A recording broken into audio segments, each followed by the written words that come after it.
Hey, hey, this is Tiger. Welcome to my 12-hour marathon stream. The first time I'm doing something like this, and AJ thought, since I got 250 subscribers on my little YouTube channel recently, this merits a special stream, a marathon stream on Twitch. And well, here I am.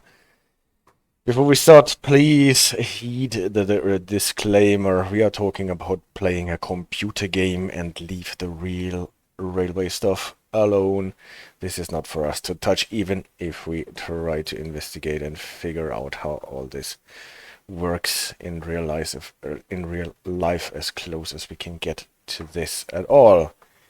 Yeah, AJ also thought it best to stick with one DLC during the whole 12 hours.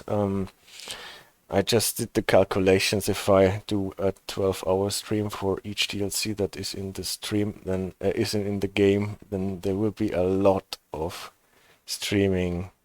Hey, now don't blame me for it. I blame you for this idea. I give you credit for it that we are playing one DLC, and it is the Southeastern High Speed, because I thought there are so many interesting special services, not only the interesting normal services in this DLC, but so many nice trains.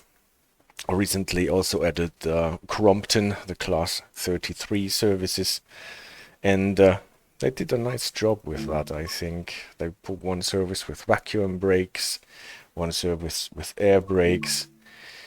So I like, and I really want to try to run all the different trains that are in the DLC, the Crompton, the TGV, the 47, the Class 66, obviously, the Electrostar, the 375, the Javelin, the 395, the Networker, the 465, Stroke 9, and the Jubilee, the steam locomotive that is doing us a rail tour here, just like the Crompton and the 47 and the TGV, most probably.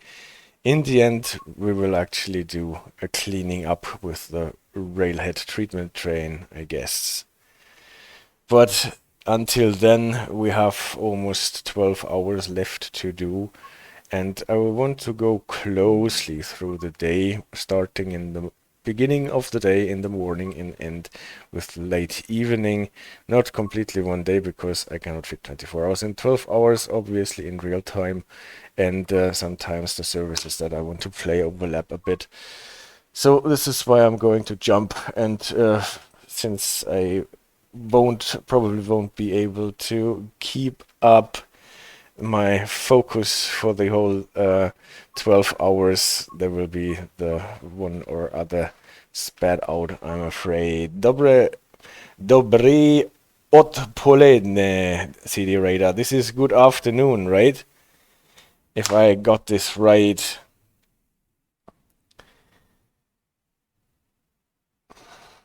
Dobre. This is a neuter word, then, if I'm not mistaken. Well, what did I want to switch on the service? The charity Javelin will be the first thing that we are doing. A line of services, not the Jubilee, the Javelin. And there are like 7 or so charity Javelin here. You can see 7 parts actually. I played some of them to look into it a bit. And you can see some of them are empty coach moves. You can recognize it easily with the 5 in front of it. And the others with the 1 are express passenger services. So you can see here we switch from an empty coach move to a passenger service, actually. The medals, well, that is a bit the problem with the extra services here in this DLC. Sometimes you cannot really get the points that you need to get better models, and unless you drive forth and back all the time to scrape together the missing points, but that is a bit annoying. So let's take care of the weather and the time. I would like to actually play it on September the 2nd, because today it is September the 2nd, and let's just pretend it is this day in Kent and surroundings. We're starting in Ashford, in the sidings behind Ashford International, where our Javelin lives in a shed together with its brethren and sisters. And it is 3:50 in the morning, 10 to 4 o'clock, and we are going to get our Javelin ready for work. So the first thing that we are supposed to look for is probably the light switch. Isn't it around here somewhere? Door release, no. Desk illumination, reading light. Let's go on a leading light, and here's the cab lights. Yes, we found the cab lights, so we can put in our master key.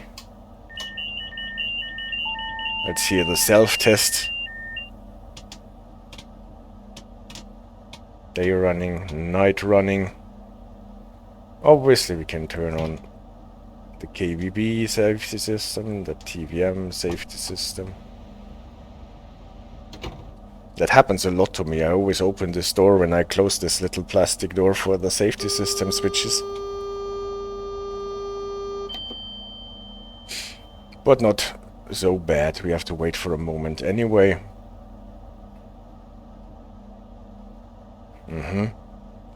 Well, this assist is a bit annoying, and I hope you can turn it off in Train Sim World 4 without turning off the captions and well, those thingies that tell you that this is actually an animated switch. We're starting with third rail power. That means we have to get the shoe down. We have voltage from the line.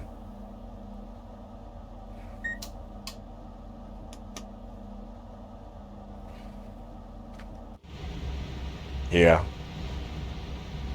This is the shed we're in. Quite gloomy.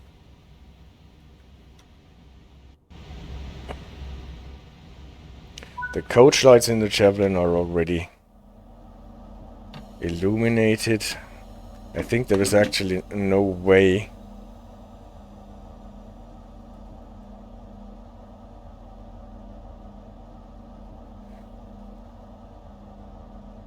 to turn them off. I tried to turn off the auxiliary power, but then the whole train does not work anymore. So we will be driving with the coach lights on, even if we are an empty coach move.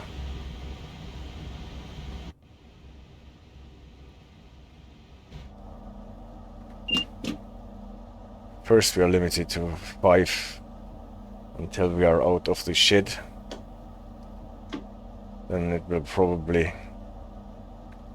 allow us to go a bit faster. 10 at any rate.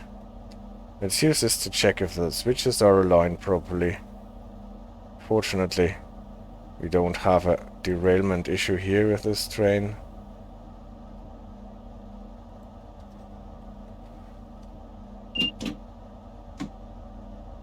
You remember the class 313 in Selhurst, we always got a derailment if the switches were not aligned properly. Faster 10. Yeah. Well, it's a high-speed train. And one thing that the high-speed train needs to be able to do is to go slowly. Your depot speed is 10 too, but not miles, it's kilometers, I guess. So probably our 10 miles here are a bit faster, but we can go now.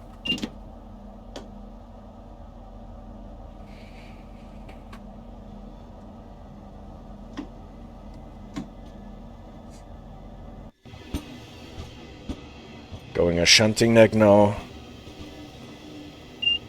Then we probably switch ends.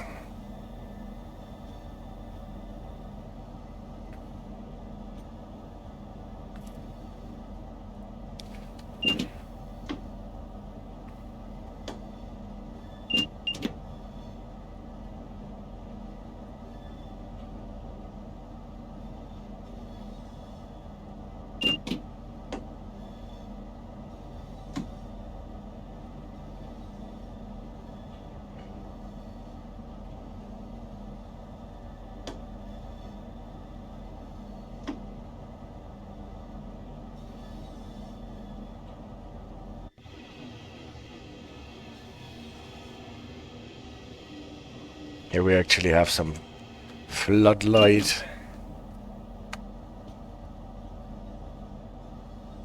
Are we still going to the correct position?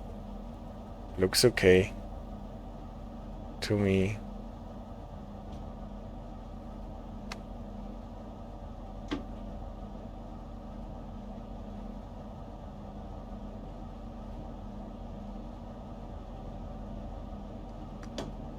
In case anyone wondered where we are, this is the end of the map, so to say. The southeastern end of Southeastern High Speed. The depot beyond Ashford International.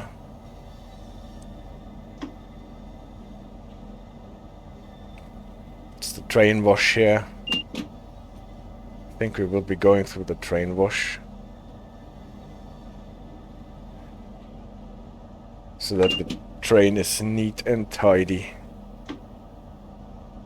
when we arrive.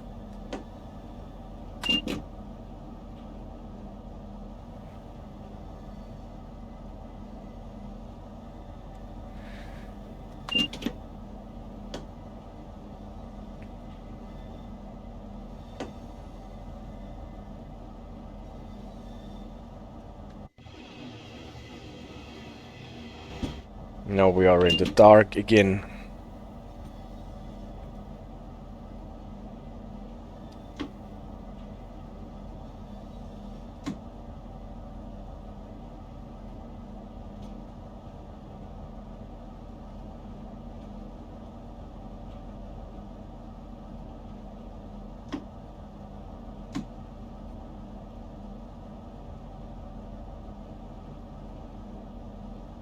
Will really be interesting to see how this new barber pole indicator will work on shunting services, telling you where you're actually supposed to stop and where to go.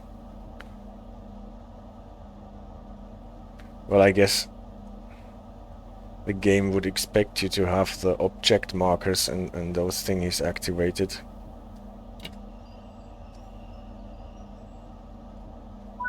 So, I think that was already the service, and you see, we did not scratch the line a bit.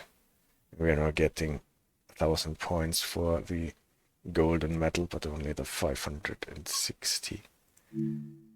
Continue to free roam.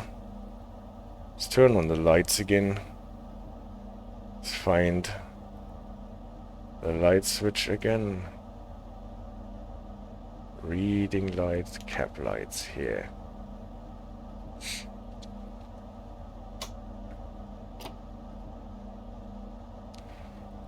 Can switch the lights to tail, that is the only thing that we need to do. Or do we switch them off here? Because we can switch the tails on the other side. Well, for safety reasons, let's switch the tails on. And then safety systems, so that they don't interfere with the other end.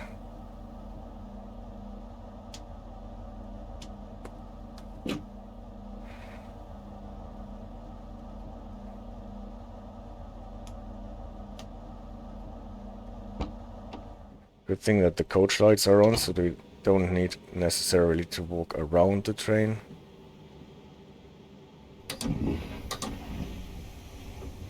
Actually, the first time that I realized that on the passenger information system they display something. This is a service for St. Pancras. I'm not calling it. No, this is not what I meant. Yeah, well, actually, we're asking you to report any weird things happening and stuff. But maybe this is only if it is not in service or out of service mode. Time is already running, by the way, to get to the point where we have to wait, but I think we have enough time for that. So this is the cab. Again, it is pretty dark. Let's see if we can find the light right away, or if we have to sit down. Well, let's sit down first. And if we don't find the light, we can always... It's the leading light here. Can always use the keyboard shorts.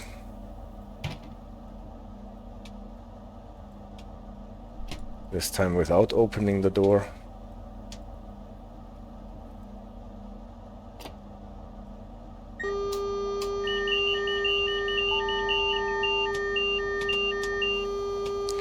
Night running. AWS self-test. Well, I sometimes like to release the brakes a bit before I start the power assist. Please don't always interfere. And circuit breaker is still open, so I'll click this thingy once more.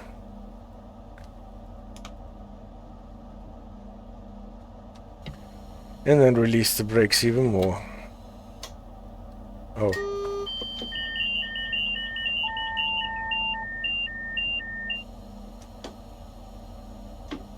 I might have to close it once more, if you insist.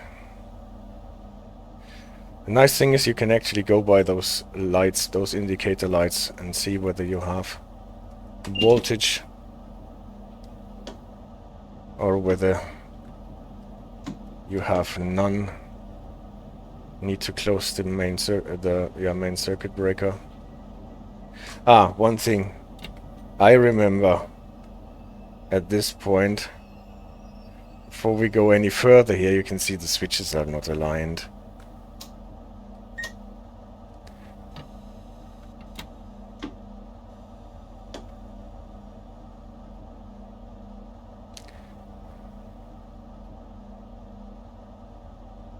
We have to do that actually ourselves.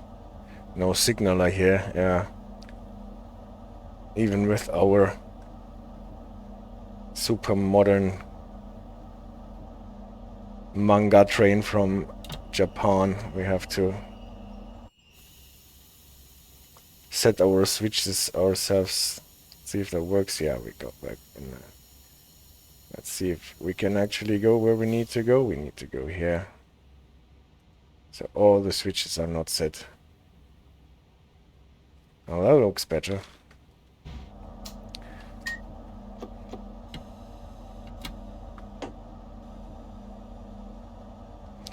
Well, if there is no signaler, I cannot ask anyone for permission to reset my train.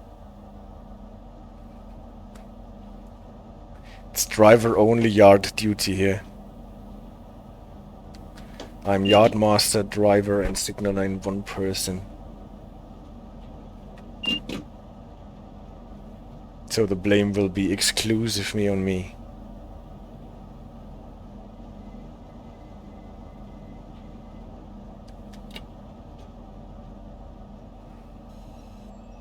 I think we have to slow down to 5 again for those train wash thingies.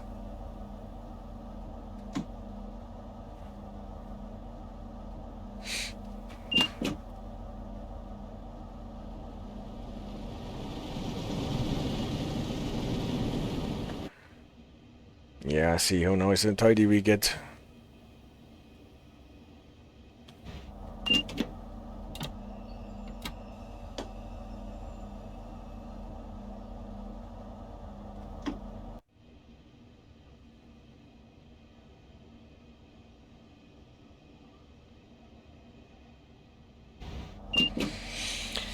CD Radar says one thing about Train Sim World 4. I really don't like the sound for Talent 1. Hope Vectron will be better.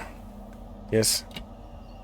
There has been on the forums a lot the sounds about the Talent 1, and from what I've understood, the Talent 1 is the only one that they could not record properly because they were not granted a recording session by ÖBB, whereas the Vectron and the F125 as well as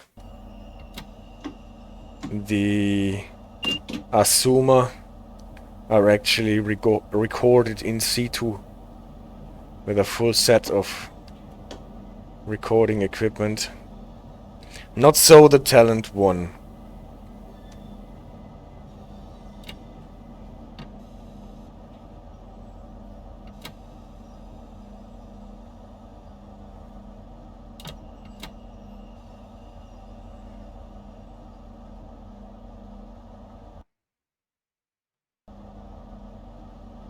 Oh, somewhere I scratched.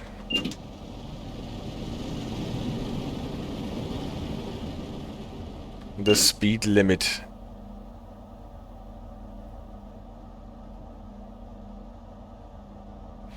So, this signal in front of us is actually for us to obey.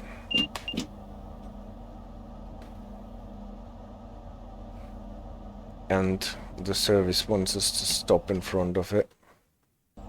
Still 5 because we are a bit in the train wash.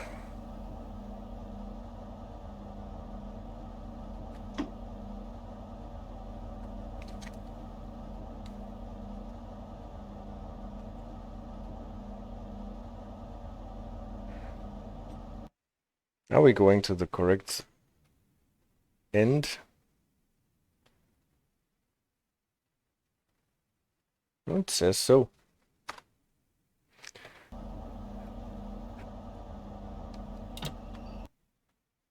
Still 5.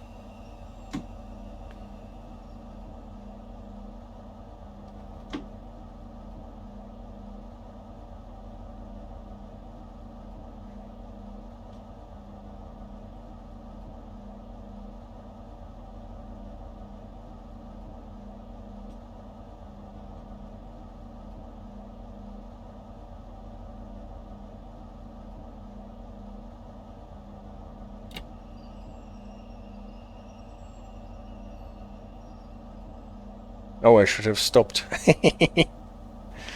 So much for the focus. This time I call the signaler before I reverse. Denied, no route available. This is why I'm going back. You wanted me to stop in this position, so I stop in this position.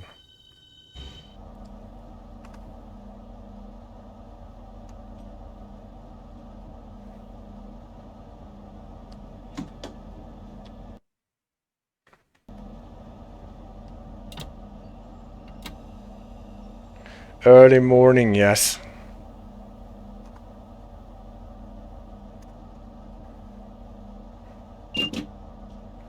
Let's hope this gets better when there is some daylight.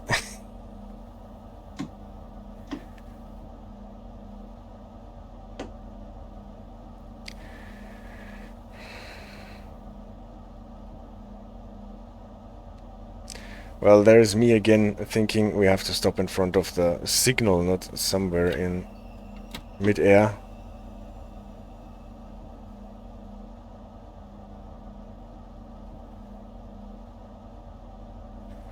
So we can practice a bit of precision movement in the yard.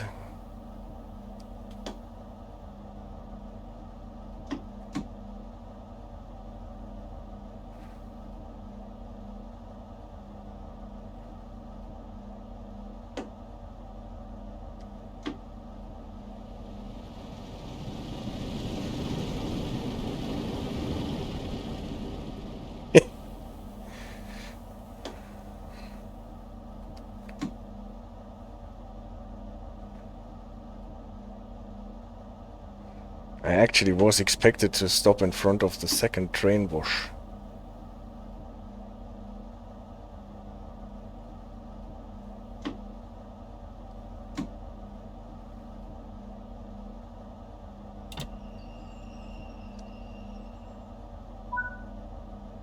Here we were supposed. And now we have to wait anyway until 4:16, and this is not even the end of the service.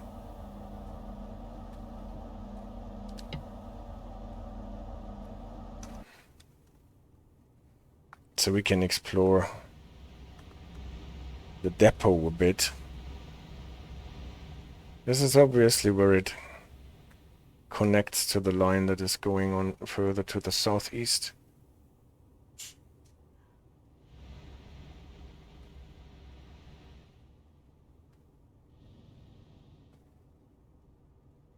Coming in to Ashford International this way. Here you can see the tail lights of all the stables Javelins here. They will all have their batteries drained,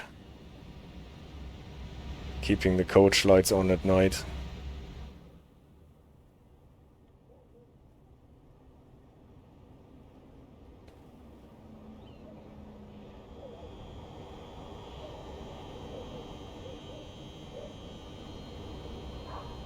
This sounds more like a networker than a Javelin.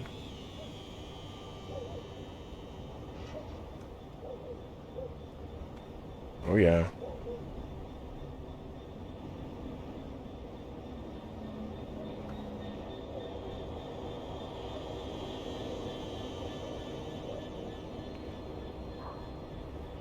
Can hear some dogs barking.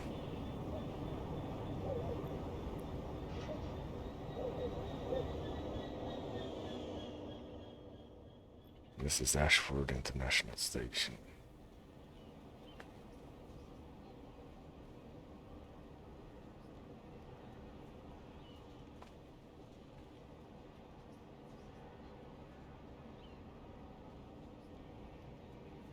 Still about 1 hour for the first scheduled train.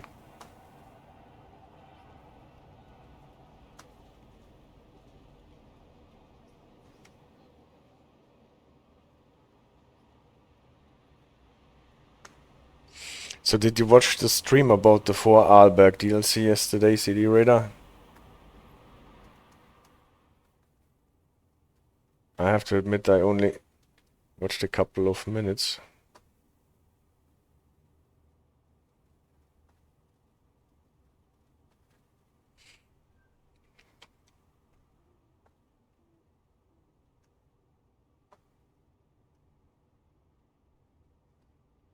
Because I don't really enjoy watching the route before I can actually play it myself so much.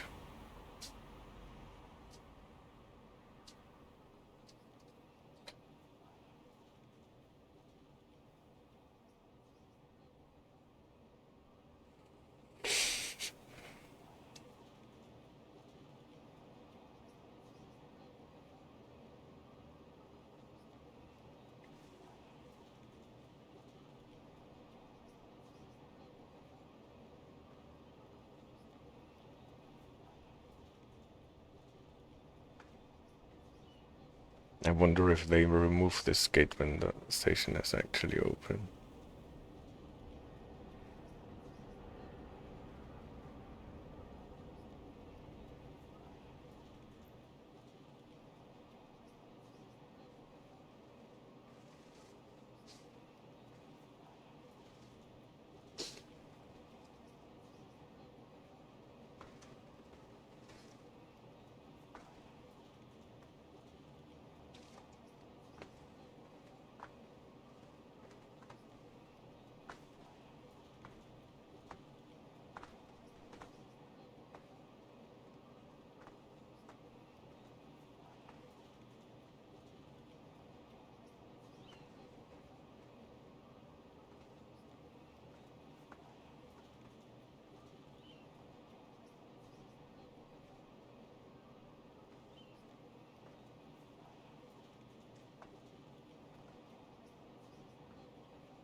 Yeah,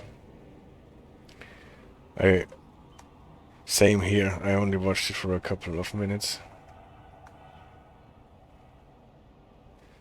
to have a look at the new rain on the windscreen. They obviously ignore the critical comments, so I don't enjoy watching it.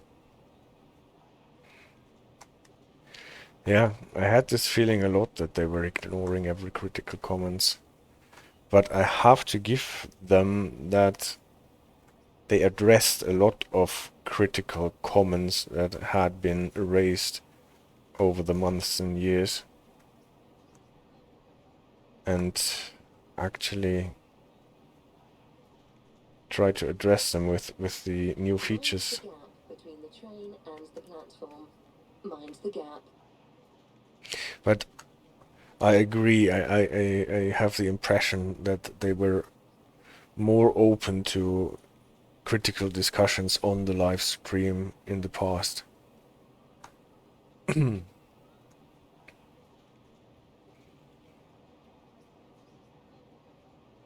Especially when Sam and Nat did the streams. Now they are all a bit more, well, streamlined.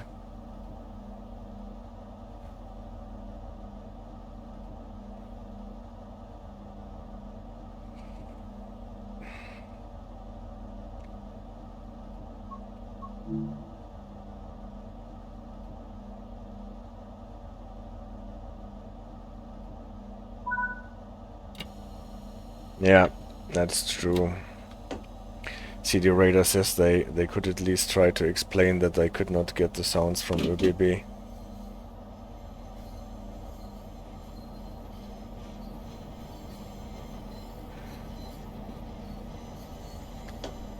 There's a railhead treatment train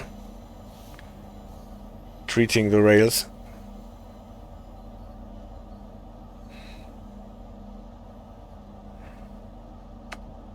Let's check the switches before we run into a mess again.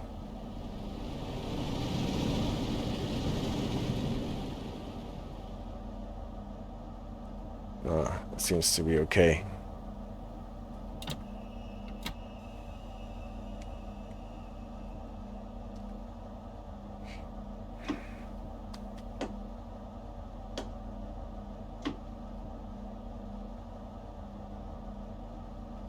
So am I out of the 5? No. I'm not out of the 5.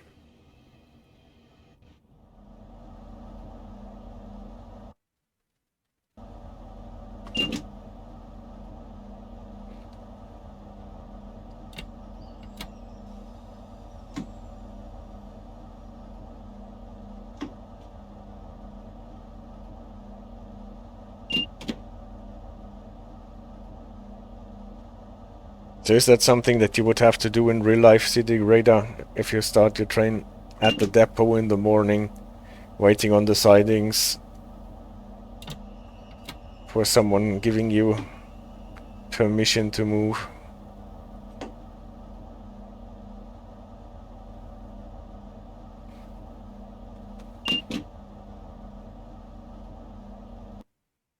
No, at least I'm in the 10.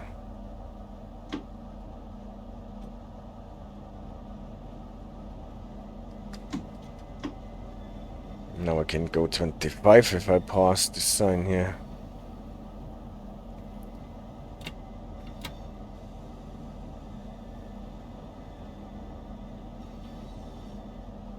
And then 30.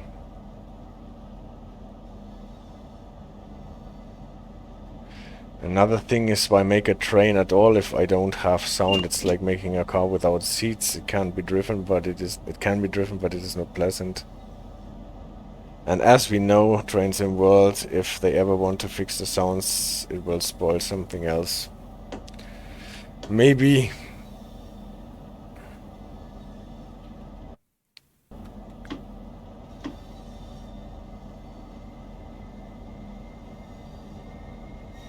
Well, I guess we just have to live with the Talent 2 sounds on the Talent 1.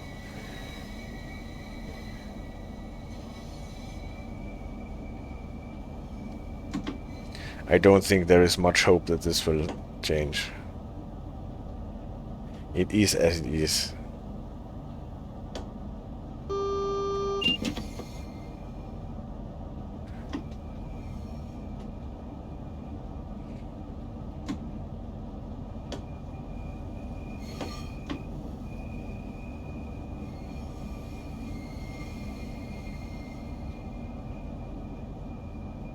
We finally made it to our platform in Ashford.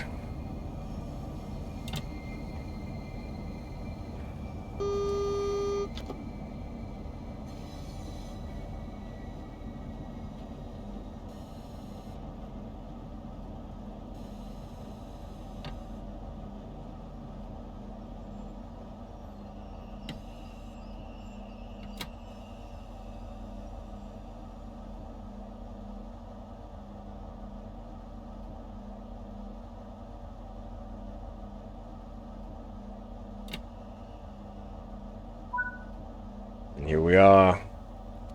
Now the power needs to be changed. Okay, that makes sense. So we change to channel tunnel rail link overhead catenary power.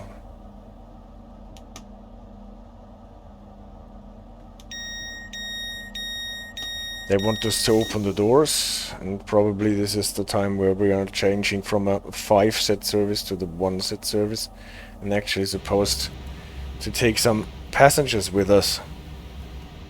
But there are not so many passengers, to be honest, that want to travel with us.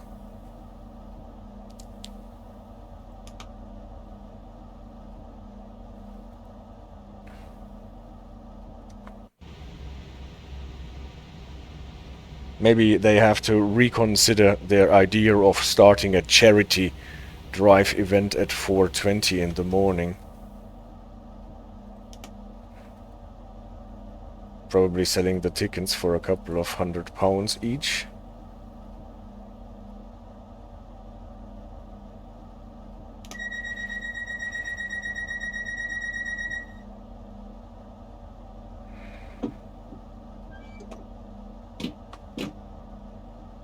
So now we are at kilometers per hour, no longer miles. I usually don't wait like that anywhere. We have short sidings and the train route is usually set completely. Alright. That's nice to hear.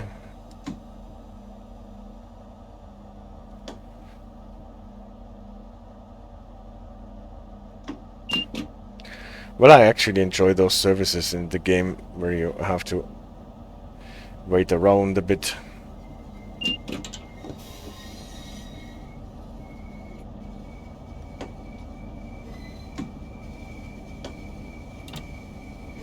$25, we are going over there. Oh yeah, then I have already been speeding again.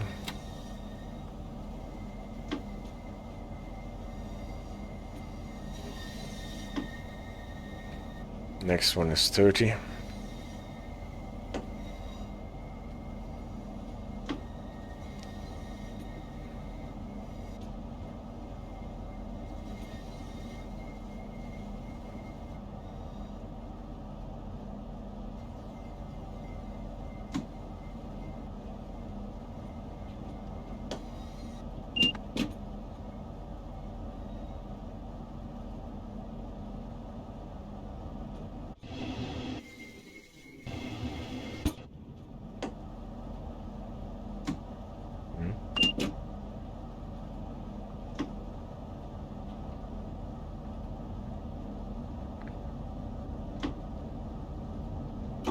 Already past the 100 kilometers sign, right?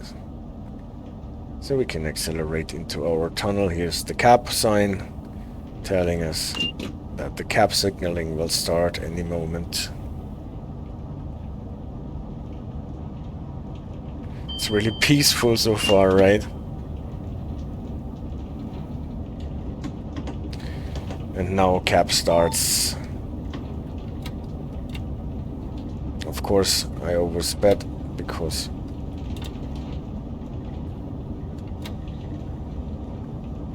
I did not manage to snap in the brakes. Maybe it's because he has time to cover all the destinations in a day, and London is a better place for better time.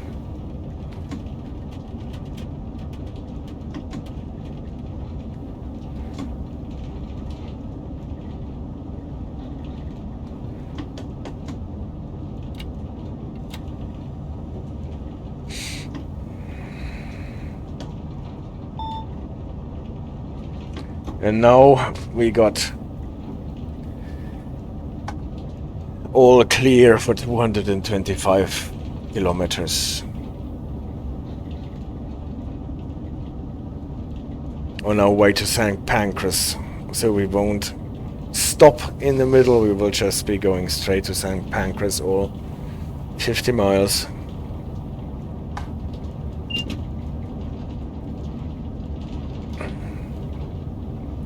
But if the same thing happens that happened when I first did this service here, then we are in for a surprise on the way.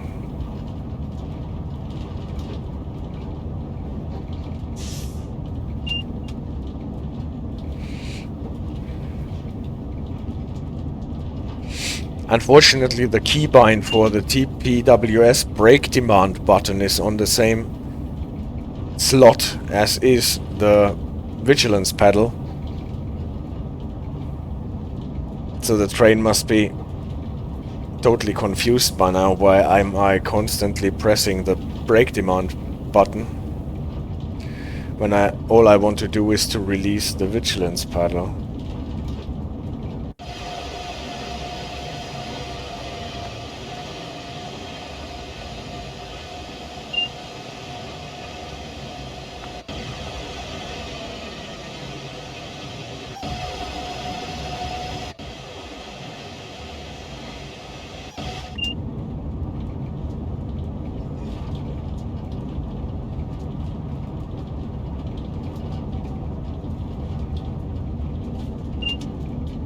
When preparing for this stream, I practiced Sire Moon's 2 blocks ahead method for the first time here on the Javelin, and I have to admit that this makes for so much more relaxed driving.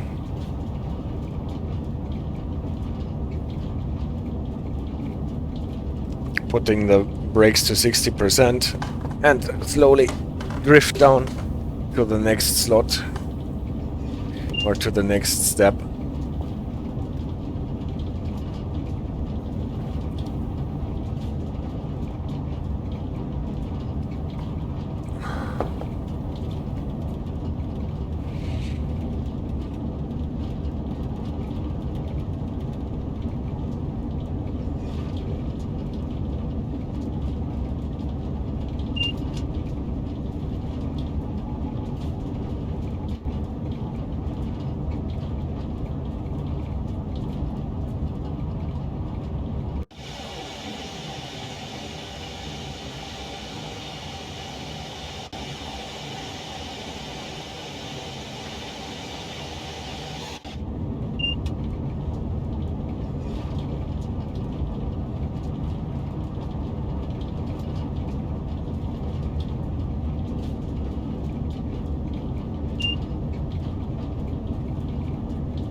I have to admit, what I'm really looking forward to is the editor. I'm trying to figure out how you can maybe fix the odd signaling issue or PZB issue.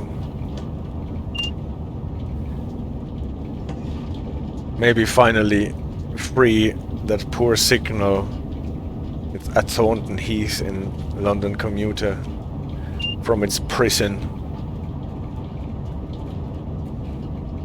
I have no idea how this works and how you can modify existing routes, but this is probably the first thing that I will look into after release.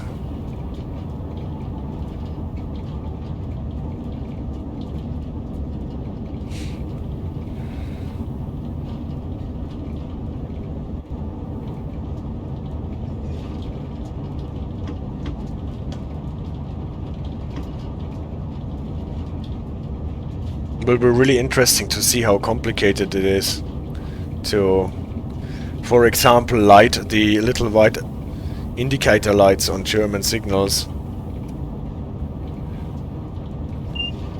And Vorsignalen, VR signals, repeaters especially, that are so often missing their white lights.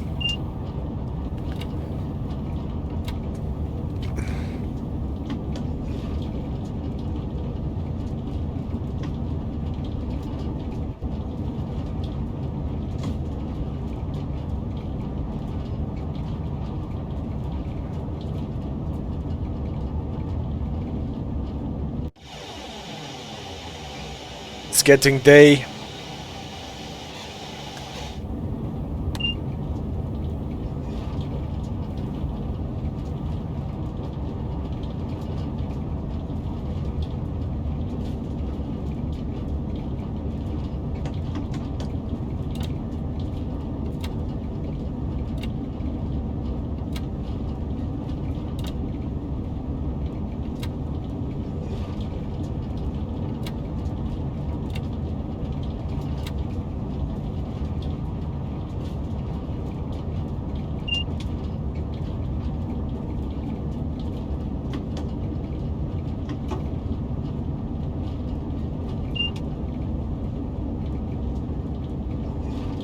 Yeah, and obviously it will be interesting to see how the new high-speed route in Great Britain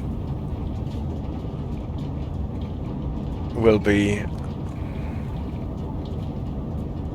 But I think the route that I'm looking forward to most is the Los Angeles Antelope Valley route.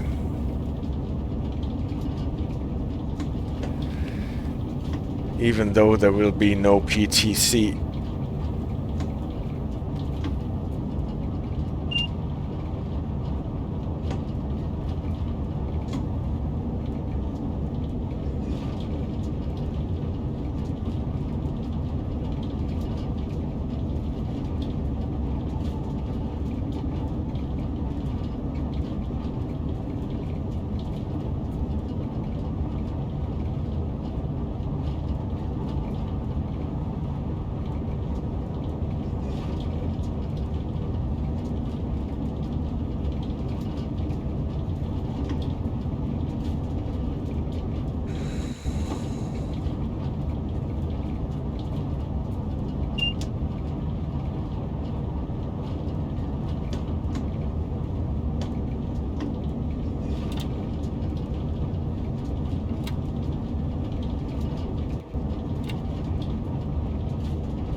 They did not get original sounds from the Flying Scotsman, did they?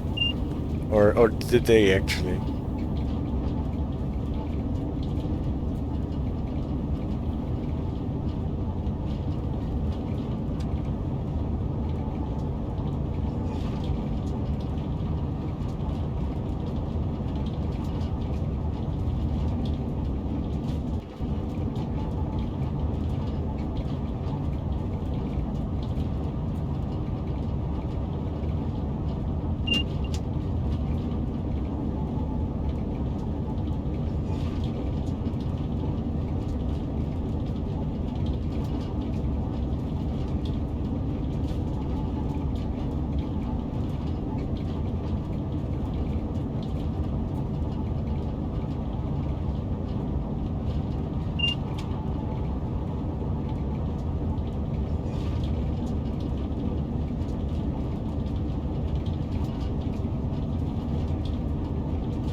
Now you can see the dawn up ahead.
It's actually getting slowed down quite heavily on this patch here.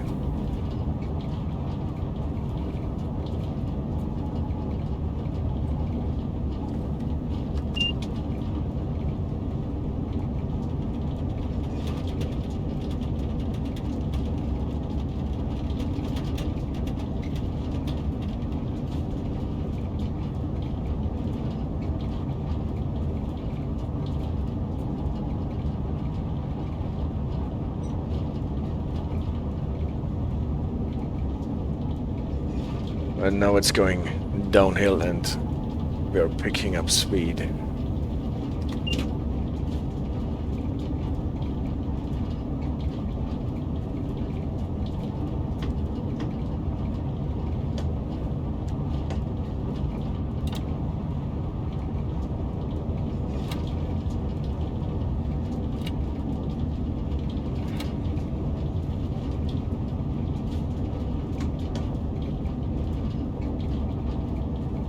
Railhead treatment train sitting in the siding. They should more or less be done with their work or already.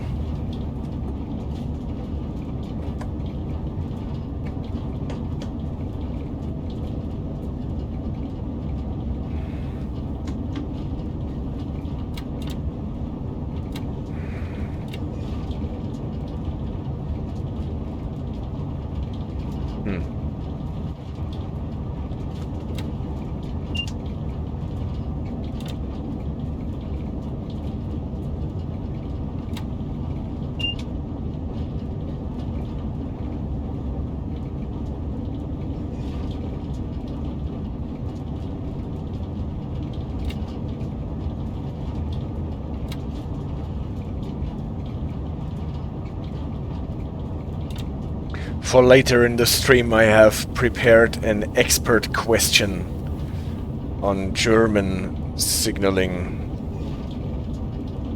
speedboards especially.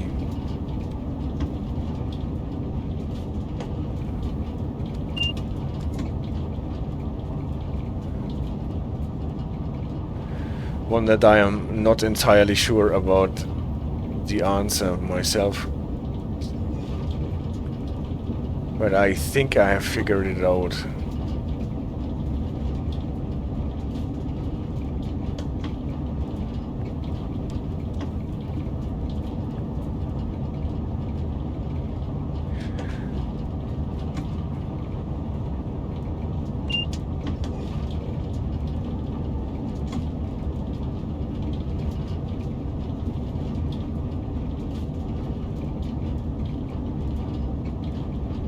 That was quite a bump.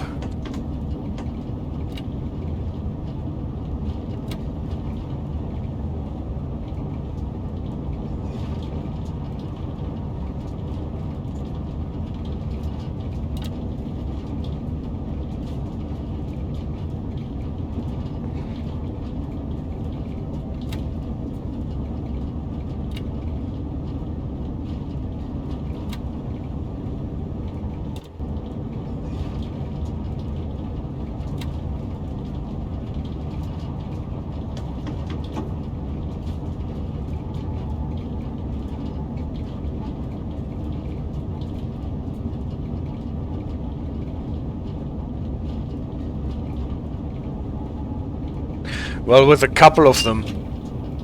But there are still so many that I have not touched yet.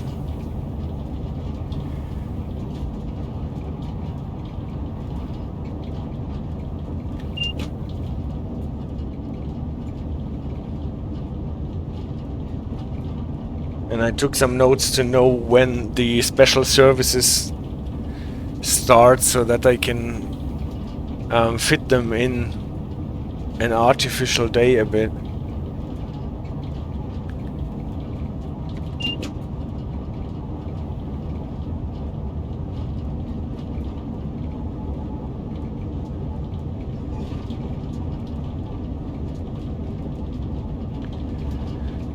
When I was preparing this service during the week, there was actually an ICE train, an ICE 3 train overtaking on the right track. But maybe this was in a different month and this train is not up today.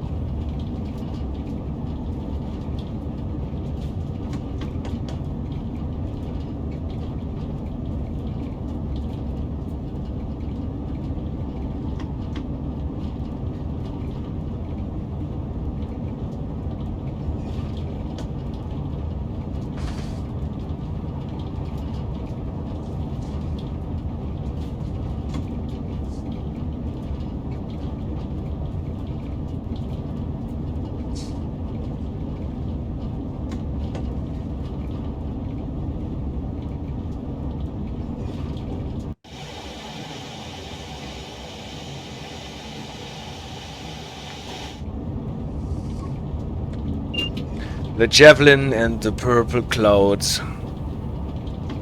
Somehow they always come together.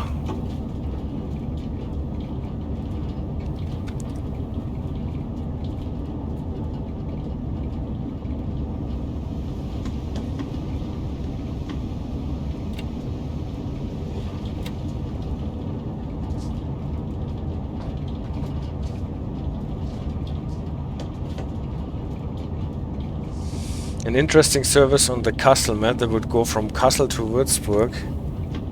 For example, in the opposite direction there is a service that comes to Würzburg as a double ICE, and you take the back one after disconnecting to Kassel. Isn't there something like that in the opposite direction? I wouldn't know, I'm sorry. I'm not so really familiar with the Kassel-Würzburg timetable. Open-minded would be the expert on this map, I guess, especially for the freight services.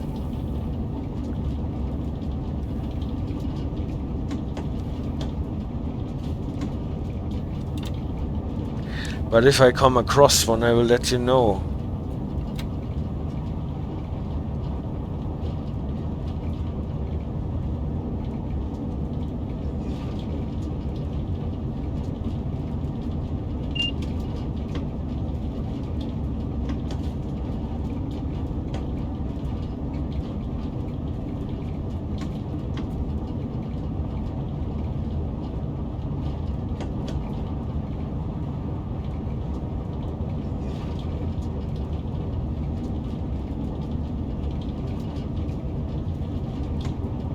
Like the 20 signal in Köln.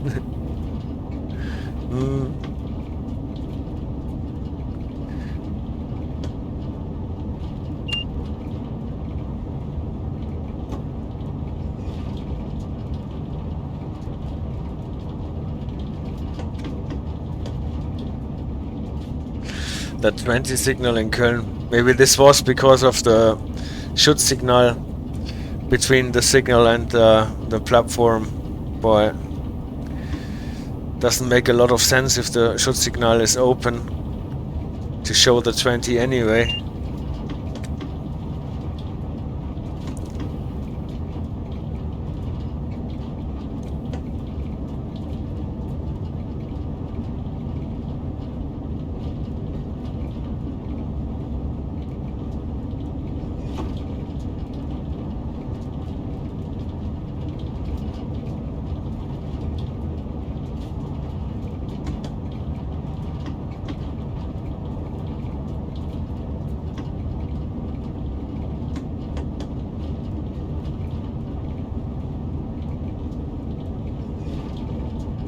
services where you couple up.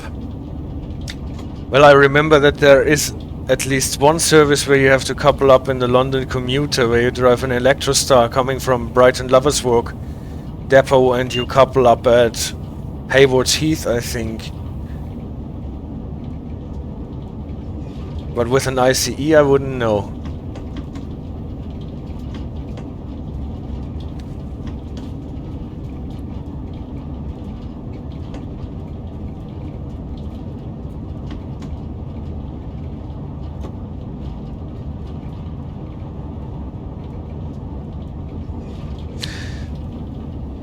Those or services of that kind can actually be hidden because it can be two services. The one that couples up and the next service, the one that's where you have to take the two trains along.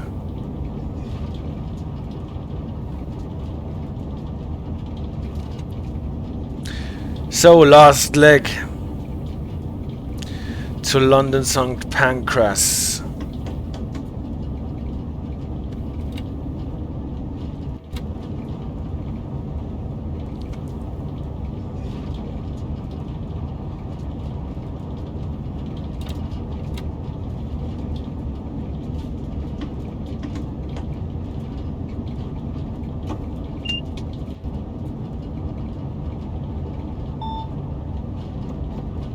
Okay. Now it is time for Sire Moon's 2 block ahead method. Can already drop to 200 even though we are only getting flashing indications. Now to 160 maybe.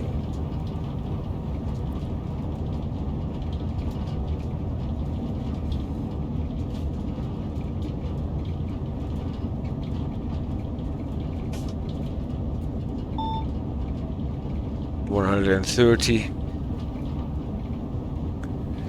But with brakes at 60%, this actually works quite nicely so that you hit the next step approximately when the signal markers are there. Now they are actually a bit late and we are a bit slow. So we can release the brakes a bit and let the gradient do its job. Next one will be 100 most probably.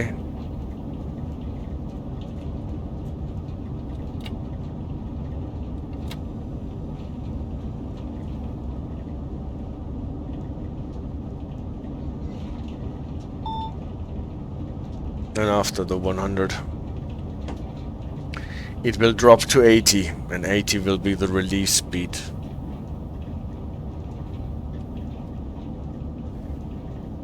I've been told in a comment that the AWS magnet that we are getting before we are getting released here is actually for a diverging route, a route diverging to the right, not going into London St. Pancras. This explains why we are getting an AWS alarm, even though we are still in a TVM guidance. Like very soon we're dropping to 80 at the next markers here. Now we are, and here, this AWS alarm. It is actually a bit awkward that you get an AWS alarm while still driving in TVM. And obviously this is for the track going to the right, the alarm here. We can slow down to the 60, that starts at the next signal, so that the KVB does not need to slow us down.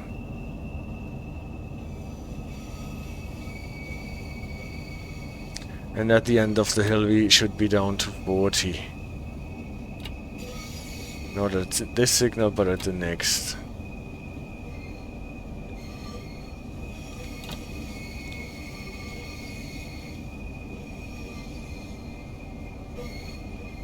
And we're sent to track 13.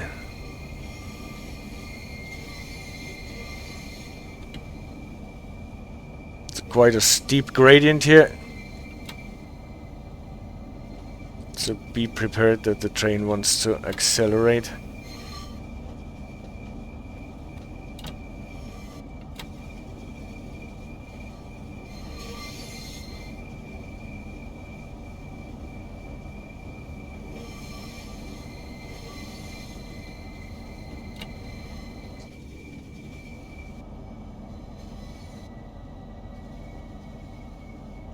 And here we are with daylight in London St. Pancras.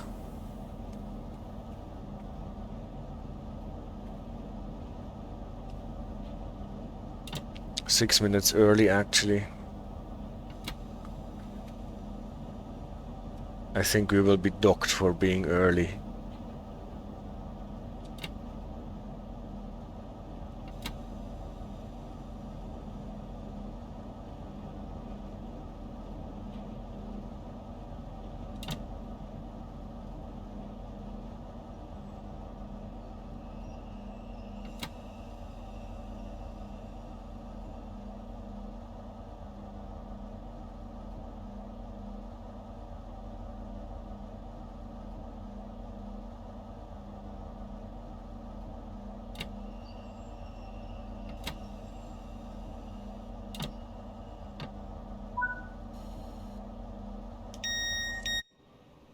Let's see if any passengers get off the train. But no. We did our charity drive without anyone contributing.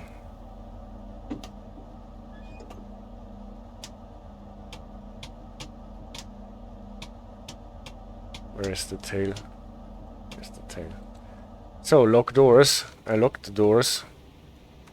But the game is not accepting that I locked the doors.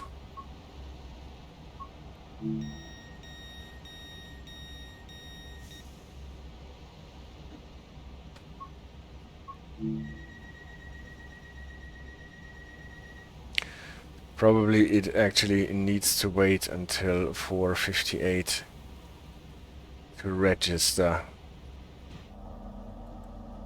In the meantime we can change ends, I guess.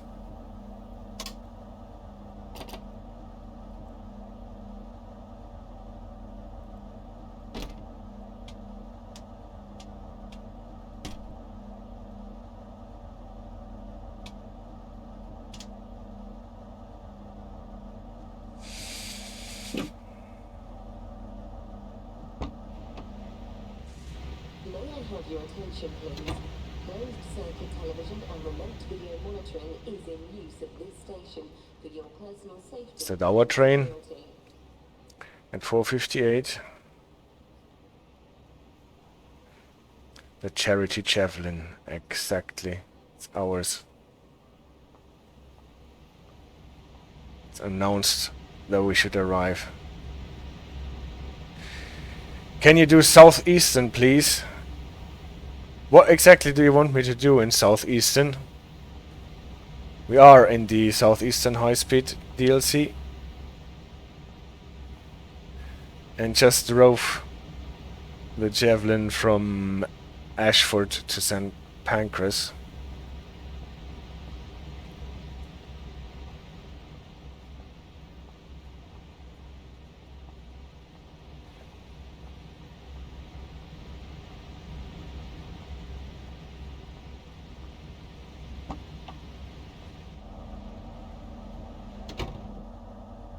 Probably I would switch to another train anyway now.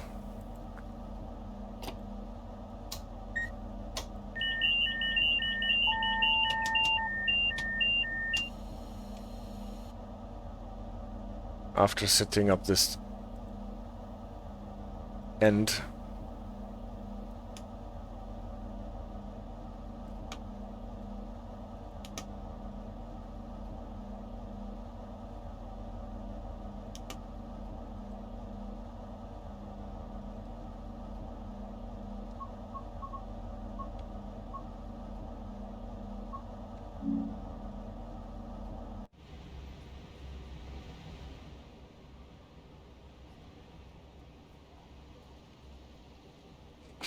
But the 2 minutes I will wait until this service ends here.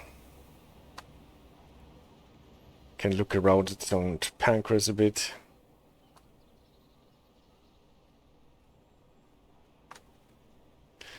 Well,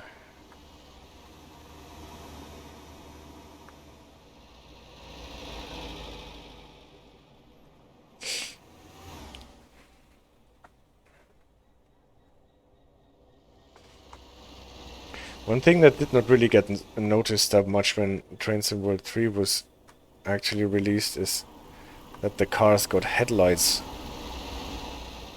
Before that the cars were just dark. And they still don't have an aura for their headlights, but at least the headlights and taillights are lit now.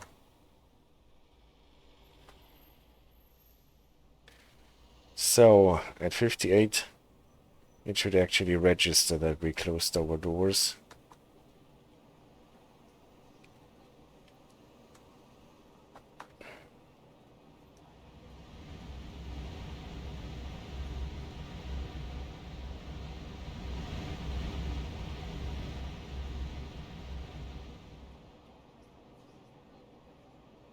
Maidstone West. Stratford, Ebbsfleet, Ashford. Are there actually services that stop at Ebbsfleet before they go to Ashford? Can't remember that I ever played one of them. Yes. Now the service is done. At 5:20, no, I don't want to wait 22 minutes here. We will get back to this charity Javelin, I guess. But which train should we do now? The Electrostar or the Networker? Which one of them should we bring into service?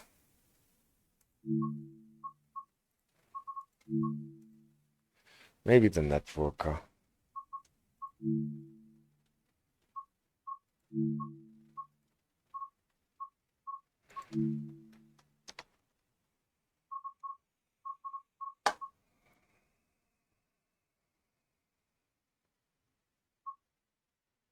Dartford, those are quite sheerness to Gillingham. From Gillingham to Gillingham Depot. Well, let's try the 1900. That is obviously not getting them into service. At Faversham, at Gillingham. Well, let's try those. September, clear. Yes. Obviously, I have to change the service thingy. And today, I have to work on the fly.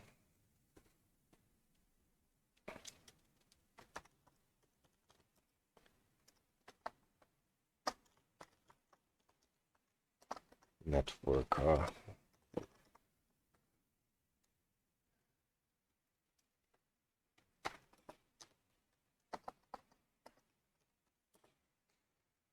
Let's save it. Show it again.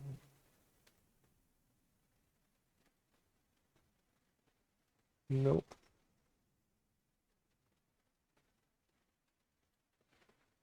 Here we go. So we're starting at Gillingham siding here. We have to wait for a moment again. We're not in the shed, but behind the shed. Here we are. The shed is occupied by the Electrostar here. And this is actually the way to Gillingham Station. Gillingham Station here. And we are supposed to get the Networker ready. Master key. Reverser. Safety systems.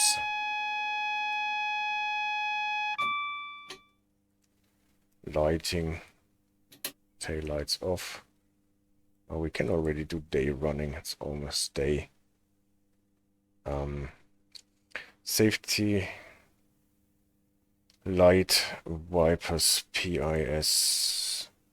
It should be good, the regenerative braking. And then we're set to start this train. Get it out of its corner. Yeah, maybe check the switches before we go.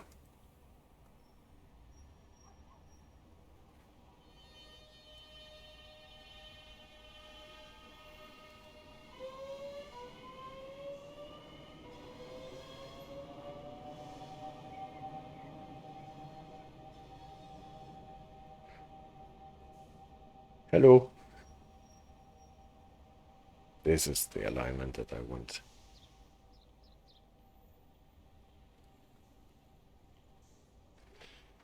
Now we should be good.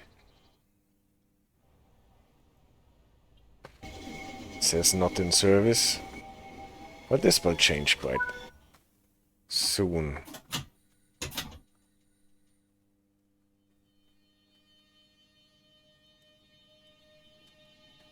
Do we have a limit of 5 here as well? No, 15. This is a high-speed depot. The fast trains need to go slowly in the depot. The slow trains can speed.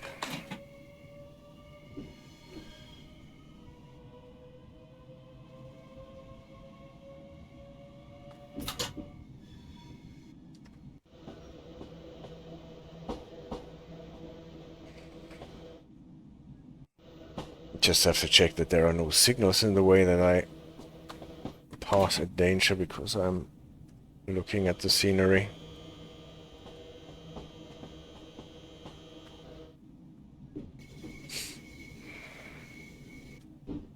Is that the correct way? Now we should go to the left, yeah.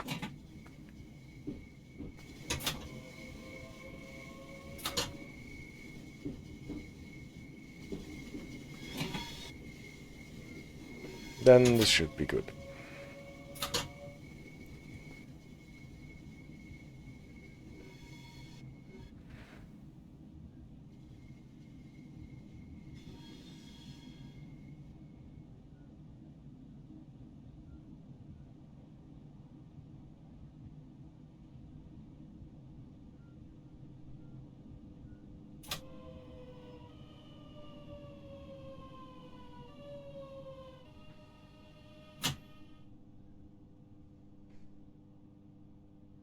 I really love driving this train. This is a very, very convenient train to drive. Fast acting brakes.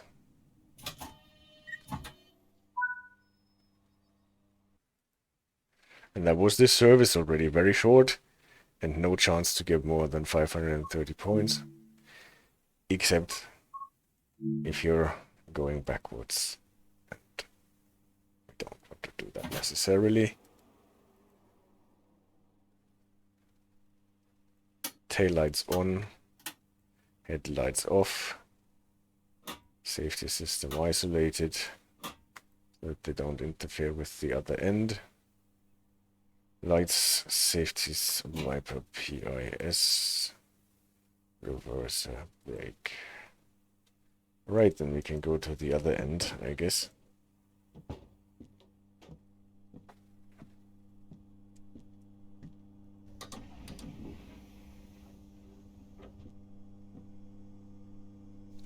Well sorted. See it, say it.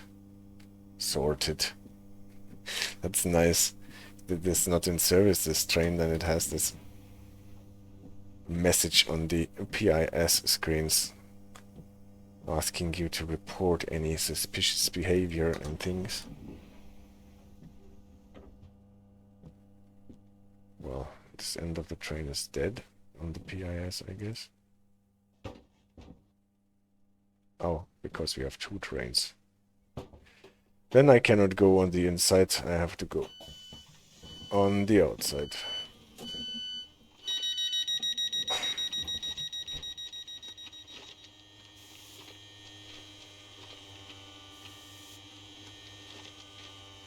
Unlike the underground trains, those trains do not have any connecting doors on the front side. But they have buttons to close the door, right? Yeah, that's nice.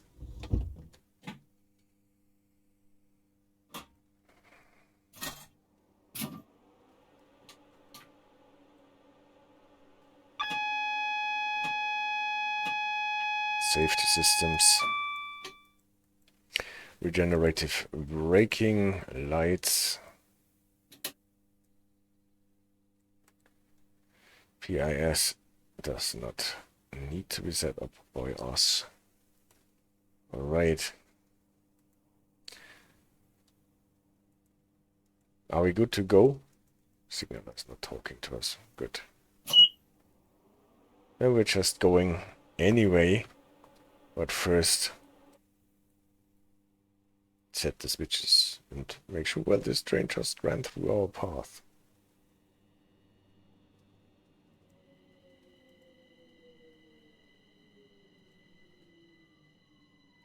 So we want to go straight, right?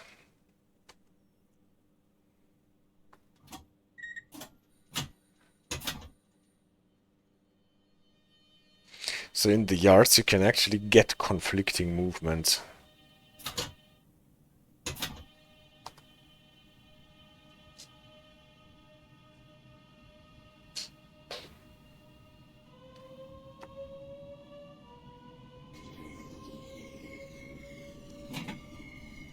Like in the Boston yard, for example, there you can get a lot of conflicting movements.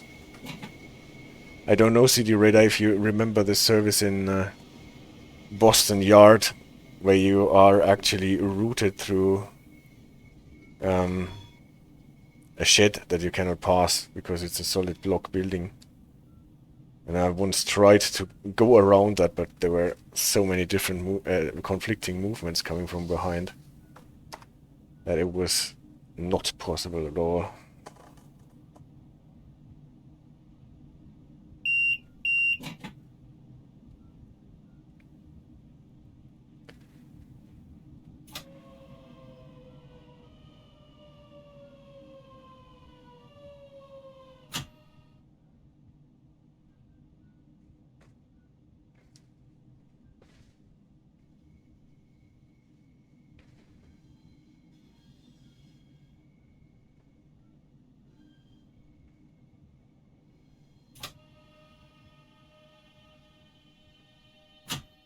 Yes, now we can see the red signal properly all of a sudden. Someone pumped up the current.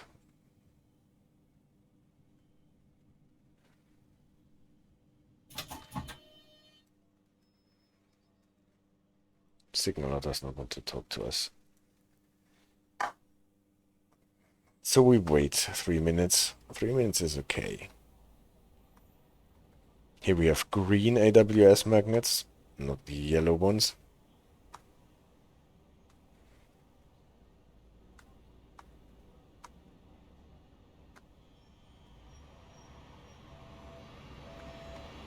And we can have a look at Gillingham level crossing. That is sounding an alarm, but no flashing the lights.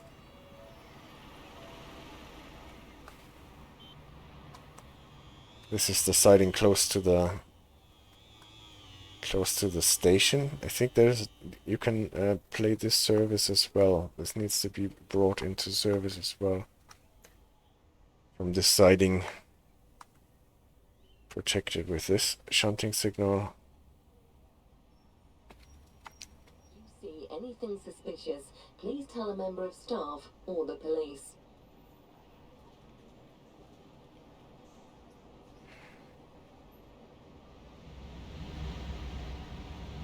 This is not our Javelin, this must be a different one.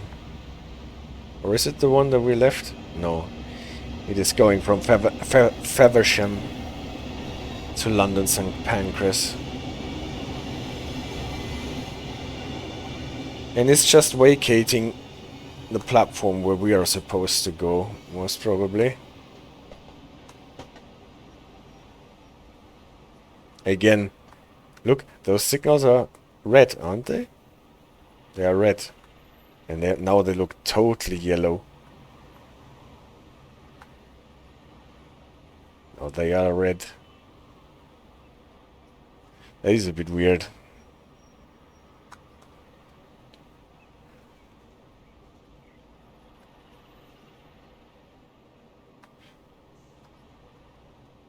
I think this is a problem with the LED lights, because the LED signals obviously have the same light, like a red and green,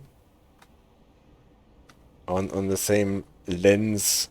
Obviously it's not a lens now. In former time you have different lenses, and now you have different LED lamps in this body,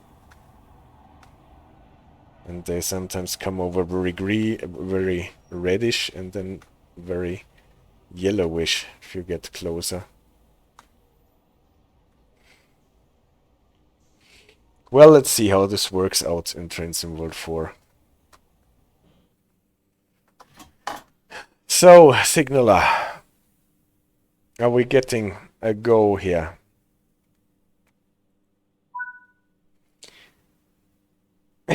Okay, no. We've waited until 5:22, and now we have to wait until 5:28. Right, we'll wait. I think they made it in 2 steps, that it does not take so long. It does not feel so long. At least the cars did not get stopped.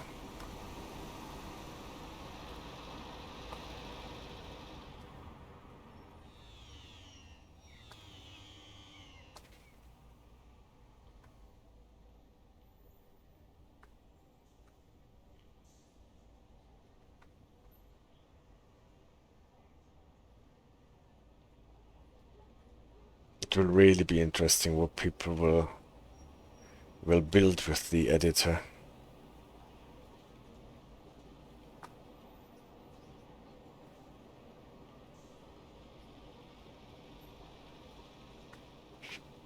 Everybody's building their home station.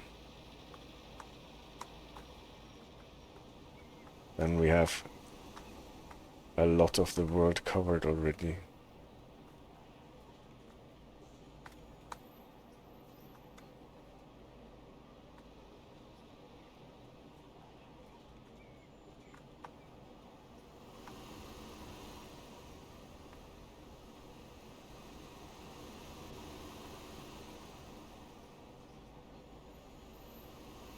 It takes flight, dog.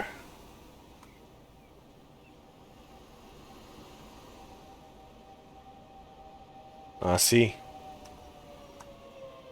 The networker on the siding finally was allowed into the station.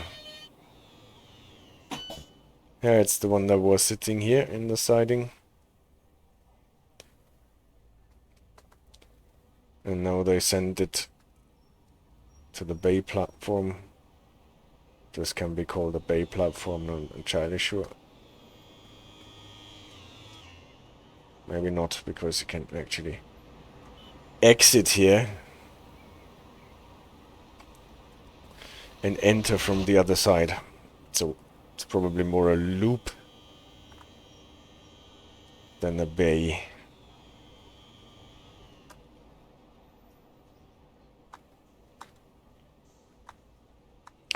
Stop, look, listen, beware of trains.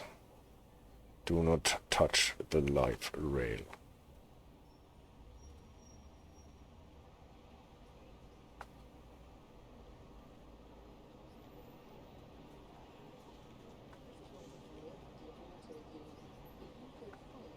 Seek help at the next station. Do not use the emergency cord, as this may delay help reaching you.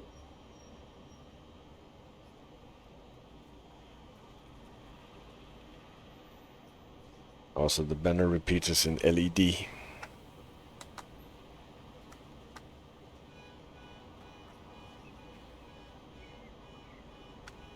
Remember this sign telling us this banner repeater is a 3-aspect banner repeater. It can show the green off position.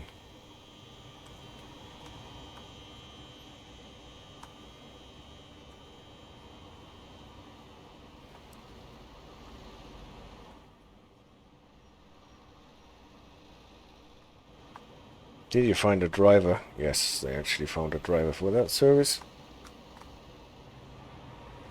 As always, they are driving with all the safety systems off.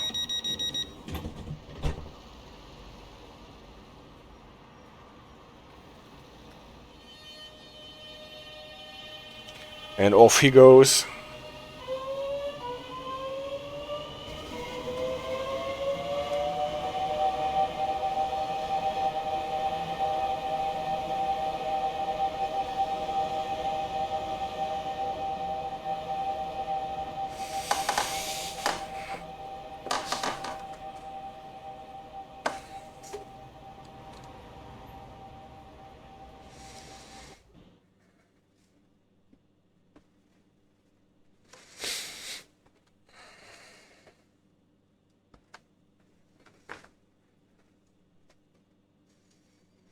It's 1 minute for us.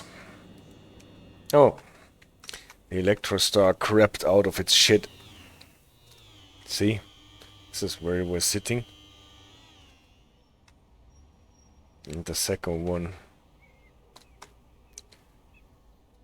Let's see if they give the Electrostar priority over us. Even though it is only a single traction Electrostar and we are a double traction networker. Oh.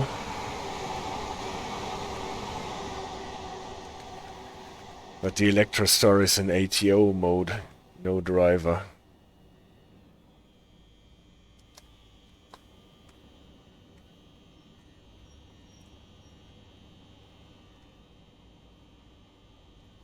So we'll see. Let's root for us that we get priority first.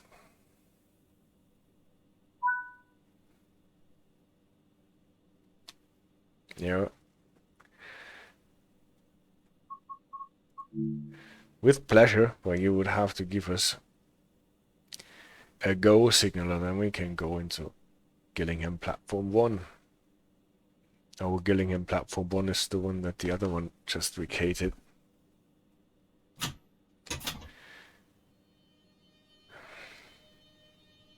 Oh, did not use my DRA, by the way. Should have done that.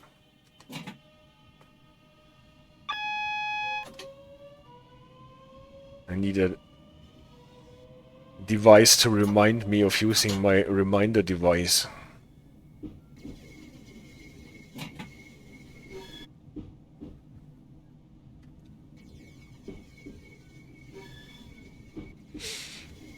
Now the crossing gates are closed.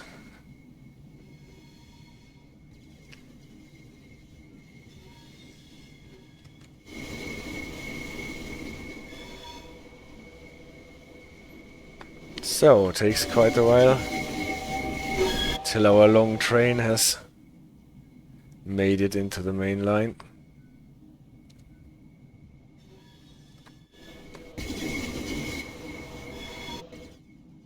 I can actually go a bit faster. The 60 limit here. But we are going in the bay, not in the bay, in the loop, platform 1. So we're back to 15. There was only a short spell of 60 allowed.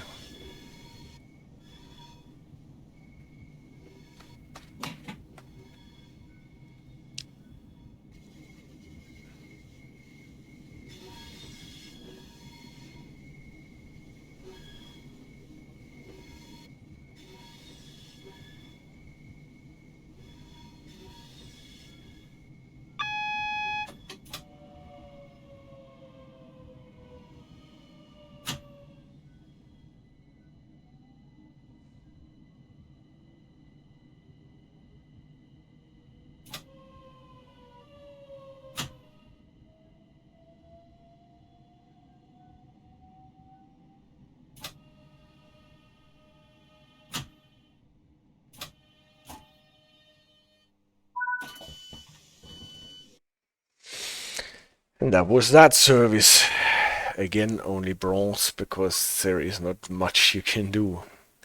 Even though we did not speed and stopped where we are supposed Or we're supposed to stop. Now I'm using my DRA device because we're sitting at a red light. Are we getting a new service, by the way, or is this an AI service only? Probably this is an AI service only that starts from here.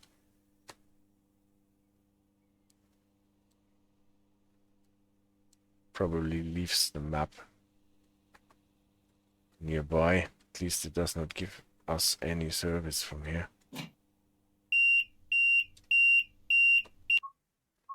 What time is it, by the way? Can't see.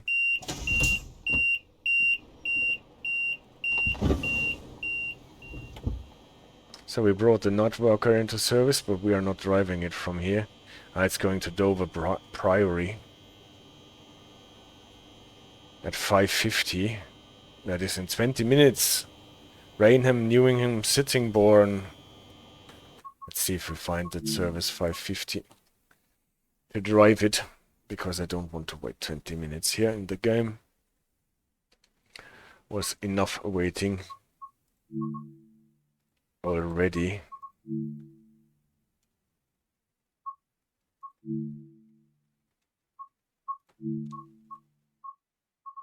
So is there a 5:50 train?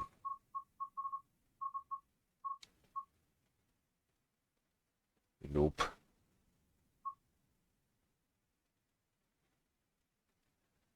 This is just beginning. It's driving the other networker out. No, this is an AI train alone. So I guess we will get the Electrostar into service at Faversham. And let's see if we can drive a service from Faversham up sidings to Faversham and to Rochester. Rochester, I think it is. I actually tried to look it up how it is pronounced, and it is not pronounced Roster or something like this, but Rochester.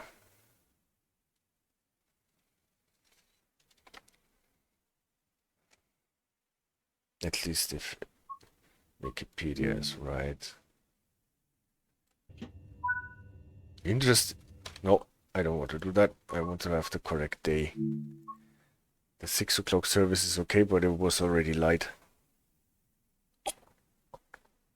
Probably.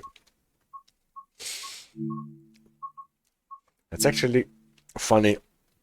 Usually, if you don't change anything, you get the date that you're actually living in at the moment, but sometimes you don't. September, clear. Let's see if it is still dark if we start.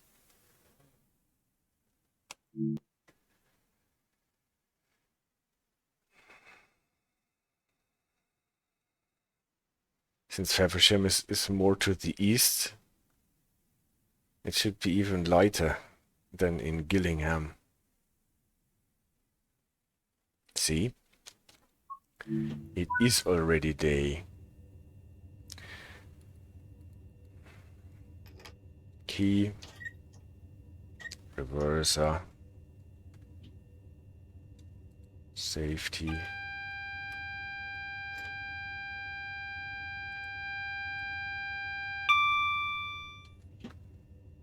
Lights. PIS works on its own. Wipers. It should be good. Any switches? No, that is all.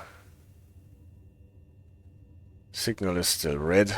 Signaler, can you give me a go? No, you have to wait. And we wait, and this time we actually set our DRA. Lest we forget that the signal is red, and no, it actually turned. And we can go.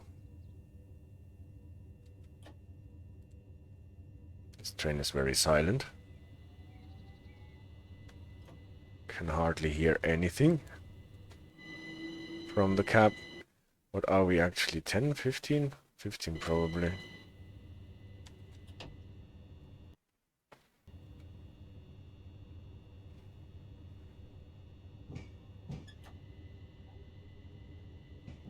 Let's stick with the 15.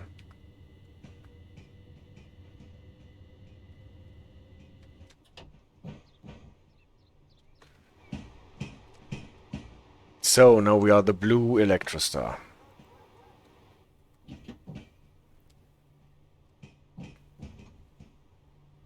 Not the 377, not the 387, but the 375. It's already a Javelin sitting here. That is the early Javelin, or one of the early Javelins.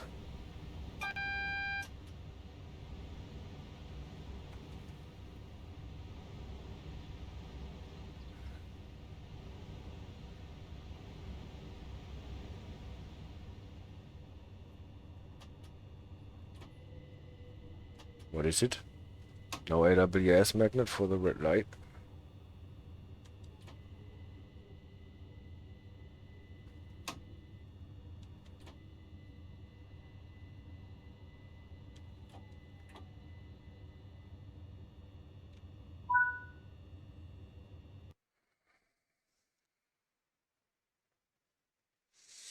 This service at least gives you a gold medal for not speeding on your way.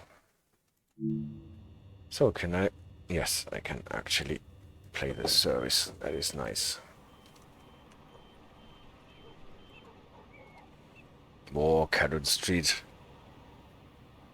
We're going to Chatham, Rochester. Okay. Then we will play this part. This is... Well, this morning, or when the stream began, we started here at the down sidings south of Ashford, here actually, and shunted our Javelin here, and then we went all the way to London's on Pancras with the networker. We started at Gillingham. What is, if I am not mistaken, here? This should be Gillingham. Is it Gillingham? No, doesn't look like Gillingham. Ah, it's here. This is Gillingham. This is the siding where we started the networker. We went there. We waited here. By this train, but probably this is us. In a different instance of reality. And then we went here to the loop platform. And probably we were not allowed to drive this because this service was going out of the map somewhere soon. But now we are going this way until we get to Rochester, and Rochester is here.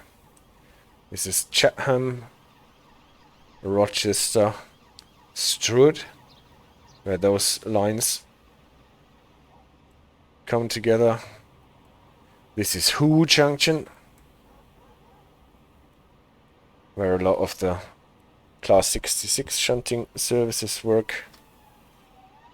And then this is Gravesend.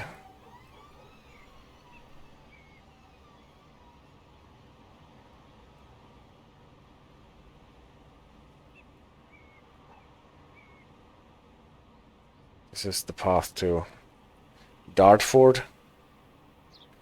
Actually never saw that there is all this stuff here attached to Gravesend.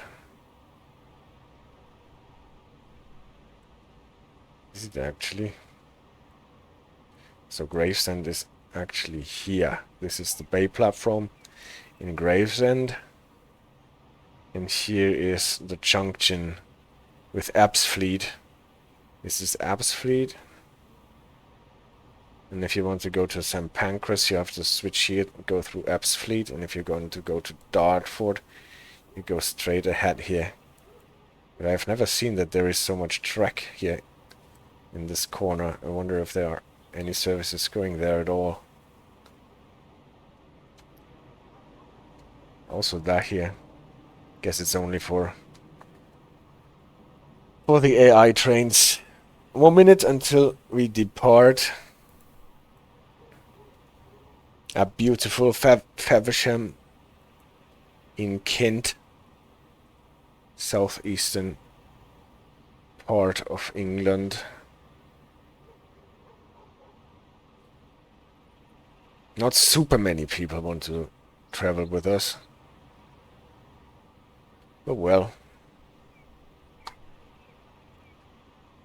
Who cares? Doors are closing.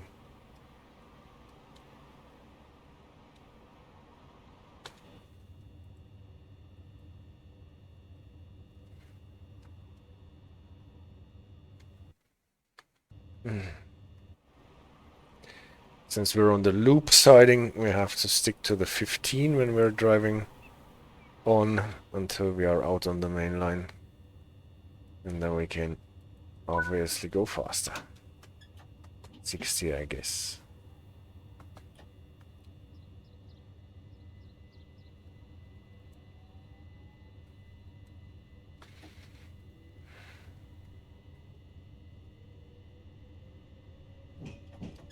Yeah, saying this, I obviously went too fast.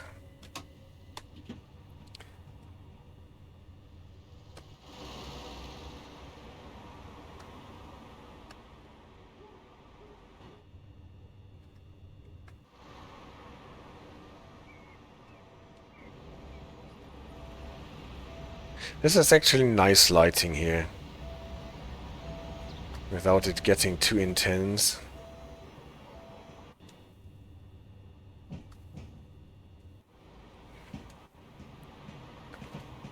Got a double traction train again. So 12 cars, actually, three trains had actually. So 270 yards makes us quite long. Now we can accelerate.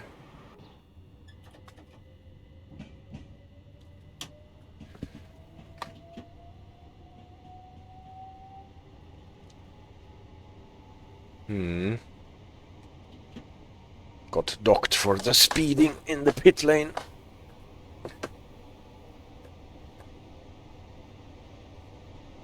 $60 to $75.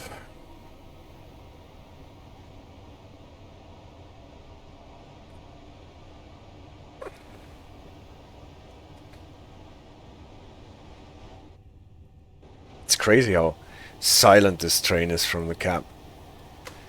Can hardly hear any rolling sound or wind sound.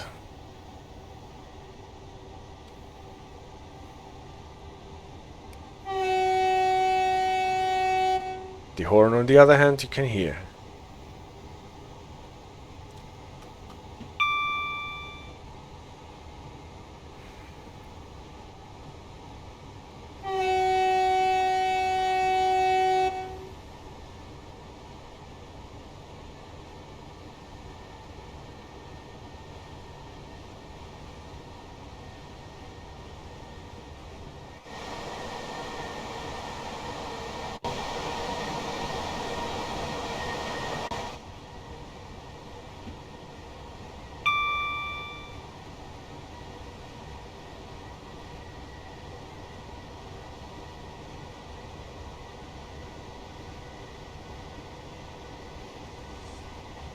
But it's crazy how small the window is, right, for the Electrostar compared with the Networker.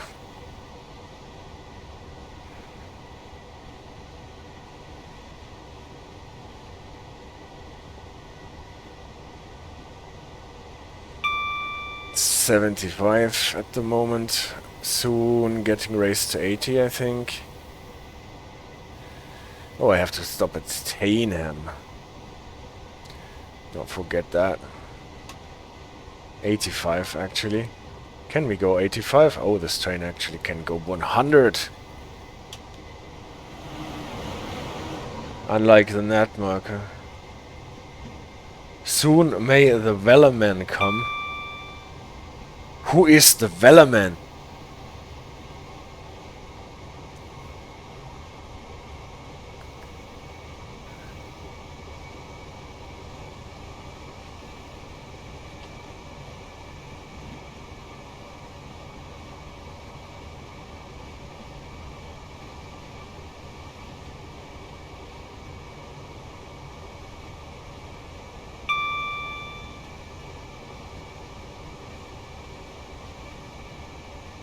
So, limit increases to 90. Or we have to slow down.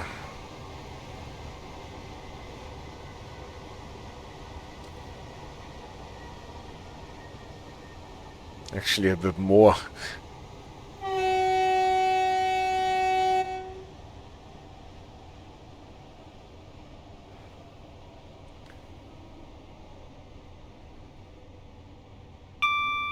The hardest thing about switching the trains is that you always have to get used to the brake distances every time anew, at least.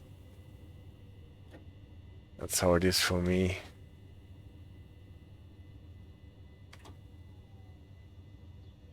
Ah, overshot by 5 yards. Never mind, because I don't know the Velleman. AJ, do you know the Velleman?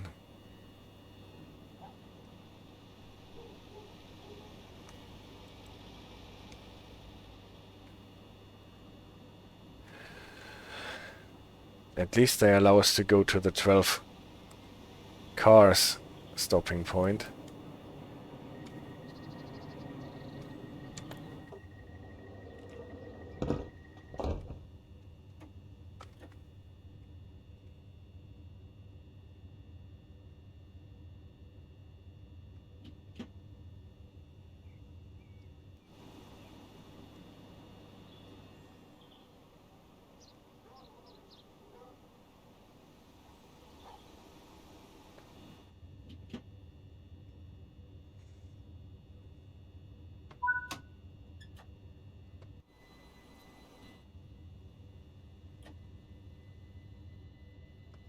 And Sittingbourne.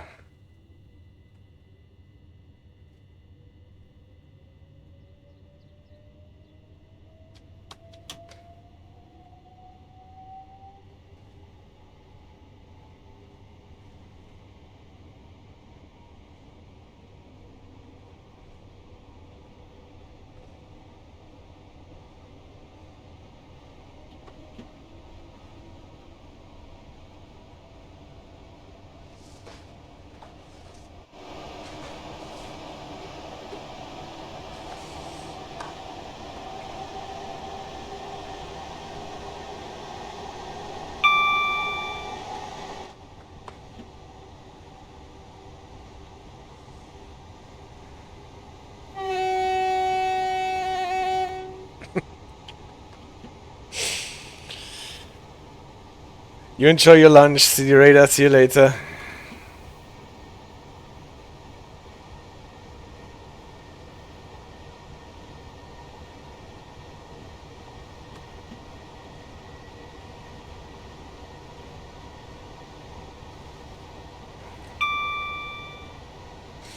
This time I have to start slowing down a bit earlier.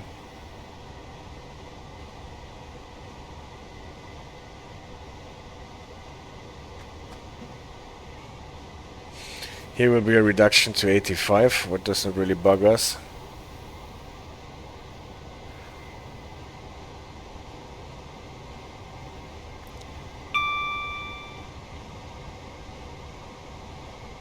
And back to 90.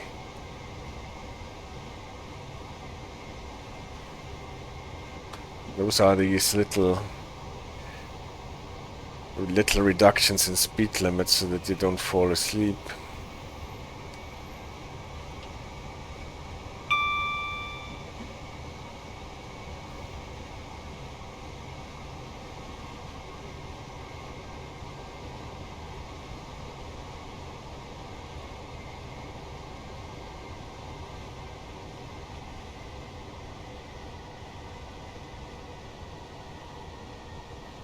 So let's see if we can do a bit of a less harsh slow down for this stop here.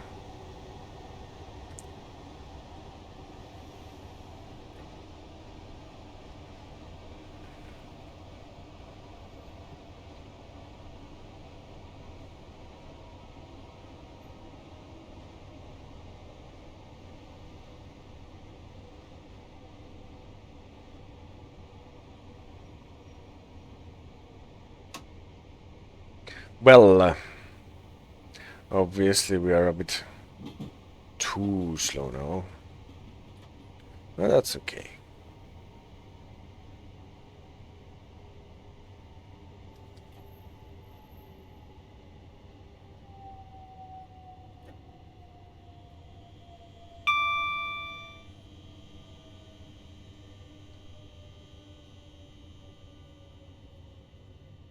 Every Electrostar breaks a little differently. We're going to the valve car marker, if there is any. Yes, there is.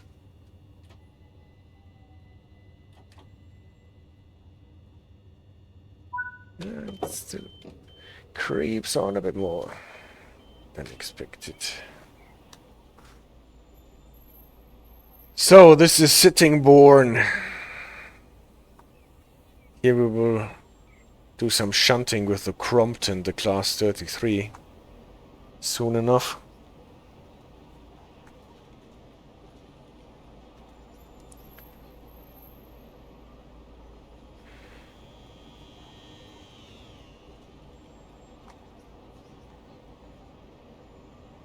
I remember there being some talk in the forums about Sittingbourne and Sheerness at sea being some of the least likely places that you want to go in the United Kingdom.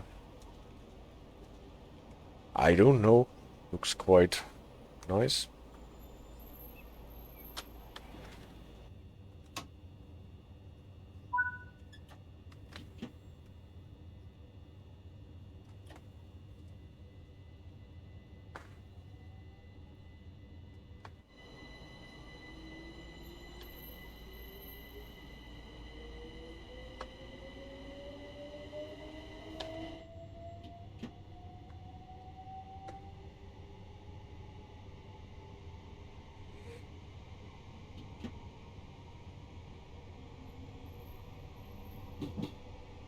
So we are back to the 90. Let's see if we can reach the 90 on our way to Newington.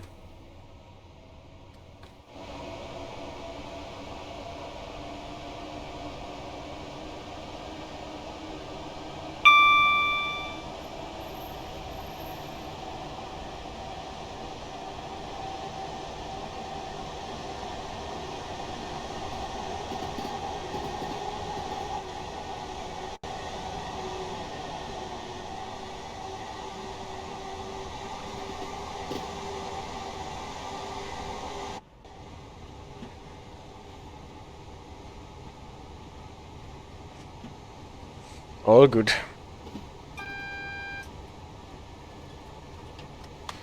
Flashing double yellows, telling us that we are going on the loop at Newington.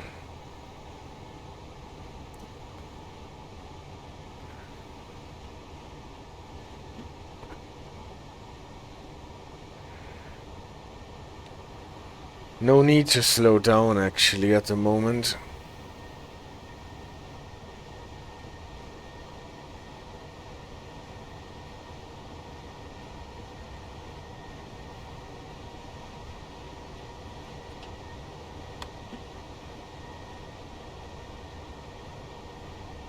Oh, yeah.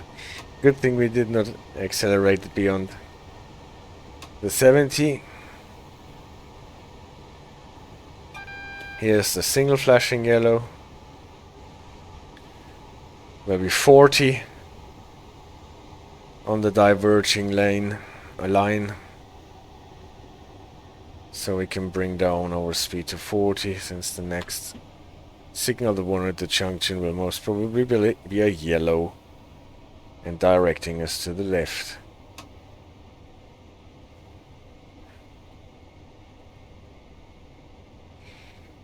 Newington is one of those stations where you have two lines for the through traffic. They can run there without stopping anyone. And the trains that are supposed to stop in Newington go into the loops so that they are out of the way. And here is the junction signal, yellow with the junction indicator to the left, just as expected. And since the moped board told us that we have to expect... No, it actually go green. Maybe it was remote approach controlled. Yeah, the moped board telling us that we are to 40.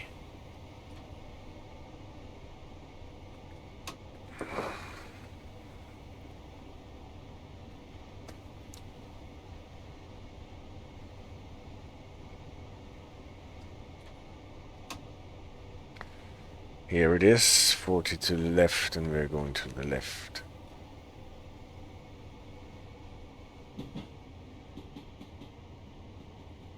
Well, it's actually a bit weird because we're going to the station, to the platform. We should not necessarily run 40 here.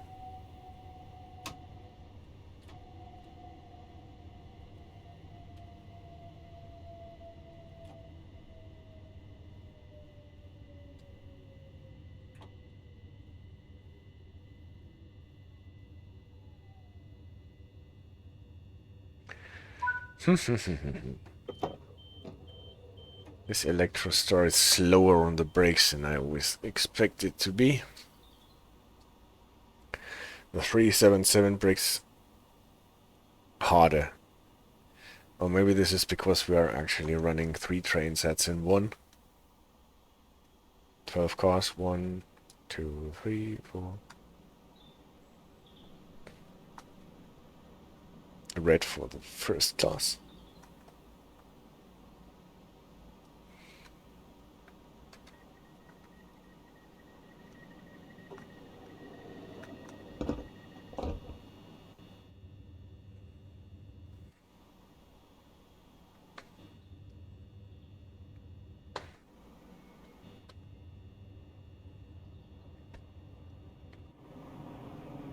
And go.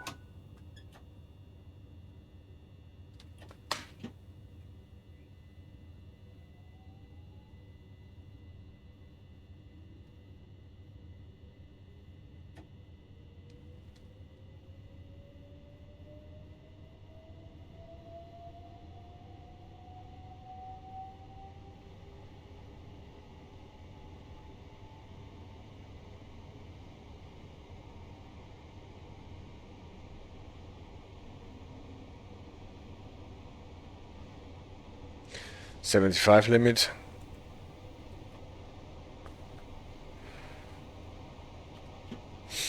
Gotta stop at Rainham.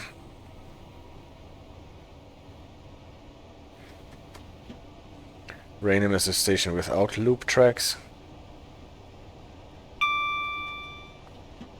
So we cannot be sent to a loop.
That was the vigilance demanding some attention. Yep. What is this 60 here?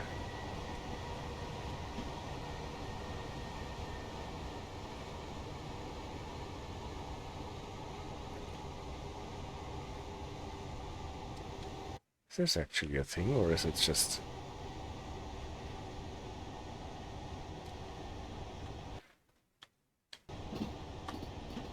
Uh-huh.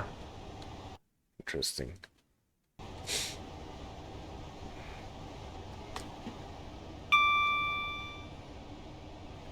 An unmarked speed limit from 75 to 60 to 75.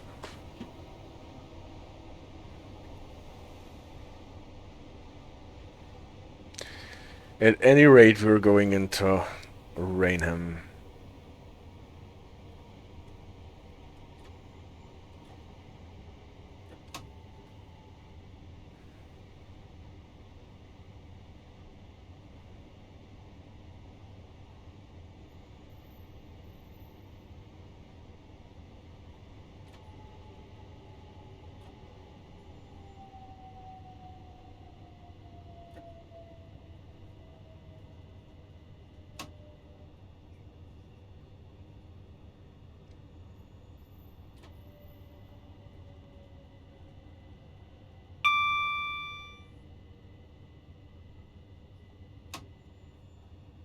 Rainham does have a bay platform.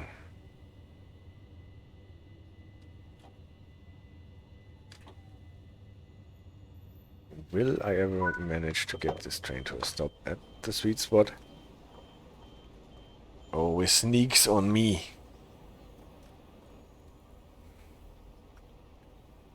Yeah.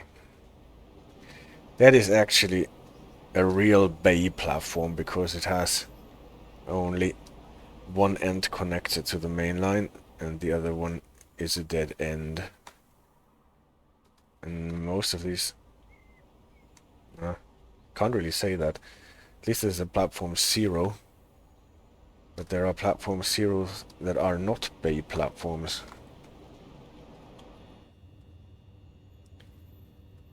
Close my doors already? No. We...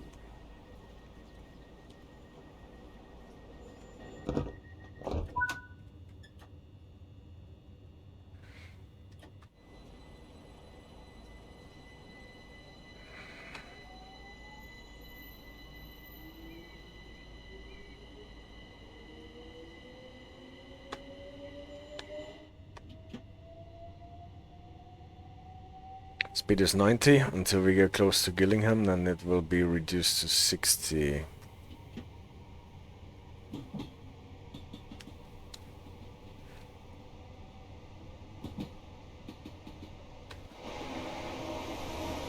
So we can accelerate with all we have.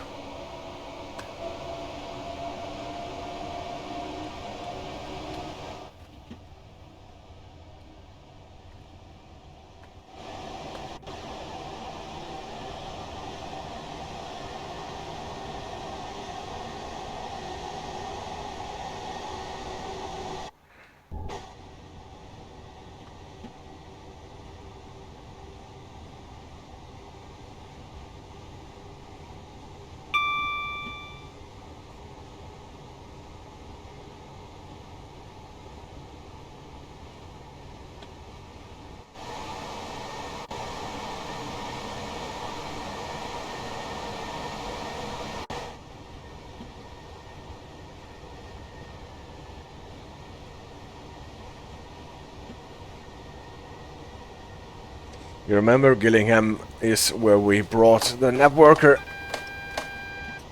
into service. Now we're getting a Morpeth reminder AWS signal for the reduction to 60. Typically it's enough to start slowing down when we pass those high shelves to the left that get visible just right now. And we slow down because the 60 will be behind the next signal. Don't get confused by this. It looks like the next reduction to 60 is still 800 yards ahead, but it is not. You can already see the board. It looks like there is so much way to go. But here is the board. Snap. We are in the 60 reduction.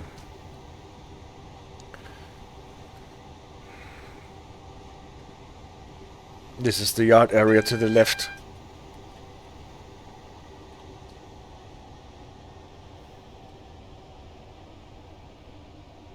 where we brought the networker into service. There was a second Morpeth AEWS for the reduction to 60. Or it's a bit weird because there is another reduction to 60 coming in, or already passed. This is where we waited with our networker. This is the level crossing that we looked at while we were waiting. And now we're going into Gillingham Station, and not to platform 1 as the networker did, but to platform 2. What is the up line non-loop?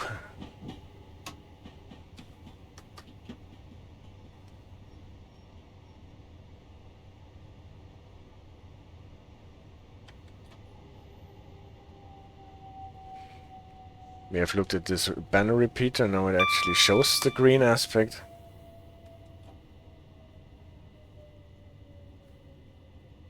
But obviously we have to stop for the passengers.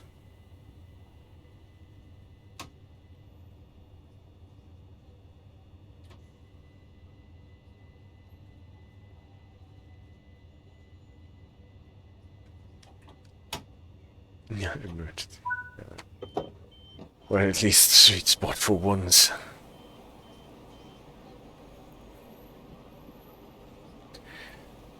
This is supposed to not happen that easily anymore in Trains in World 4.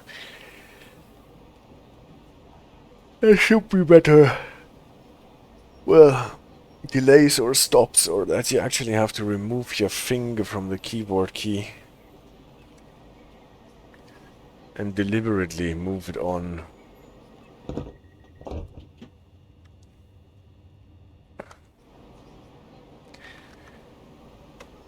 Go into emergency.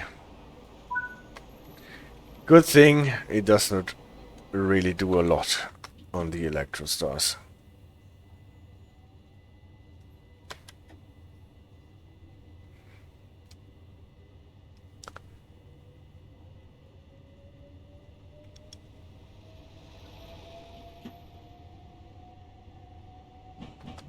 Limit is 60, coming out of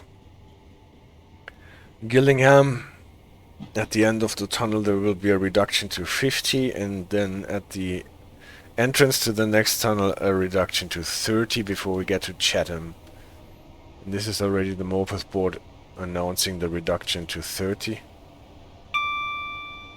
But before we get there, there will be a reduction to 50. So at the moment we can accelerate to 60.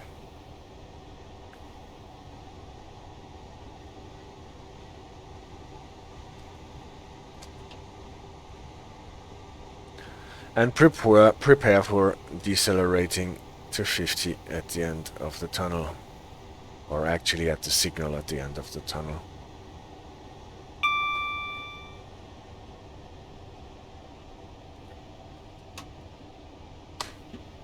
Here, 50. Now we're going around this neat part of the track.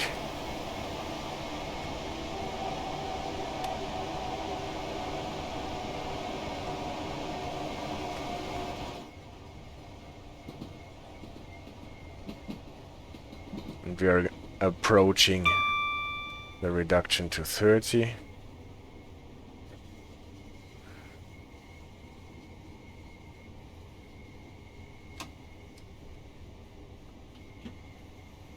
And into the next tunnel.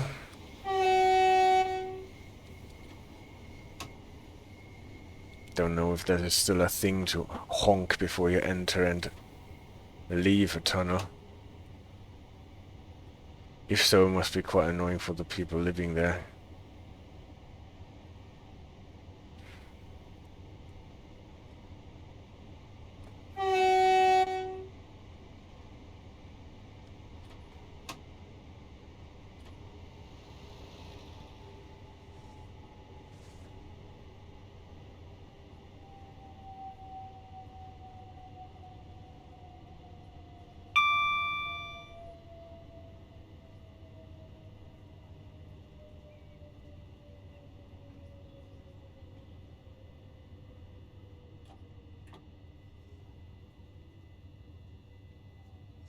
Well, this train does not have this braking power kicking in as the other Electrostars have. Below the 15 miles.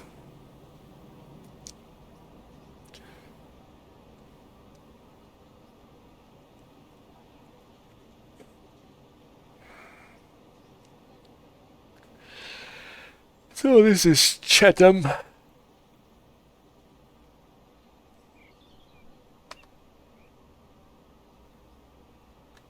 Oh, we're really early.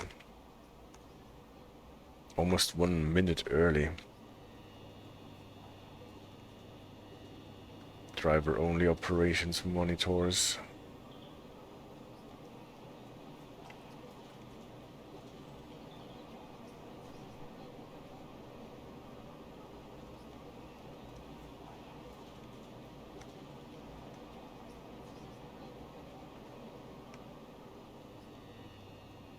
Then we have one more tunnel to traverse and then we made it to Rochester.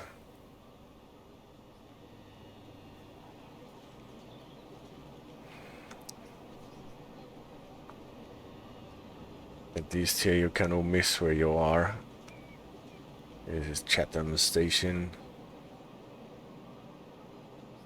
I always like it when the stations are actually connected to the scenery. Really close the doors, didn't I? Yes.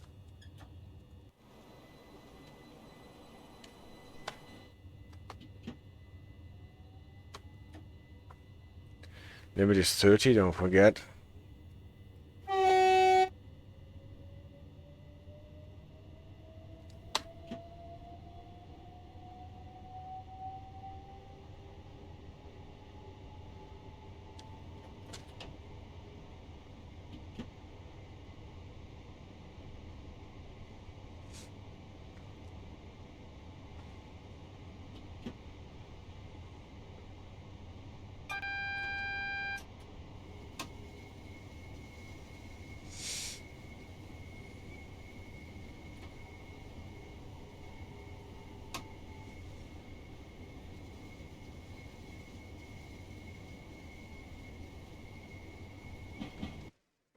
Yep. Stays 30 because we're not diverging. Diverging will be 15. So we are sent along the main line. This is the old station of Rochester.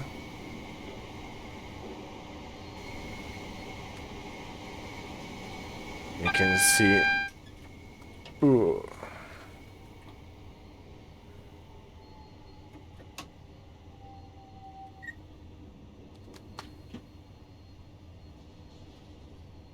Take it easy. What? I was actually speeding the 30 because I was looking out with the externals.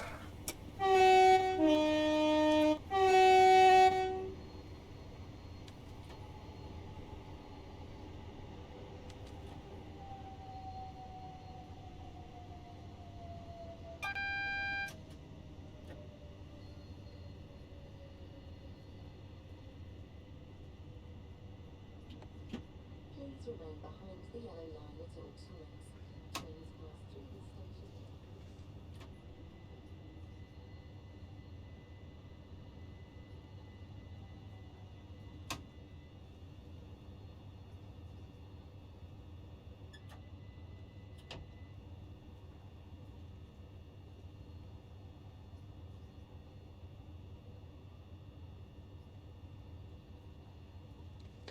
And here we are in Rochester.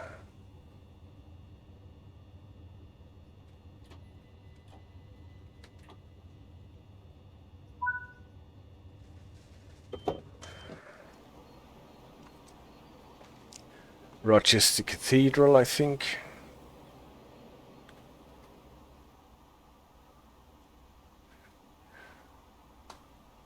And the river Medway,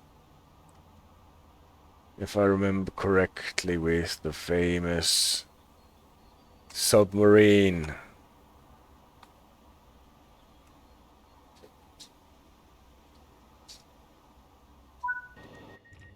Look. Already I've been kicked out. Because the AI will take this train out of the map. Most probably straight ahead here. And into the south of London. Yeah, guy. This is because you never drive with the safety systems on.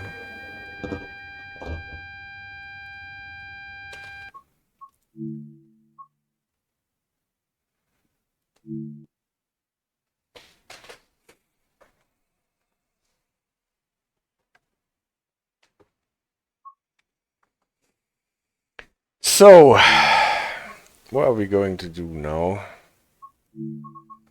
I think we can resume our Javelin before we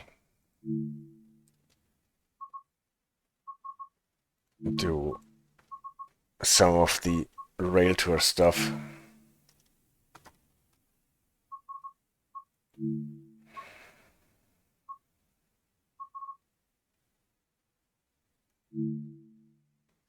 No, I have to do the one in the morning. We cannot switch to the afternoon already. And to the evening.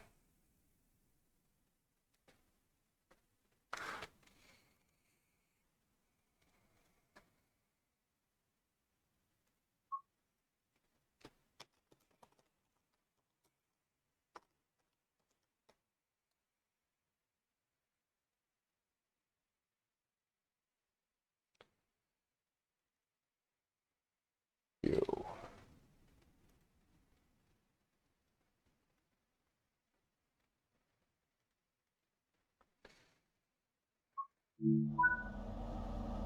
We're a bit early again than we left.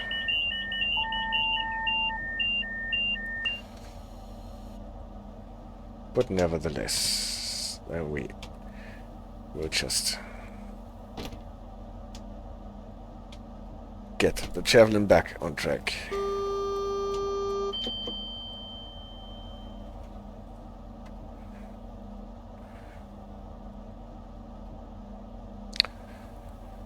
Reverser, brakes.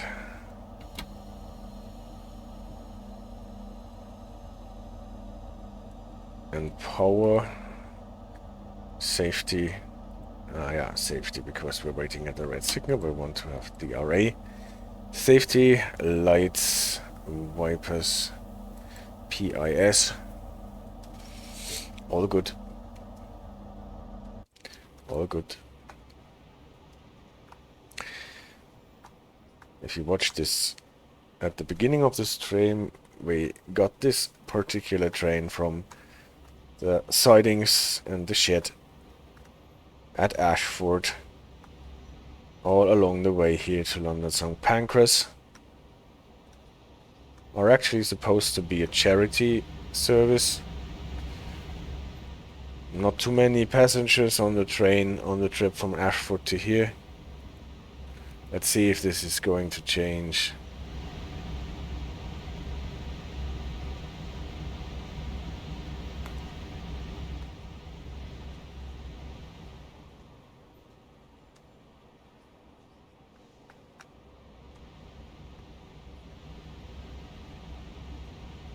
Years to 2019. Guess we have to open the doors first. No. Actually, they don't want to have us open the doors. Then we close them again.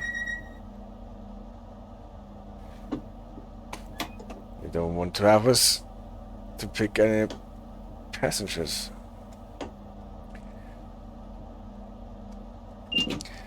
Then we go without passengers, even though we are labeled a one set, where is a passenger express service, and not a 5 set empty coach move. But maybe the charity people are offended because nobody wanted to go on a charity trip starting at 4:20 at Ashford International.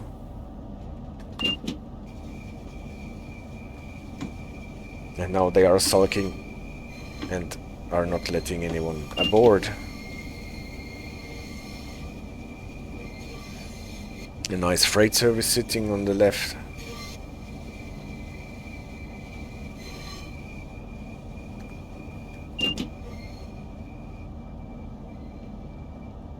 The 40 limit ends as soon as the tip of the Javelin has passed a spot between this signal that we can see from the back and the green signal here. So we can accelerate to the 60.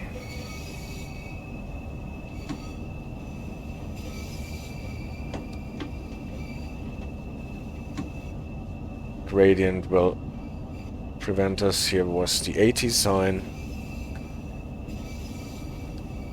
Train has passed the 80 sign when we passed the cap signaling sign, so we can accelerate to 80. The white cap signaling sign, not the black one. Here is the black one telling us that the cap signaling actually starts. Always careful not to overspeed here, because there is a short spell where you have to stick to the 80 and it is going quite steep down the hill, so that the train will always try to accelerate. And now we are running into the underground.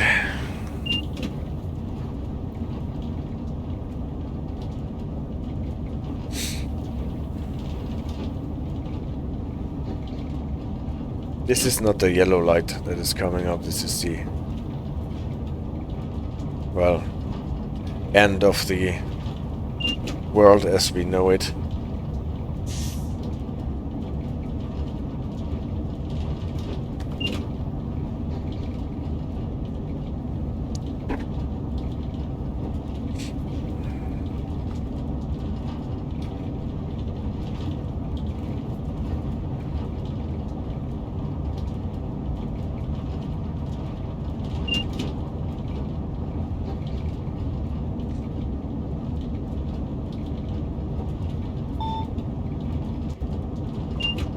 Cap signals increased to 225 for this maximum line speed. The 200 was maximum line speed before as well.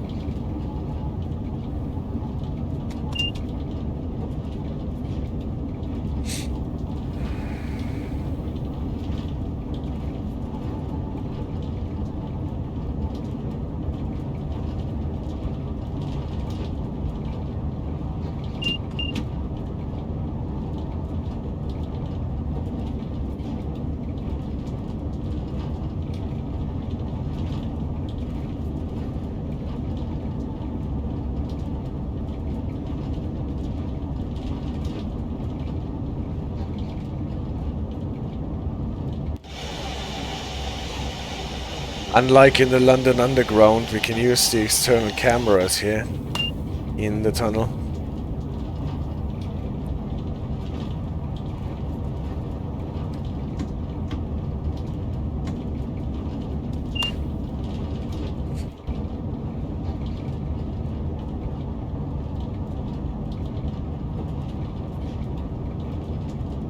Stratford. And this looks nice with this light, doesn't it? Glowing golden light. Well, it is obviously retreating because of the limit of the draw distance.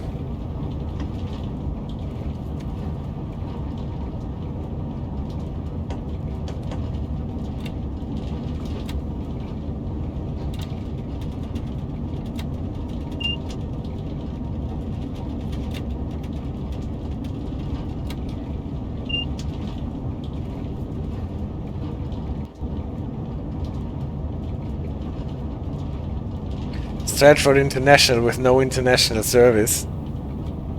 Is that so? How was lunch?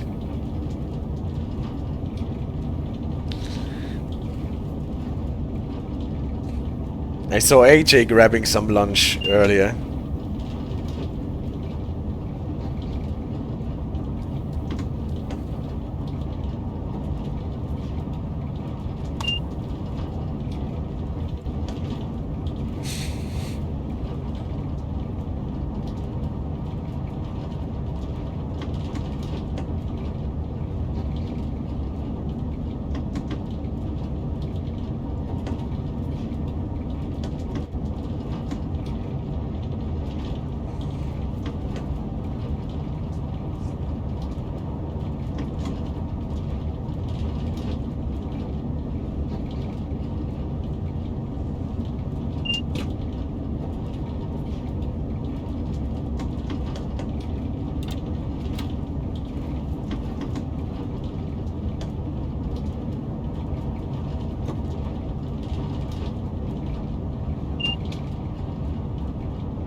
The interesting part on this service here is actually that you have to do a running changeover, a running power changeover at Ebbsfleet, because we are only going through the station area, but we're not stopping.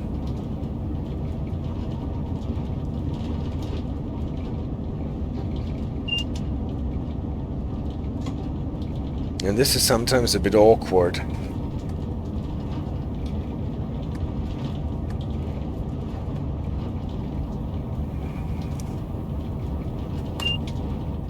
Also, never forget there is an AWS magnet active when you're going into Ebbsfleet.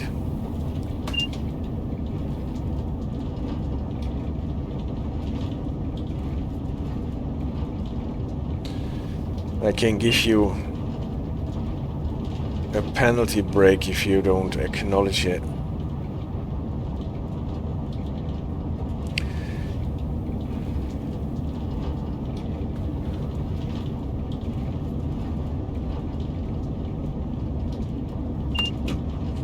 Nine miles to Ebbsfleet.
Well, this is high speed as you expect it to look.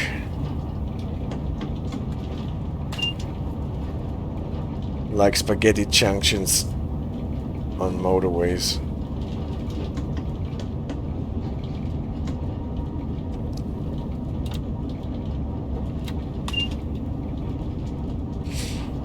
.8 miles to Ebbsfleet. But we will get signals from the TVM that slow us down.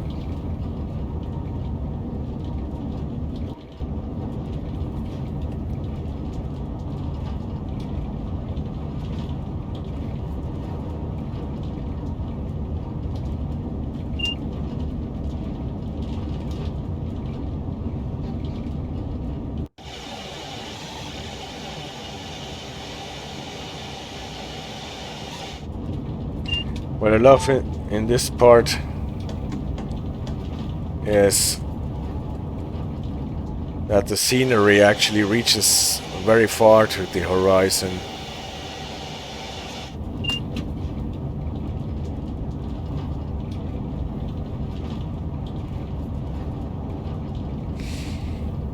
Now we're going downhill into the tunnel. This is why we need relatively much brake force.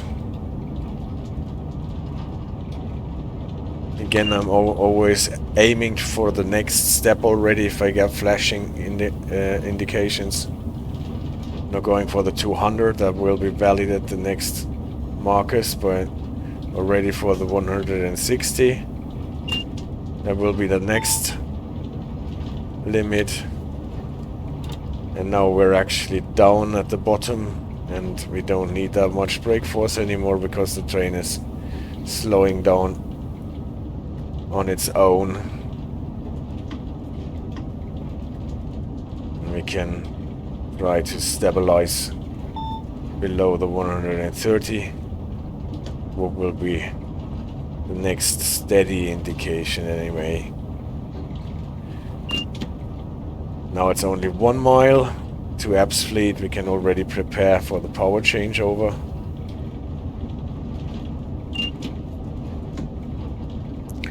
Limited Absfield will be 100.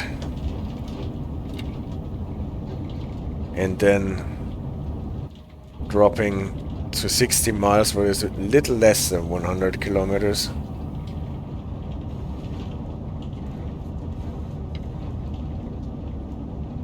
So if we drop to 90, we should be safe. The rest will be done by the gradient.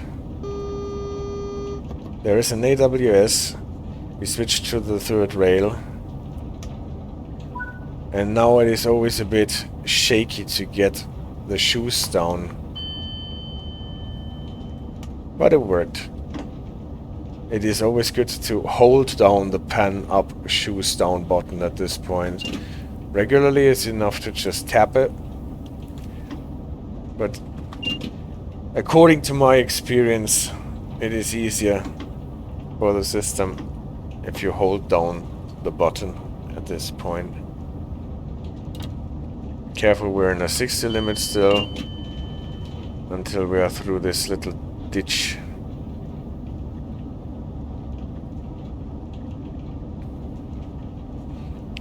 And here it will increase to 70. At this sign here, 70. 130 yards for the Javelin to travel. And we can accelerate to 70, but we won't be able to enjoy that too much because this AWS magnet is already for a Mopeth board announcing a reduction to 30 for Gravesend. So I coast a little, and at this signal I already start slowing down. There will be another bridge with a banner repeater.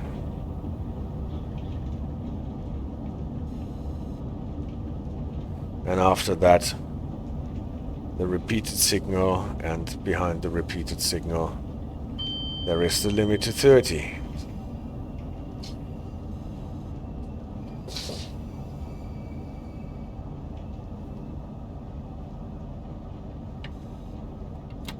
This is the part where you can go to the right to get to the bay platform at Gravesend. You're one of the services that come from Dartford and turn around here at Gravesend, and you would go to the right here into the bay platform.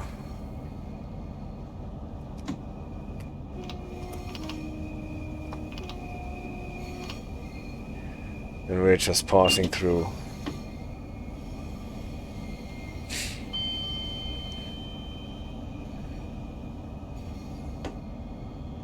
And we are not only a special charity run, but also do not have any passengers aboard. Since the charity organizers were pissed that nobody wanted to pay several £100 for a ticket for a trip that starts at 4:20 at Ashford International. This is why we're actually having an empty train here. Already passed the increase sign to 50.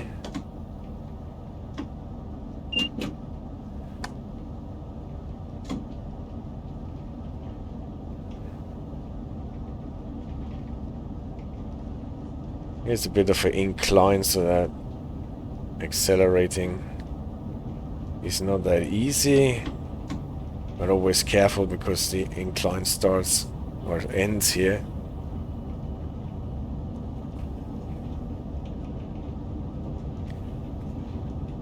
More or less.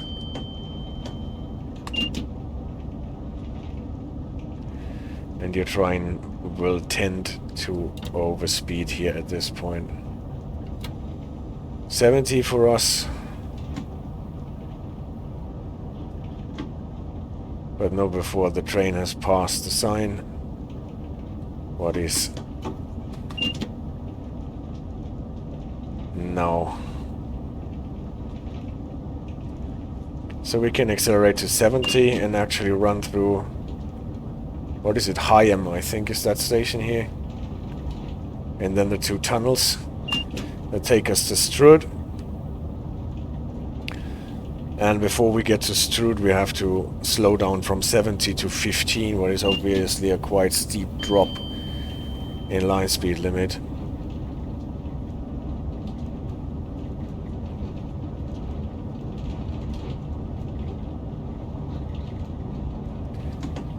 But before we get there, we will still have to pass Hoo Junction.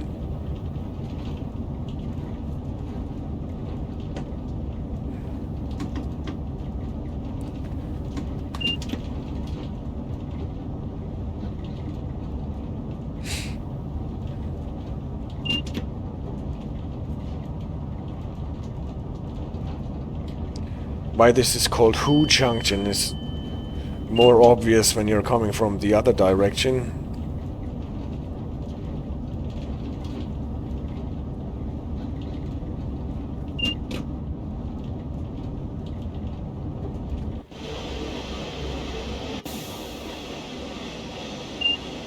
So sometimes the lighting is really great. Just look at this golden light in the reflection and the clouds.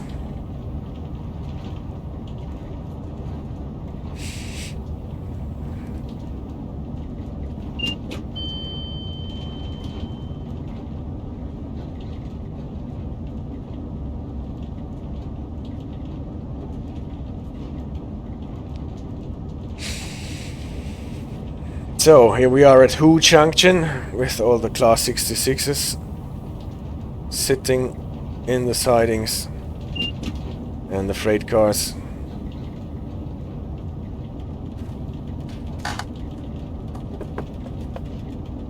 Interestingly enough, when we're going here on the down line, there are no whistle boards. If you're coming the up line and passing Hoo Junction, you have to blow your whistle twice.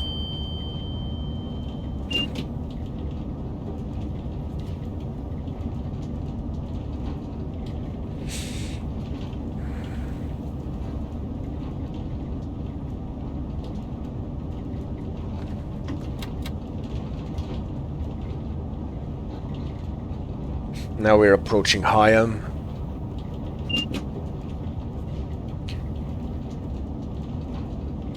It's rare that any service actually stops here.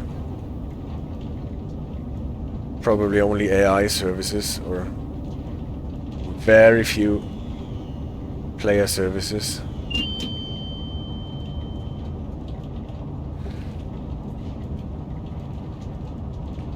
But this networker obviously stopped there.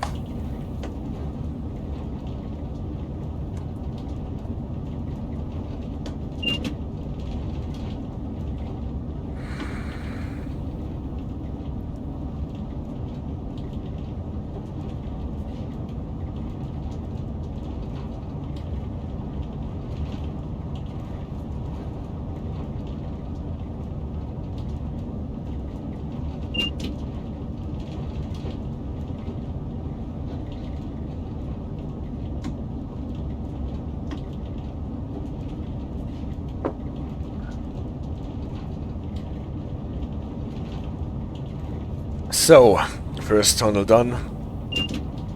One more to go. Speed limit stays the same. Just be prepared that at the end of the tunnel we drop to 15 miles. And then crawl with 15 miles through Strood station.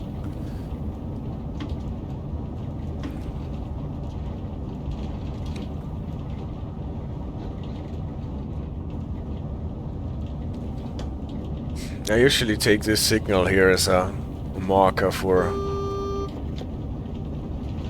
starting to slow down.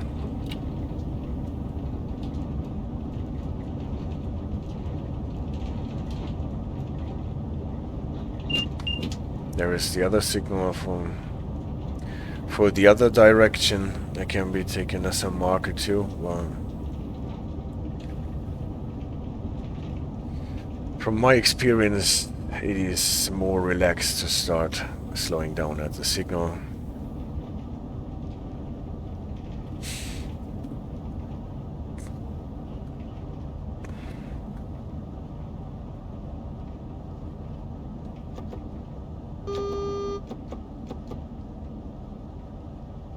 Still too fast, actually. A bit, so we need a bit more brake. Now we're good. Here's the 15, and we are at Strood.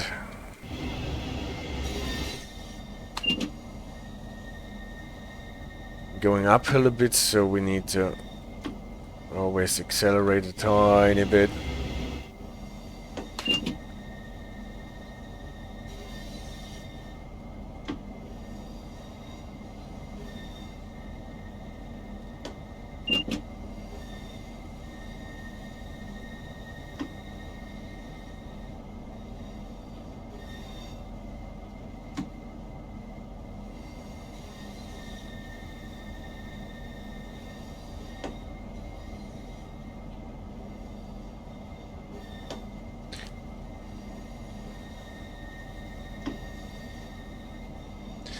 And being at Strood, I think this is a good opportunity to switch to the Class 33 Crompton service here.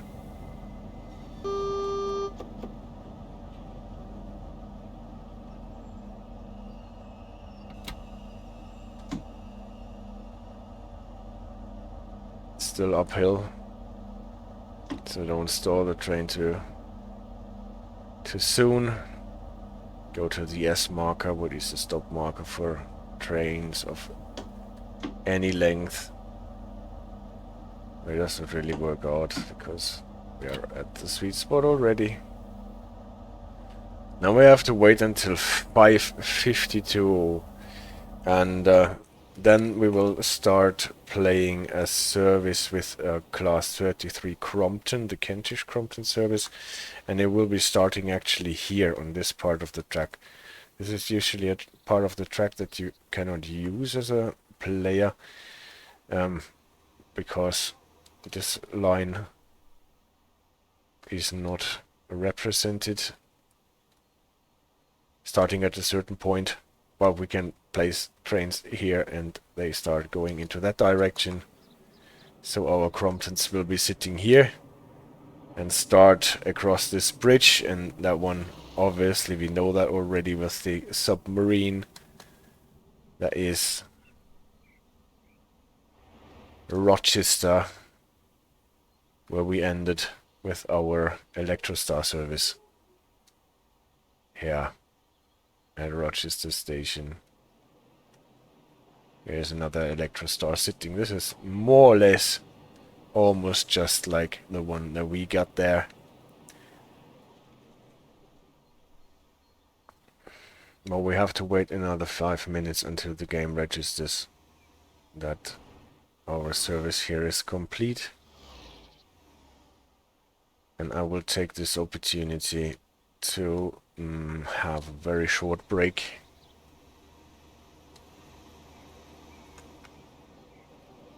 Just have the stream idling here, and I will be back in 5 minutes.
And back I am. What we can already do, we can already... The Kentish, Crompton.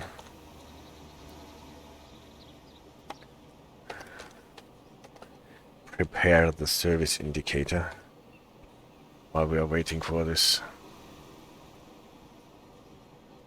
service to finish.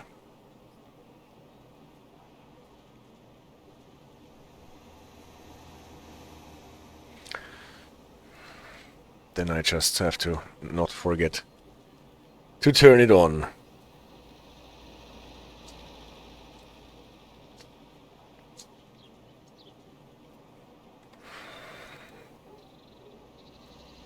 So Strood is actually quite an interesting place because the railways that are, or the lines that are crossing here are not just simply crossing, but you have this connector.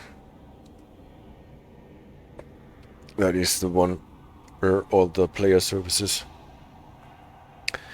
in the game more or less go through.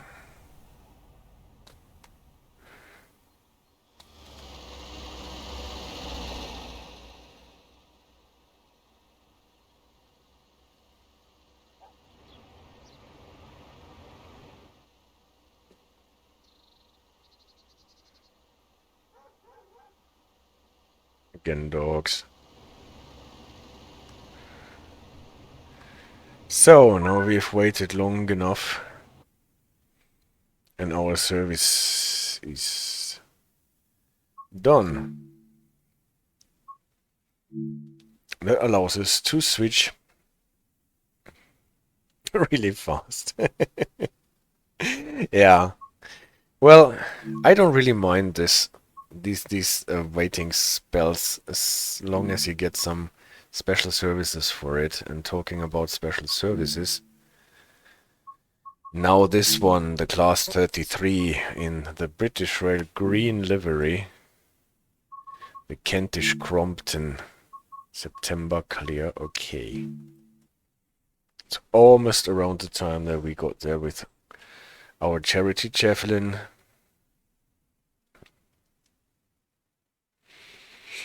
And those services, to my knowledge, have been added just recently, because the poor Class 33 Crompton locomotive only lived in the West Somerset Railway and was only allowed to go 40-45 miles, and there were no layers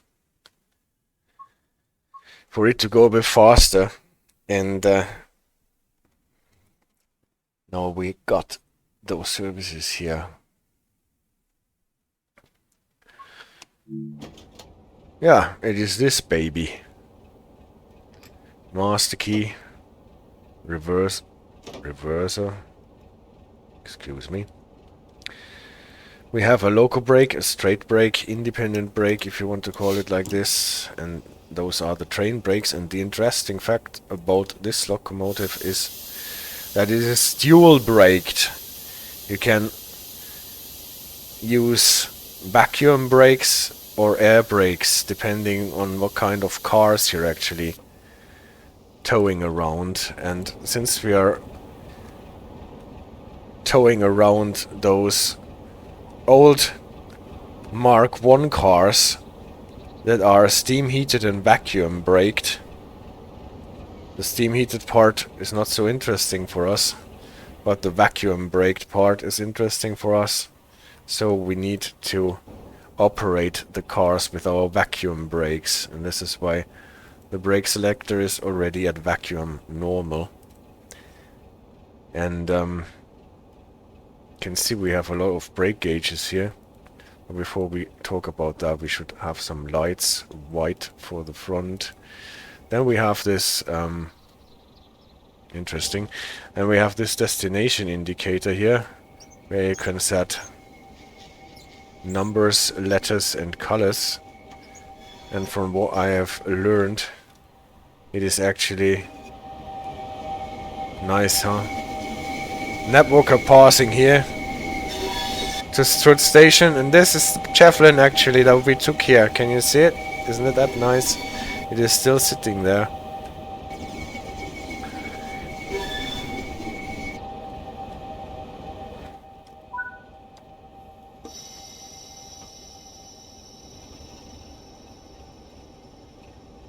So what I was trying to say is this 2-digit route indicator here that I just set to 33 because it is a class 33 and I cannot really replicate the correct number for our rail tour service here.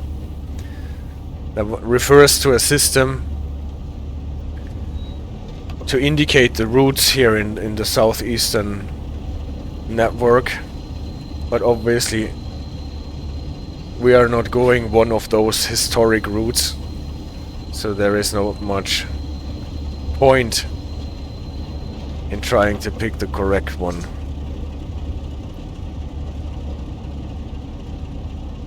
By the way, we should turn on the AWS machine.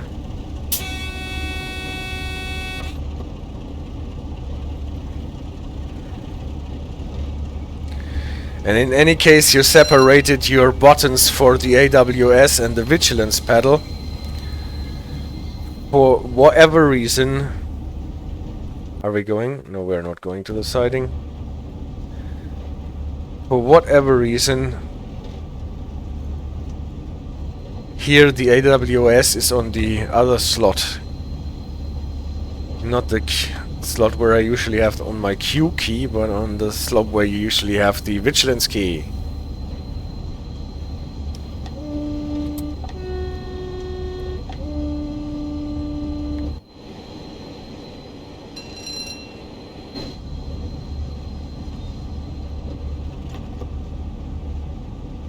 What is a bit weird. But okay.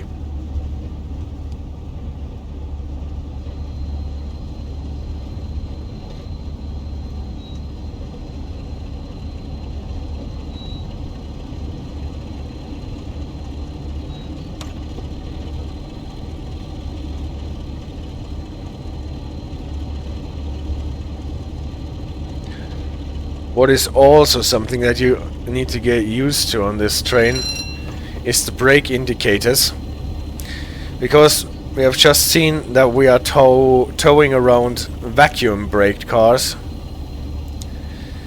and at the same time we have a reading here for air brakes, main reservoir, train pipe. This is actually for the air brakes. Brake pipe at 75 pounds per square inch, approximately, it's still 30. And we have an indicator for a brake cylinder with pounds per square inch. So this is, the left two are obviously for air brakes. And still we are using vacuum brakes on the cars. So how does this work? It's because the locomotive itself is not using vacuum brakes. The locomotive is always on air brakes, so the brake cylinder pressure here will only be, like usual, only the pressure for the locomotive.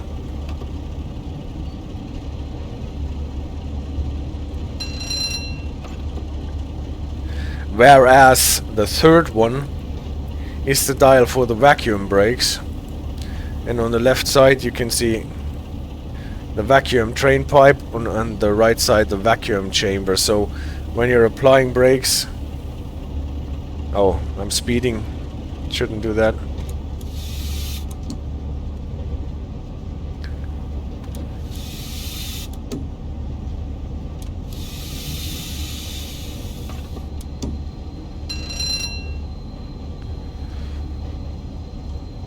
We're just passing the 50 sign here. Here is a sign that allows us to go 50. Soon as the train has passed. How long are we? 130 yards. It's about what the Javelin was long.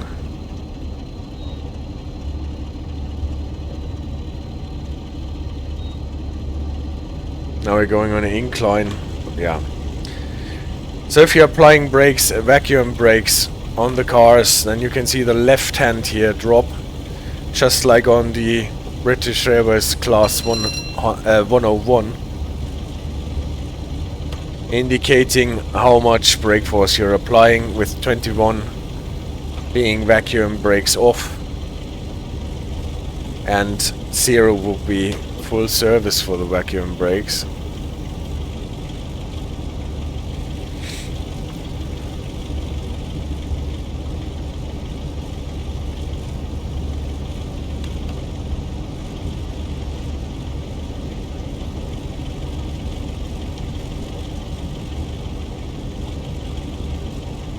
And what is really a cool thing about those new services is that the Kentish Crompton services use vacuum braked cars, whereas the Medway Valley Crompton services use air braked cars, so that you can actually see both types of brakes in action and compare the feeling.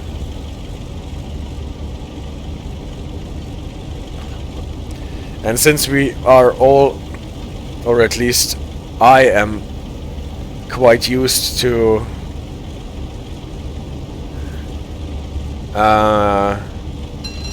air brakes, Gillingham station here,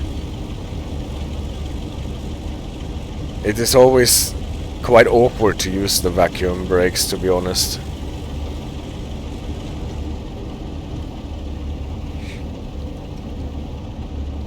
There's also a button called the Exhauster Speed Up.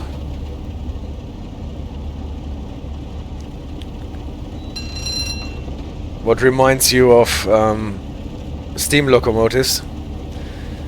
The large exhauster. No, the large ejector. Different word, but a bit the same. By pushing this button you can release the vacuum brakes faster.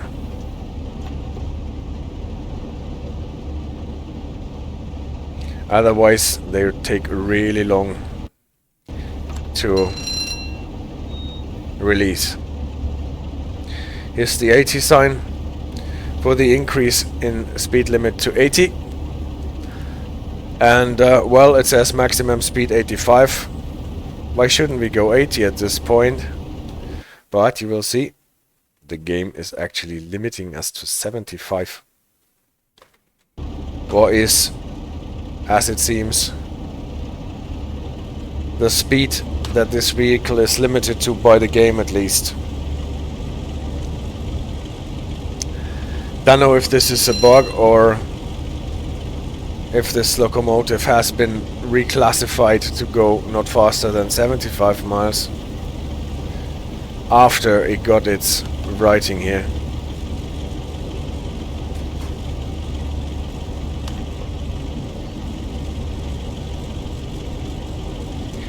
At any rate, the game will control us to 75 max.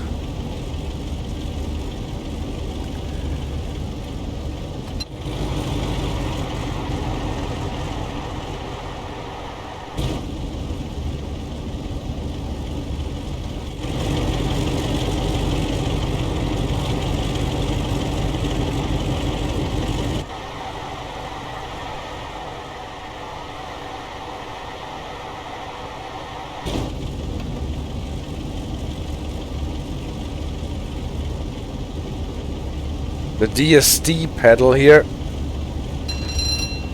actually works,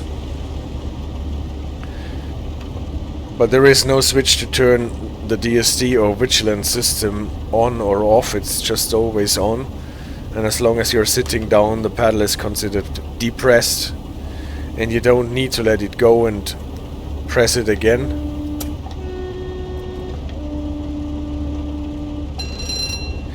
Just have to keep it pressed like a dead man switch.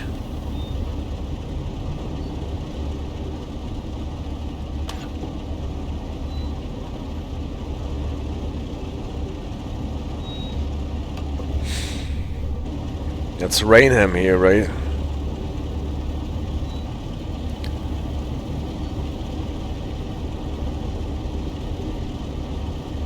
soon the line will fold out to 2 more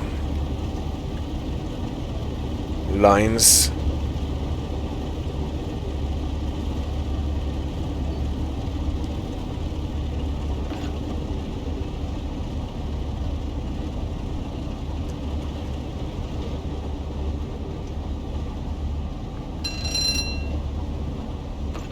And we are approaching Newham, and at Newham there is a reduction to 70, so we will have to let our speed drop to 70.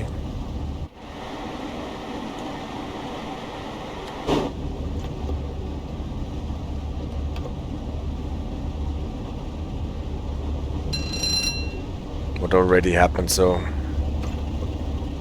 not too difficult.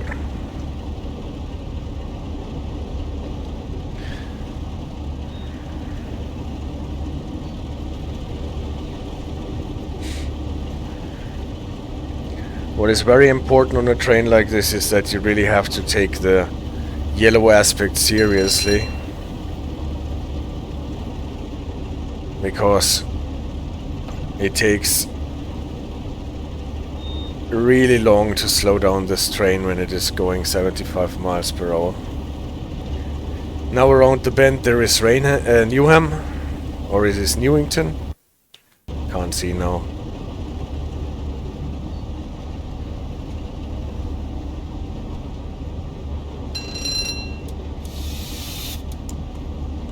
Here's the reduction to 70.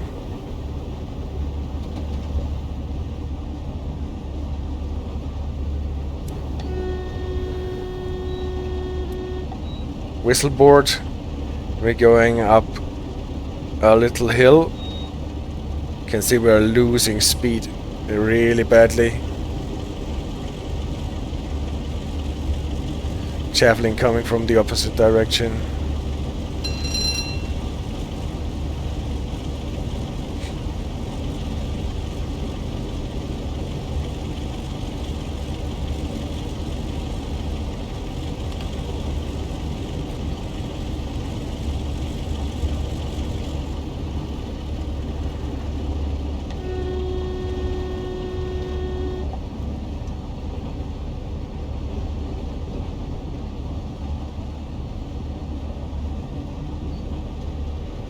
Line speed back to 80, so for us, at least according to the game, 75.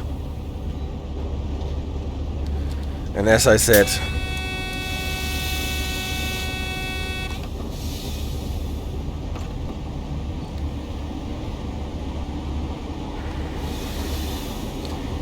take the yellow signal aspects seriously. And I applied the brakes seriously as well, lowered the vacuum in the train pipe to 8 inches of mercury.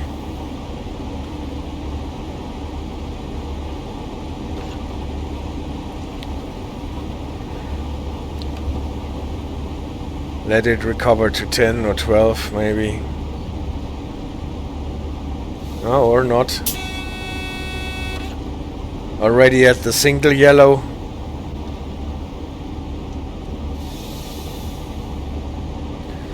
With 40 at the single yellow with that train is still a bit too fast to my liking.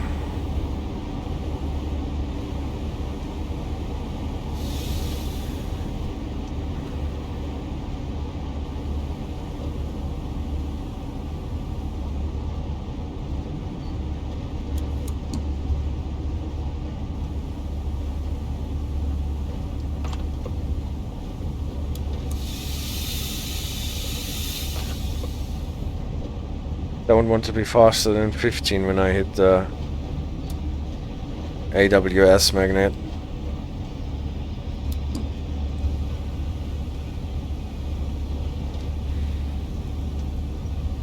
Now we can use the exhaust to speed up.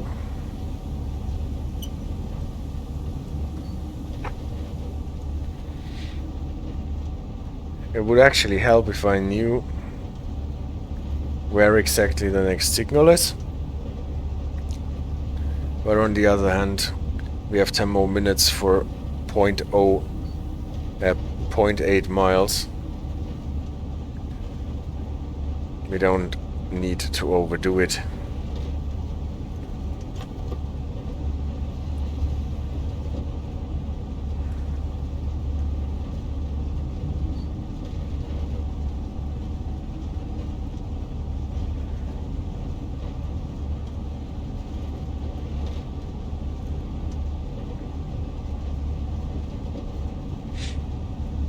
Probably the home signal for Sittingbourne. Anyway.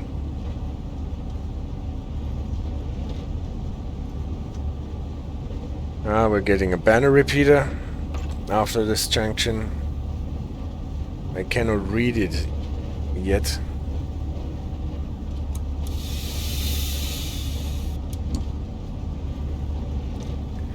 Now I can read it, it tells us.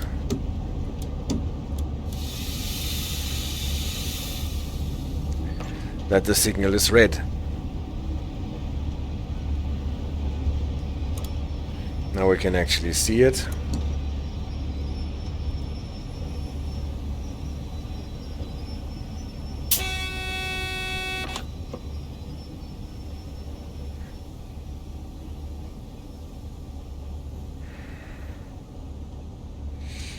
So I don't know if this is an approach control signal, probably not.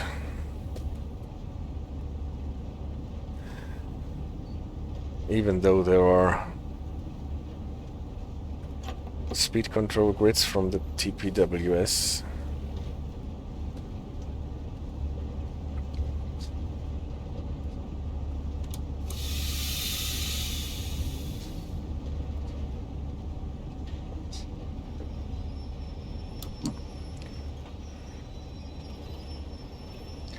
Signal cleared to yellow.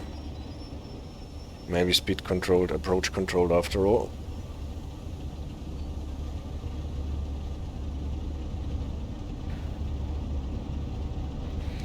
And giving us position 2 or up goods loop.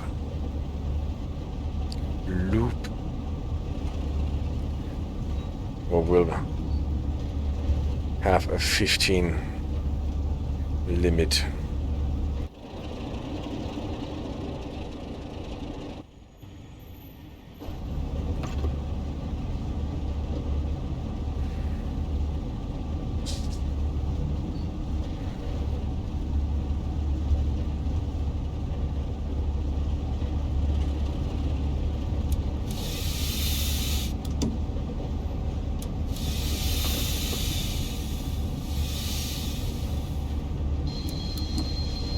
So did we make it, or were we 2 clicks too fast in the end for the 15?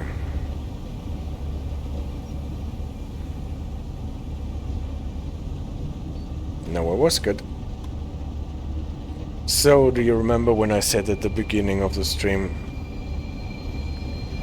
that we will return here for some shunting with the Crompton? Here we are for our shunting with the Crompton.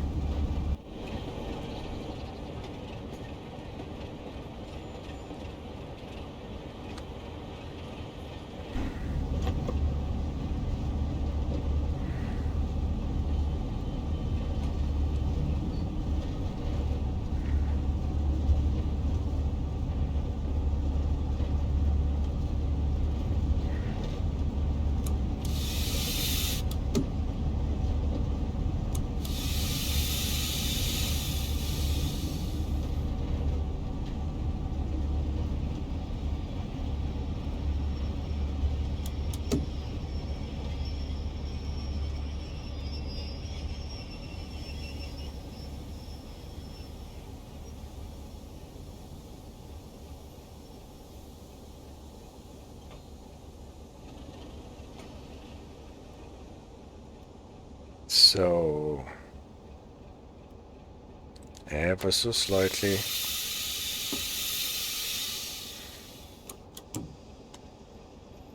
And now we have to wait again.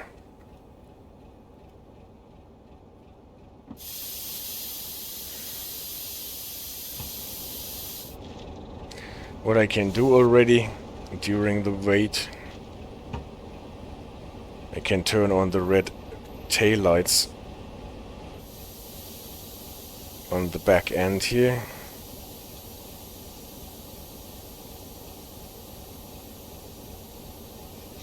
Maybe set this to 33 as well.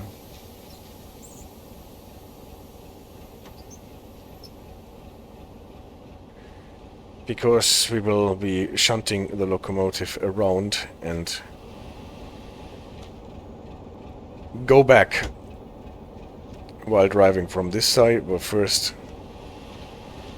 it is supposed to have red lights because we are shunting this locomotive through the main line.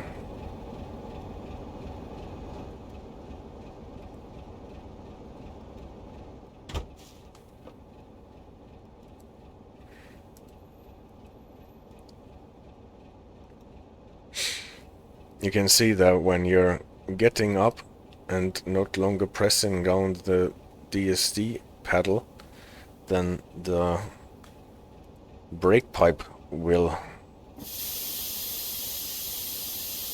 be vented.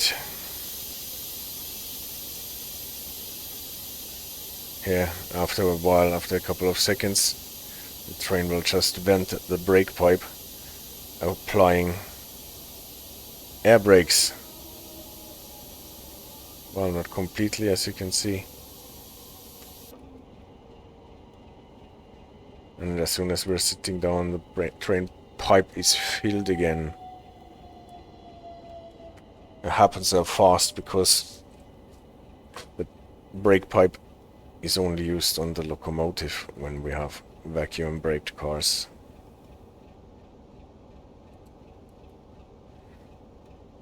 See, the vacuum is still recovering. You can see how slow that works. Unless you use the exhaust to speed up. And it's faster.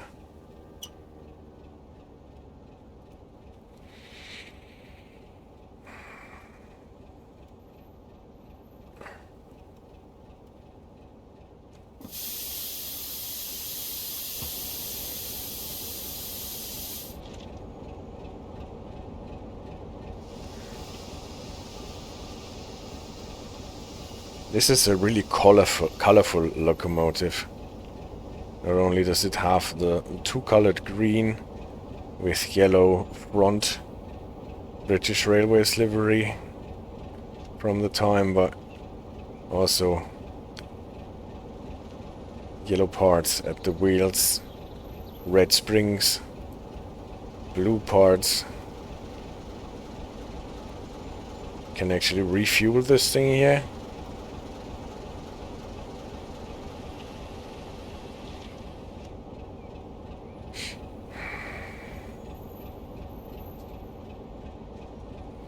Look what kind of installations those cars have.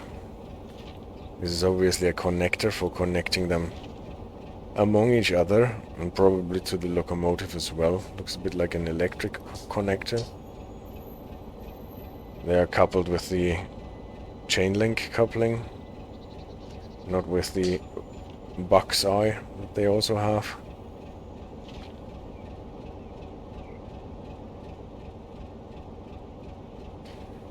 Air brakes are not connected.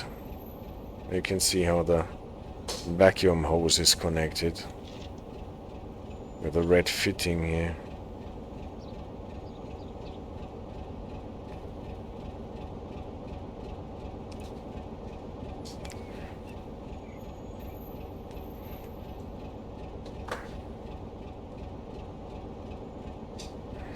So,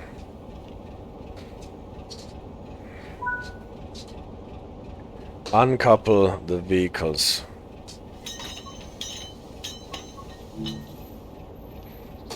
Let's see if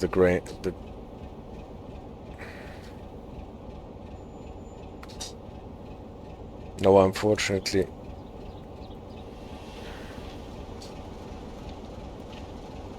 Now it works again. But the train does not really realize that we uncoupled. Couple again. Uncouple again.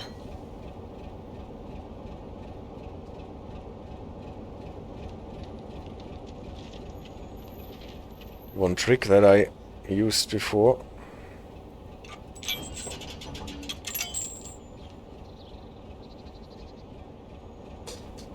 No.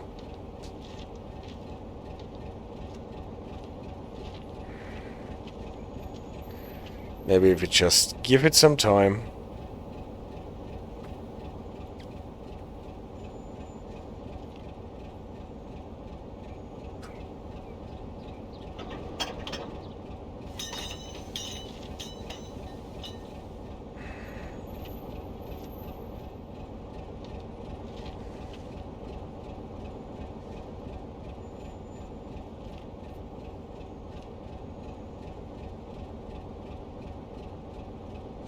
Well, there is not much more uncoupling that I can do.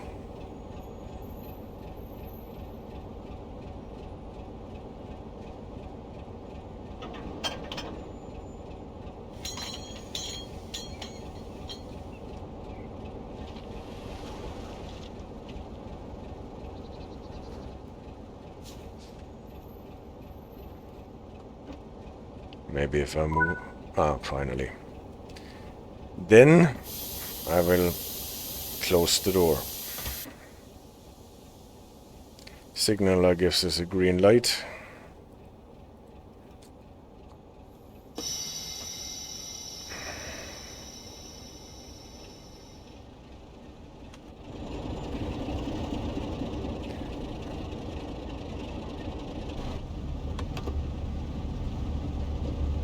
Yeah, maybe this is just that it takes a while until the timer goes to a certain predefined spot.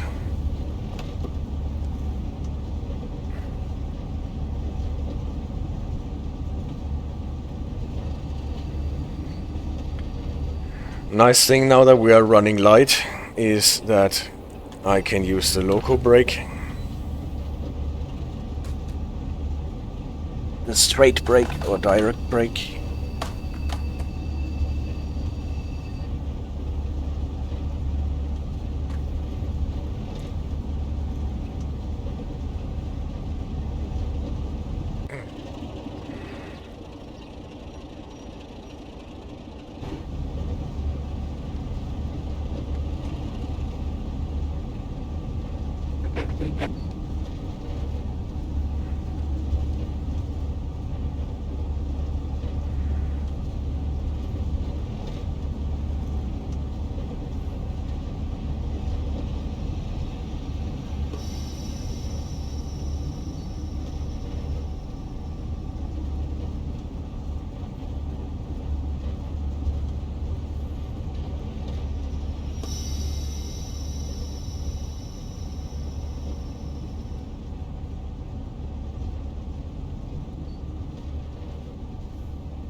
Okay.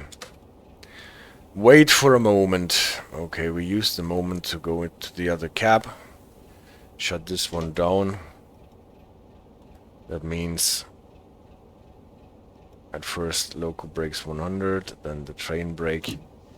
Not only into emergency, but lift the brake pin so that we can move it to neutral shutdown. Then the local brake can be removed, reverser off, master key off. Switch off the lights.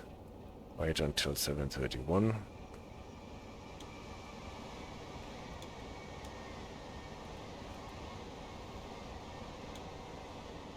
Markers to red. Because that is the end now. AWS. I think that's it.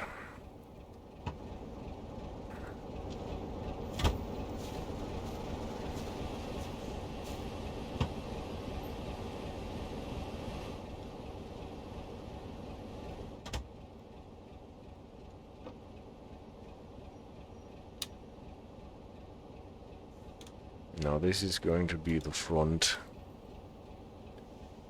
Local brakes. Train brakes released. On. Forward. We already did this, right? Yeah.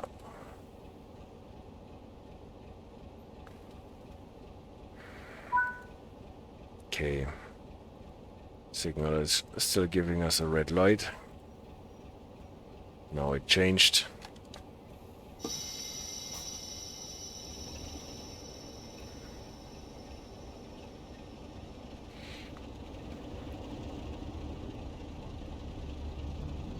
Going to DC.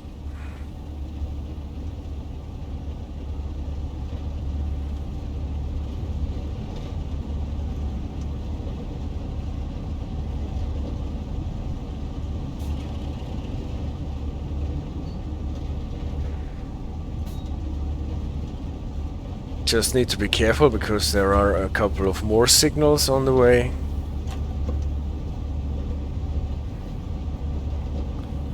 At the moment we're going, I don't know, down,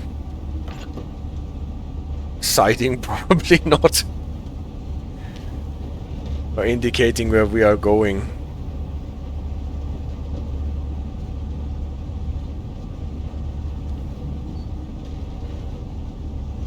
At the moment we are going against the direction of traffic.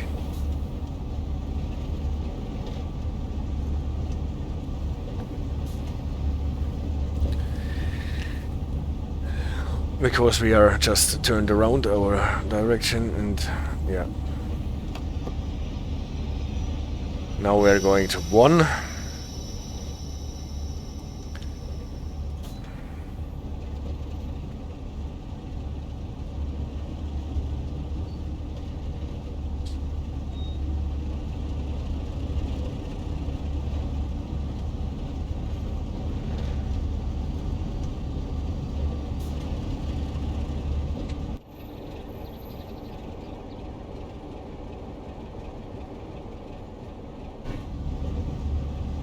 What we didn't do is turn on the AWS. Okay. Just turn it on. This system even does not complain if you turn it on while driving.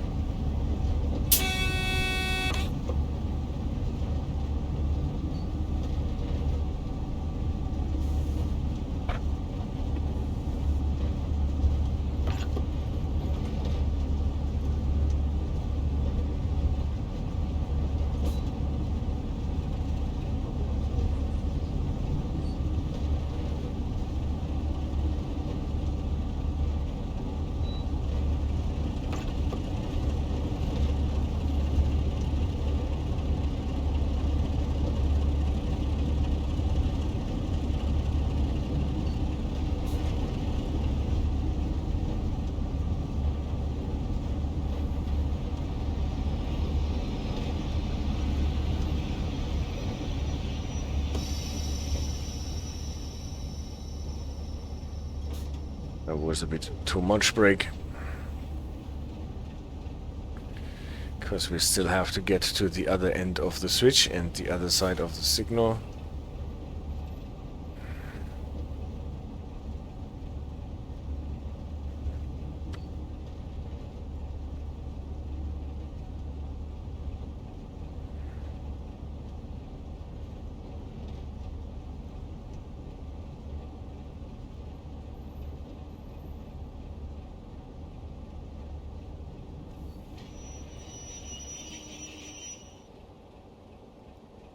Okay, then we can turn this one to the back end again.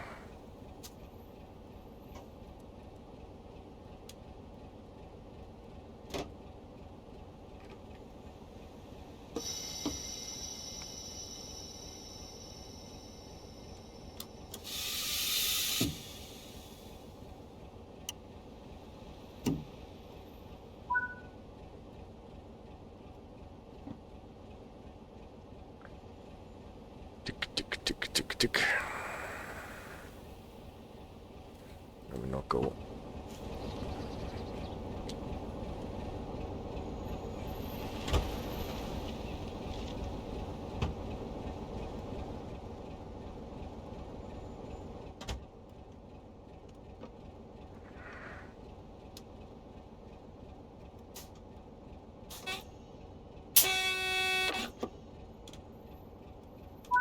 White lights.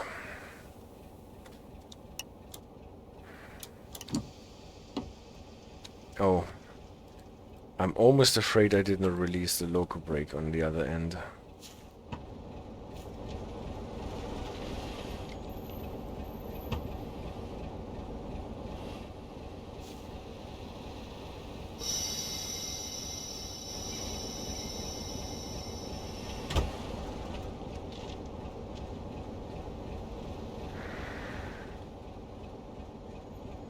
Never tried, but I think this should have caused us trouble.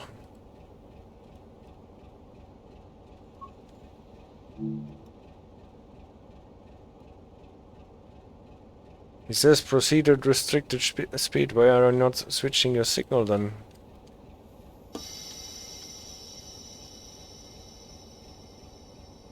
Now we have to rely on what you're telling us.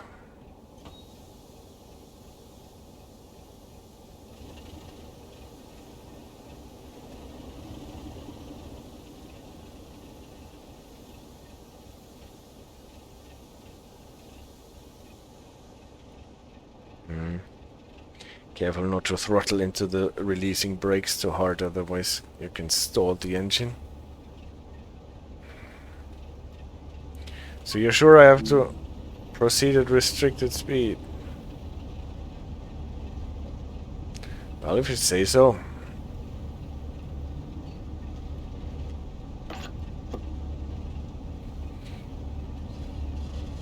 That was the non-existent Befehl 40.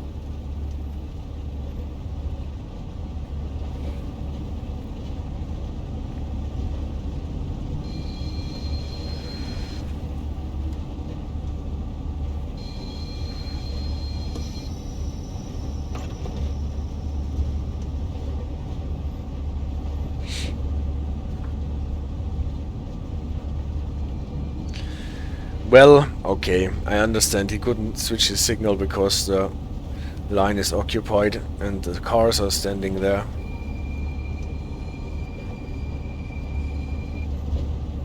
But still...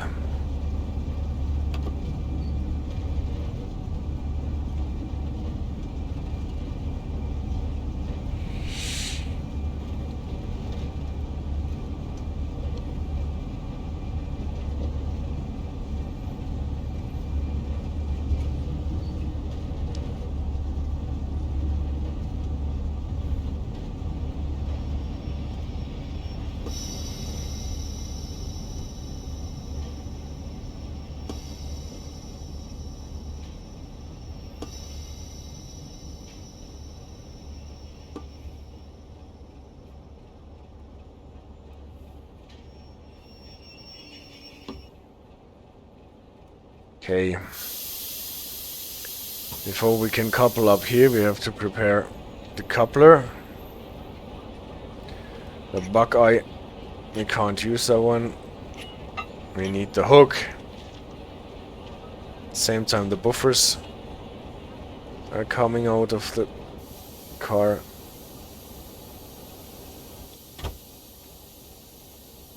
Come on, sit down.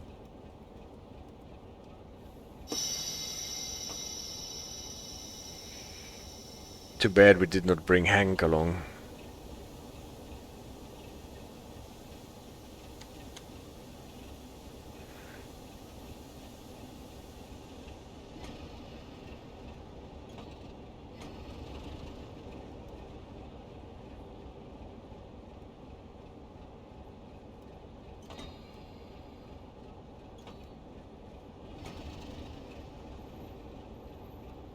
Case.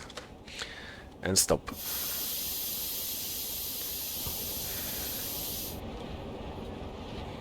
Now we can couple.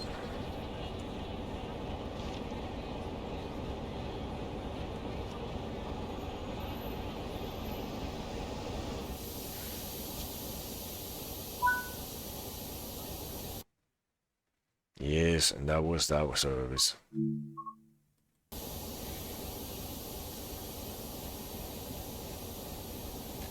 Since we have cars, we can turn the lights off. Probably also the destination blinds. AWS light here.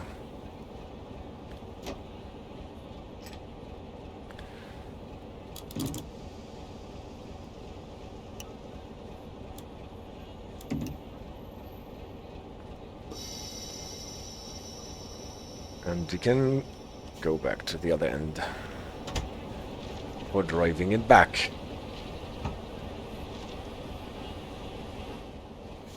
Not entirely sure how long it takes until this service starts. That is a bit long, isn't it? Yeah. I won't wait for that, but I will still prepare the locomotive.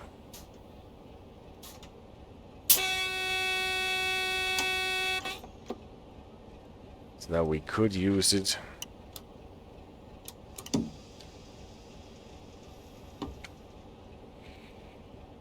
to run back. And then I will take the shortcut.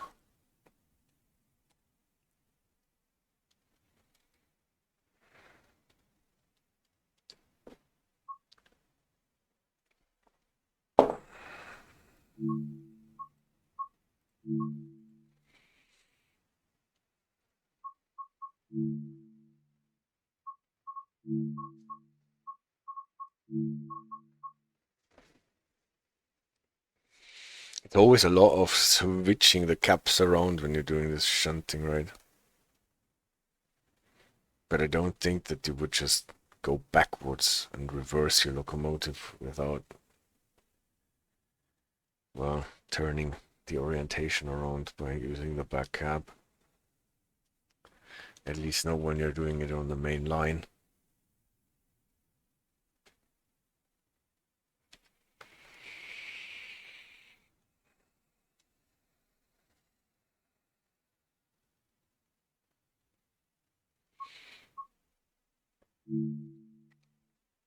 The Kentish Crompton Part 2. This is where we just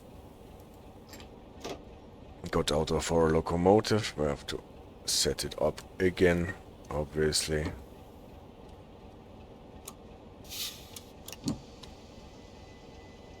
Some lights. Safety. Poop. The destination blinds to 33.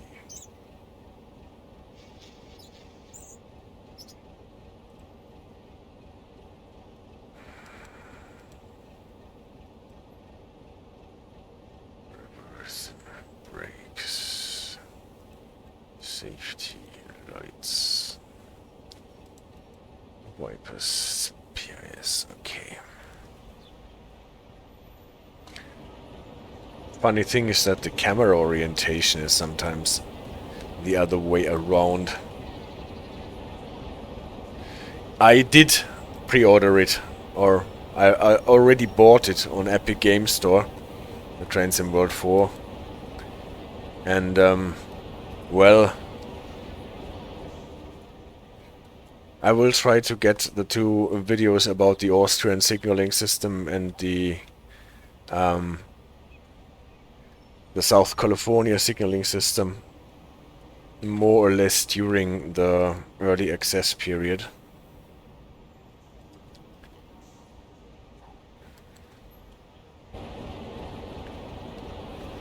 And then on release day I will try to fix that signal on London Commuter. If that is possible at all. To either move the signal or the wall.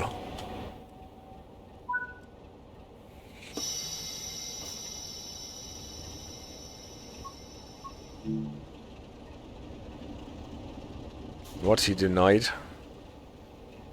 Is there a signal that I... Well, I can't even see that there is a signal that prevents me. Maybe this shunting signal on the floor. Maybe the signal on the floor where I have to at least go into a position where I can see it.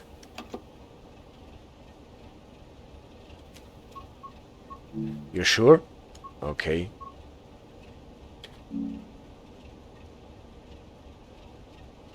But now we can go, right? Yes, now we can.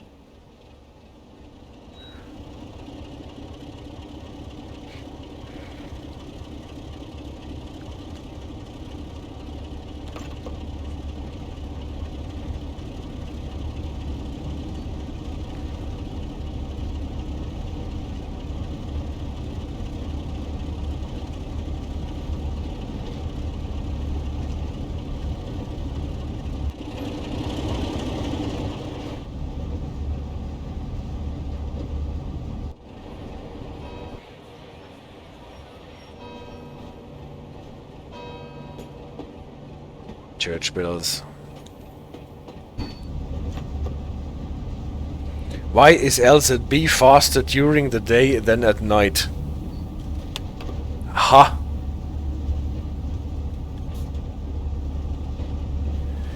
Do you want to elaborate this?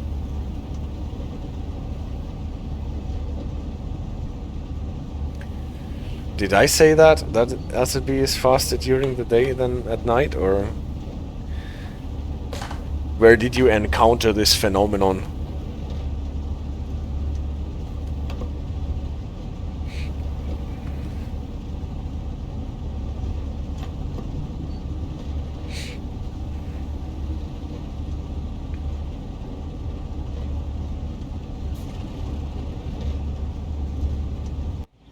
So, my train is on the line.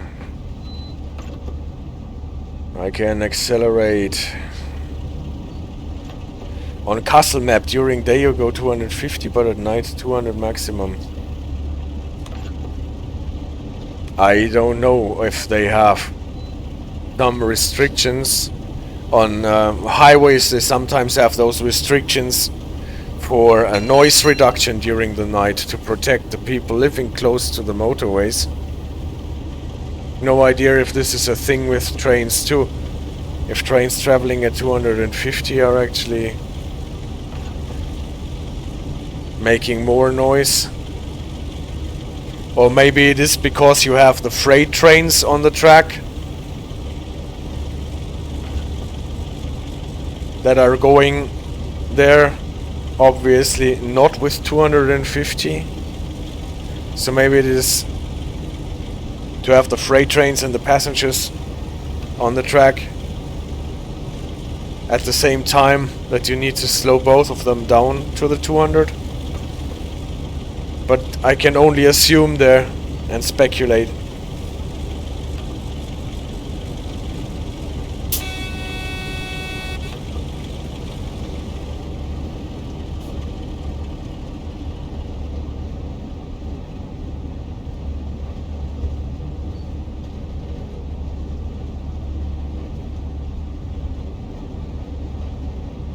So, 2 miles to go and already at double yellow.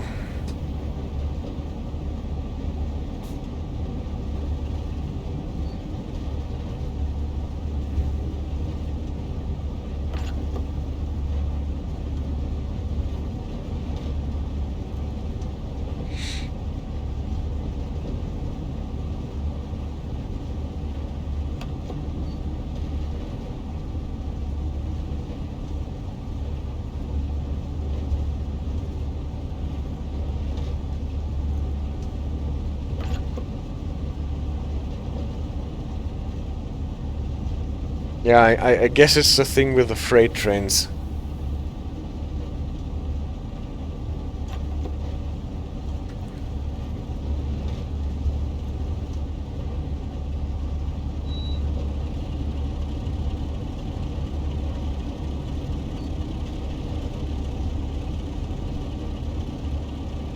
So, and I'm going a bit slow actually, because there is really a lot of space between those two signals.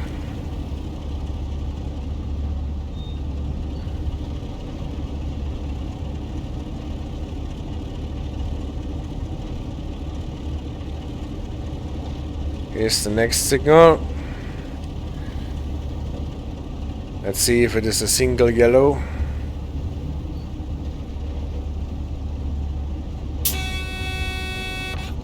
No, it is a single flashing yellow. Did we get a flashing yellow on the other one? Did I not see that it was flashing? Well, that explains why I am so slow and late. I should already be in Newington and a mile away.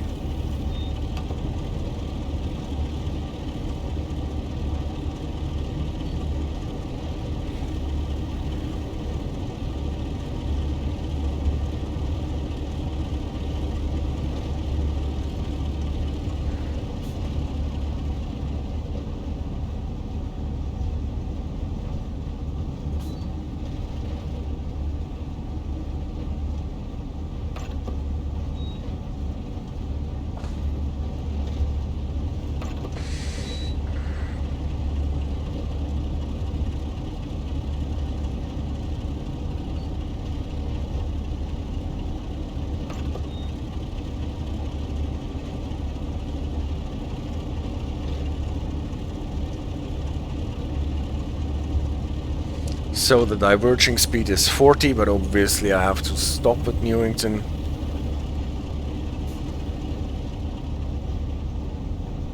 So I will just coast in. Here is the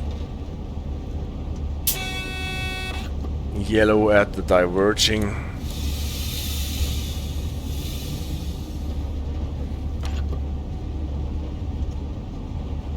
"15 inches of mercury."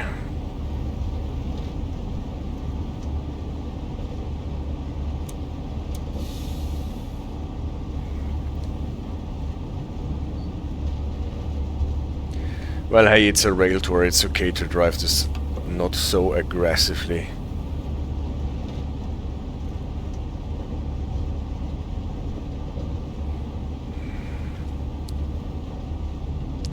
Got to make it up at the next stops.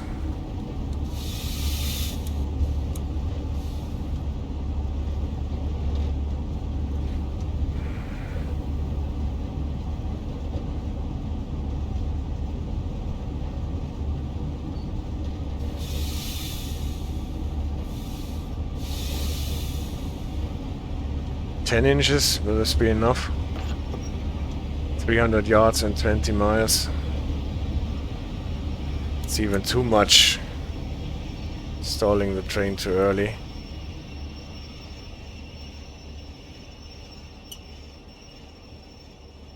Come on, go a bit.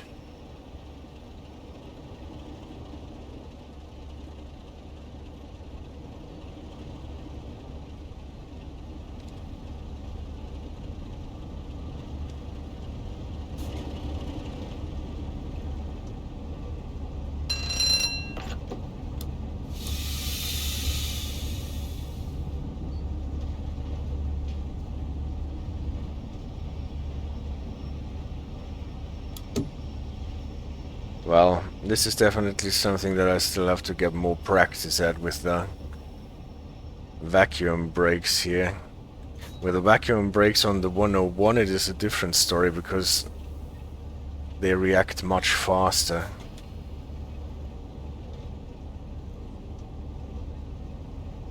And the vacuum brakes here are slow to apply and even slower to release.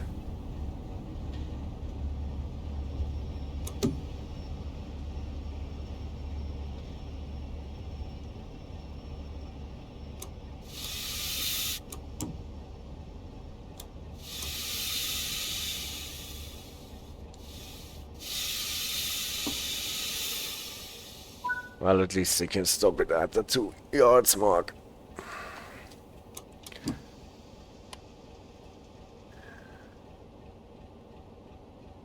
I think the service ends here already. So, at least not that much wait for the next service.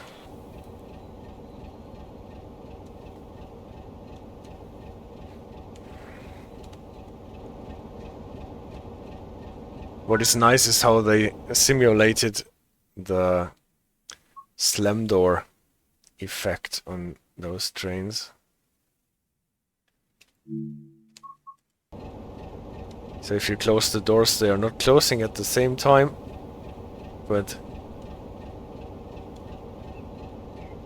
it's like passengers are opening and closing them at different points in time or slightly out of phase.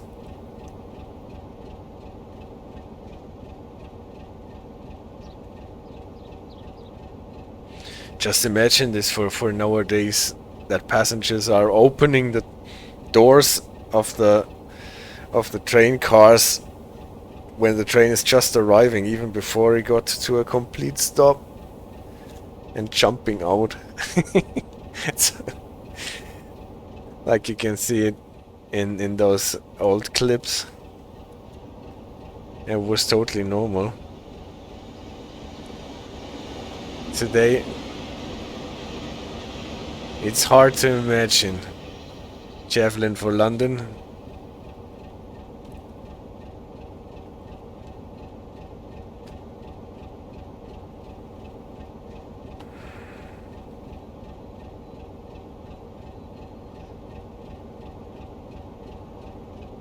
Yeah. I don't know what you think about it, that Train Sim World 4 came in such short succession to Train Sim World 3, and if you're getting one new version every year. I actually think it's not that bad if the transition is more or less frictionless. Money Machine, well, I don't mind. You usually get a lot of content for the 50 bucks that you pay for your deluxe edition, like 3 routes and 2 extra locomotives. Well, the Money Machine thing is that with the later with the releases of Train Sim World 2 and Train Sim World 3, you usually got 1 route and 2 or even more locomotives with it, and now you got 1 route with 1 locomotive, and the second locomotive is more or less an extra that makes it the deluxe edition. But even then selling it with the discounted starting price of 50 bucks, it is not that much money. Actually, and if they sold this as a summer pass, I would still buy it.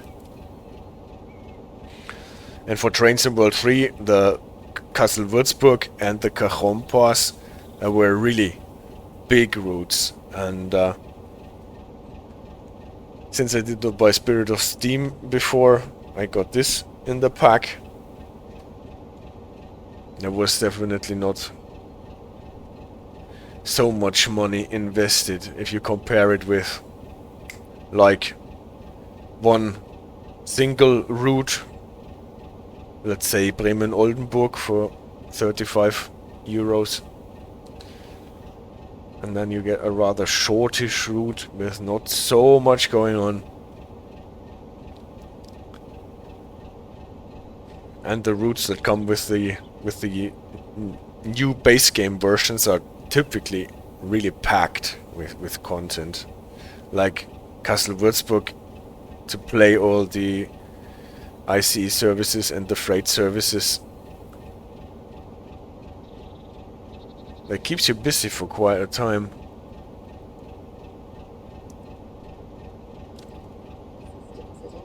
Also Cajon Pass. I did not really touch those 2 routes a lot. And this Southeastern High Speed, okay, was only an extension to the route, but still. I'm playing it for 4 hours on end now, and I have hardly scratched on the surface of the amount of content what is in there. So what annoys me most about the fact that we're getting a new version is that I need to fear that my progress will be deleted being a customer of Epic Game Store, and that the DLCs don't carry over properly, and that all that shit starts anew. that took like 2 or 3 weeks to figure out from Train Sim World 2 to Train Sim World 3.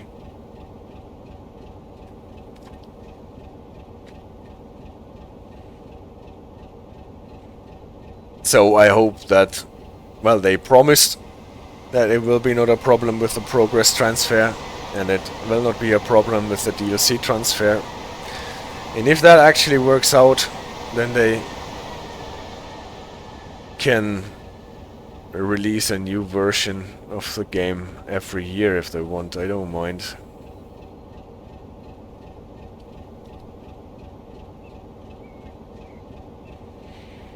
Money machine is when they sell deliveries for the old locomotives, but okay. Even then, it is not that much money if you compare it with other stuff.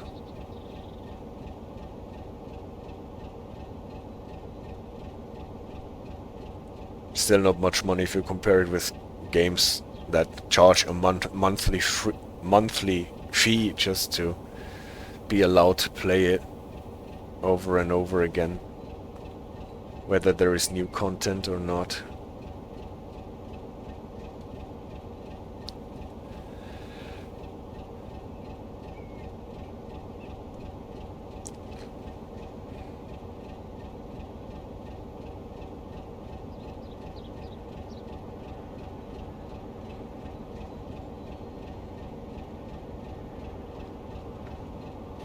So, we're good to go, I think.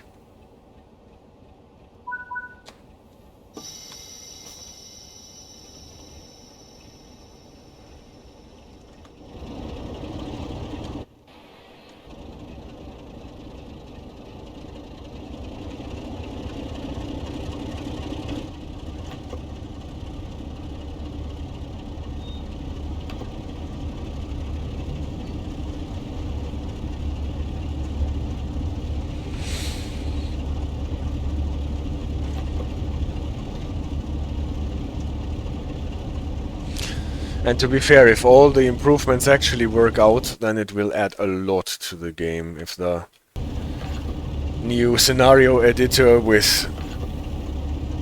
that allows you to define paths and portals, that is a huge step. And the editor, obviously.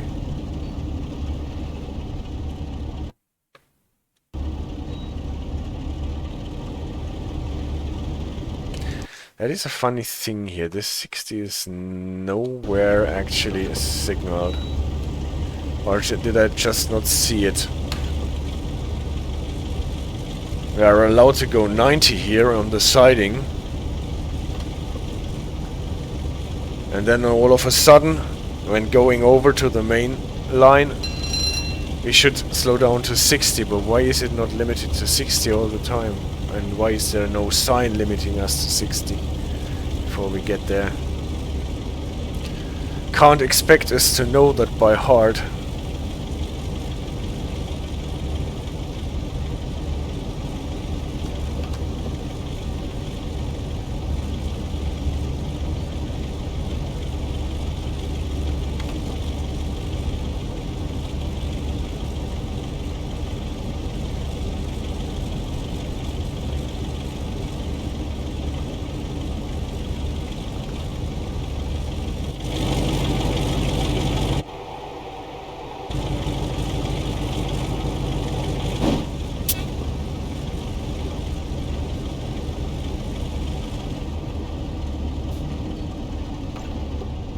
Unfortunately, a double yellow.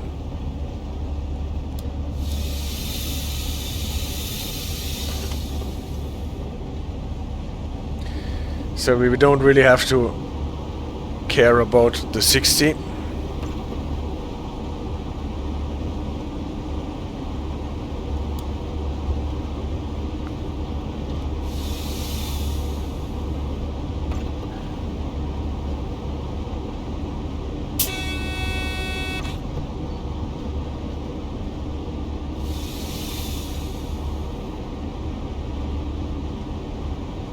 But we have to slow down for a red signal at Rainham exit or something like this.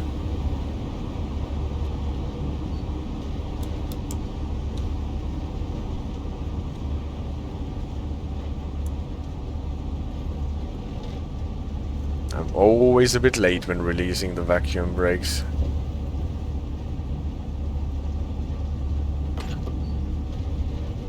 Better to be late on the release than to be late on the application of the brakes.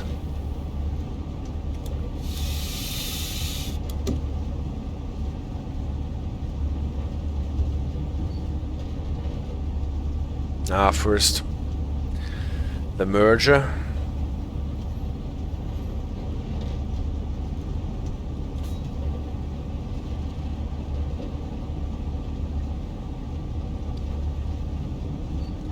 Rochester is the next stop, alright, so we won't stop on the way. Well, the signal cleared to yellow if I see that correctly, so we can accelerate a bit. Or is it still red? Hard to see at the distance. No, it's rather red. It looks rather red. And now it looks as if it was a double yellow. And it is a double yellow. So it has cleared. Now it has cleared even to green. So we can go full line speed. What is coming towards Rainham? Still 90.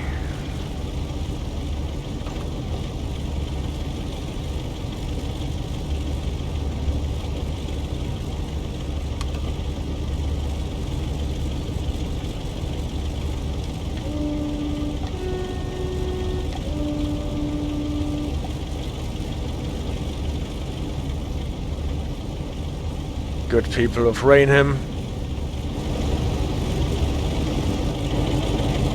This is the Kentish Crompton rail tour. Unfortunately, we are not allowed to stop and take any passengers. But you can admire our beautiful train.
'60 for Gillingham.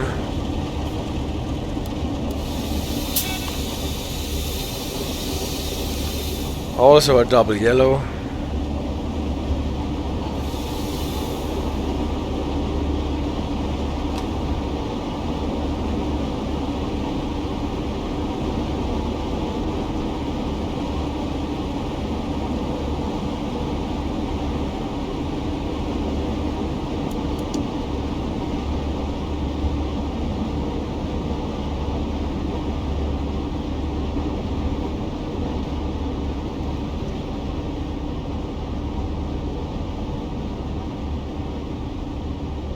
Oh no, rain.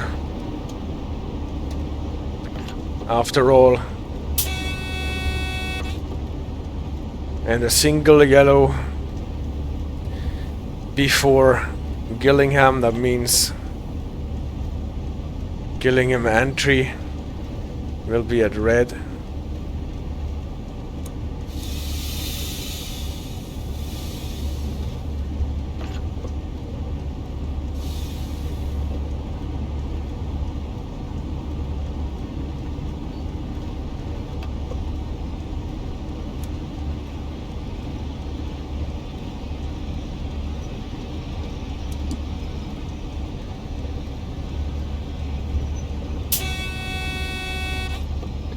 I always hit the wrong button first.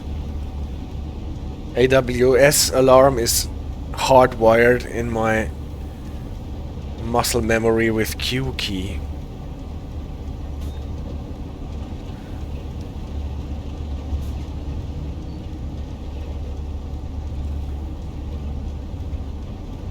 So, where is it? I always fall for this AWS magnet here for the second speed reduction. And I always slow down early. But the signals looks more like yellow to me.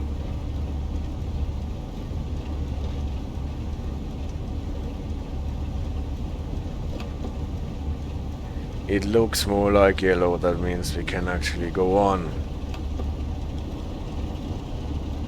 Cautiously, obviously. And again, first the Q key. Already 2 yellows, that means we can go on a bit faster.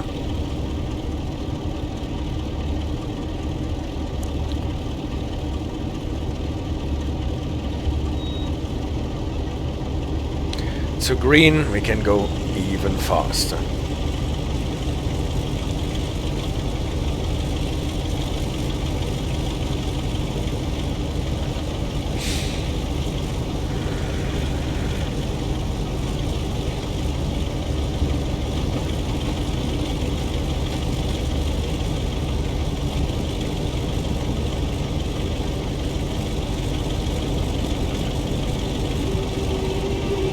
Hello, Javelin.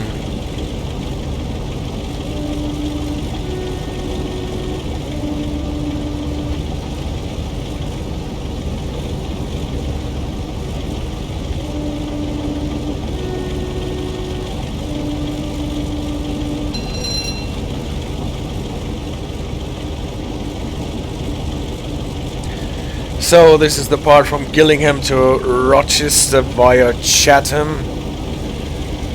We can go 60, but need to slow down to 50 at the end of the tunnel and to 30 until we get to the next tunnel. And since we are getting a double yellow, we need to slow down even more.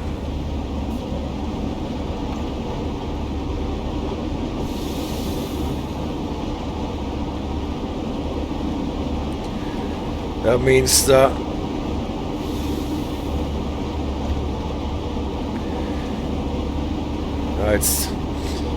I thought it was a weird graphics glitch, but it is the windscreen wiper actually.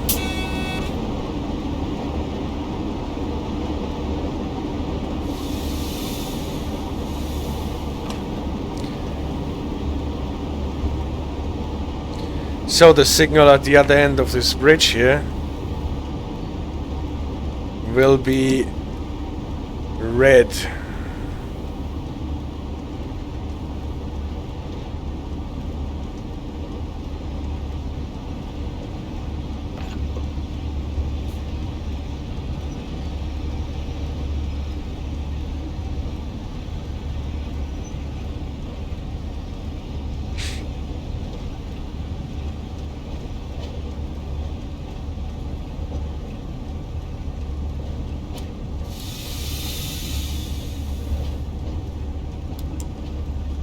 Is it still red? I guess it is.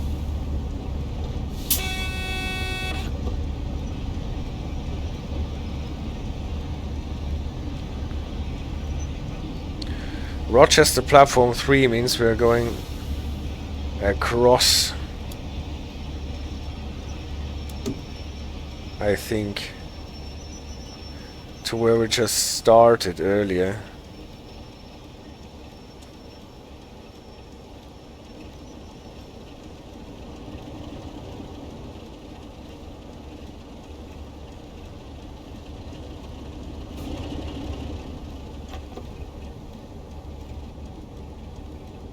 Don't you want to switch signal? I already slowed down for you. Do you really want me to stop for you? And now it switched to yellow. Obviously, as they always do.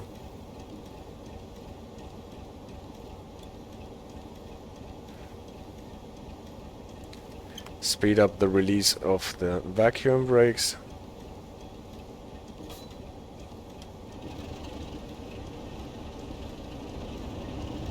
And get our old Crompton into Rochester.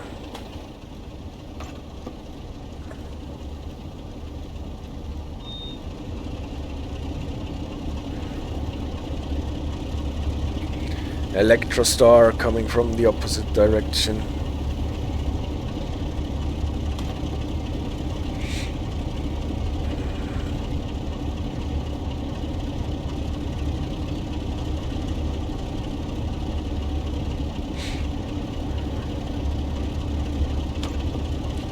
I think the diverging speed is 15 to get to Rochester 3. Yeah, we still have enough time. But first, obviously Chatham, so we can accelerate to the 30.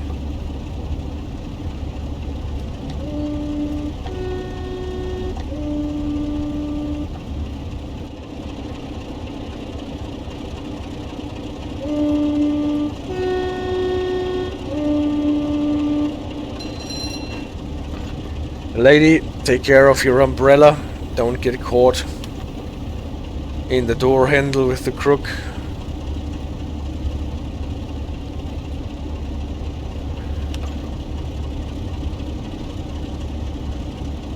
It's quite darkish here. Can use some lights.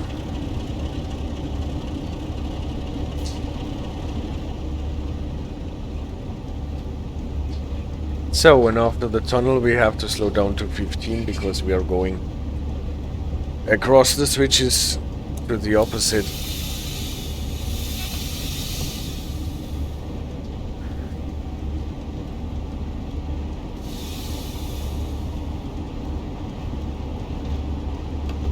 Position 5. That means across all the way, and we are still too fast.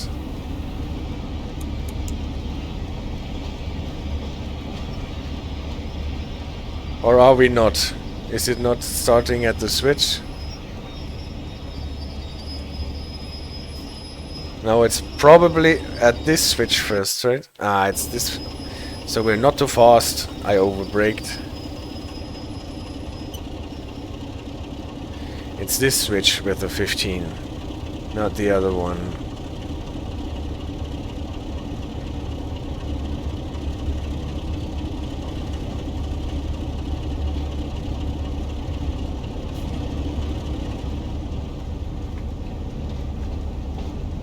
And we have to pass the old station.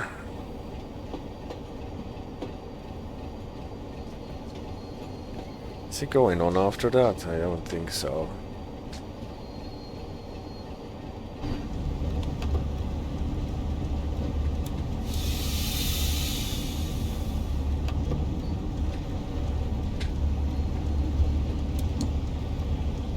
Are we already out? No, we are not out. So that means we are speeding.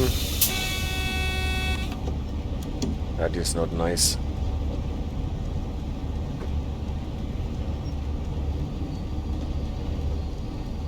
Yellow. This does not come as a surprise, since we have to stop at Rochester platform 3, presumably at the red signal. But now we are out of the 15, right? We can go a bit faster.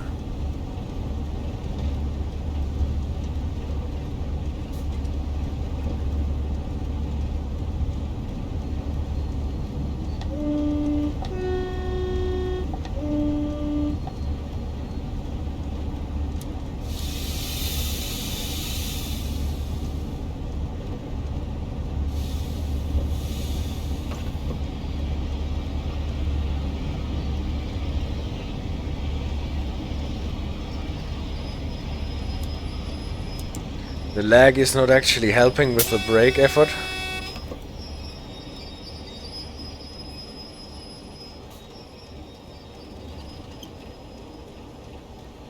Come, don't stall me. Don't stall on me, train. Yeah.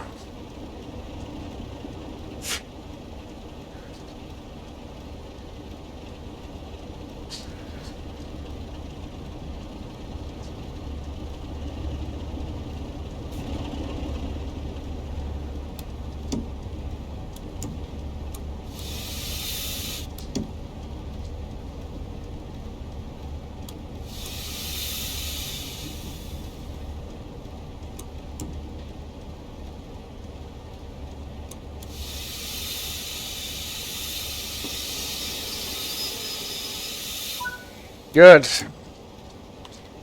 Doors.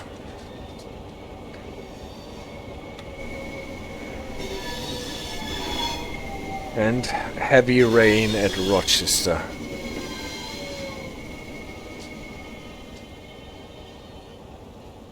Networker drawing up next to us. Are we still going to Strood or something? Or are we just waiting it out until the passengers have boarded?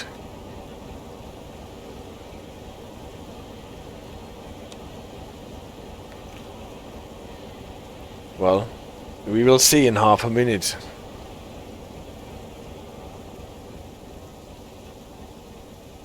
Well, the day started so nice. And now we are at rain again.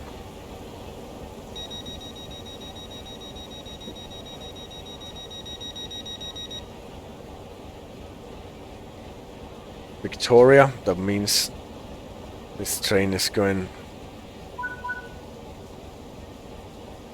Oh, we go to Gravesend. That's cool. We're still going on to Gravesend. So this service is not finished yet. But we will have to let the networker go first. Until we get a green light.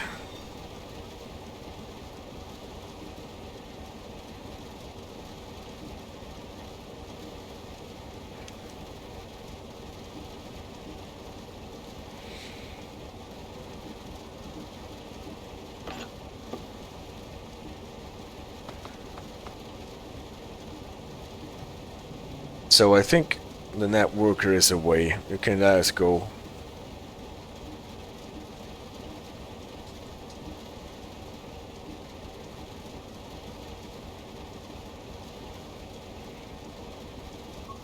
Mr. Signaler, I'm still sitting here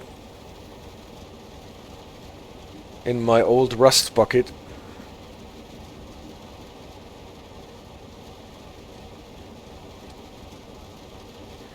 Kara, not this one.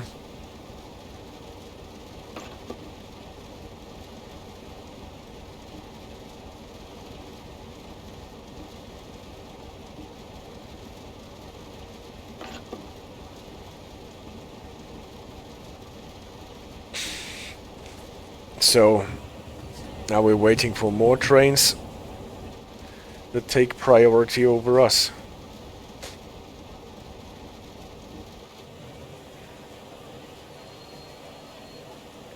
Probably.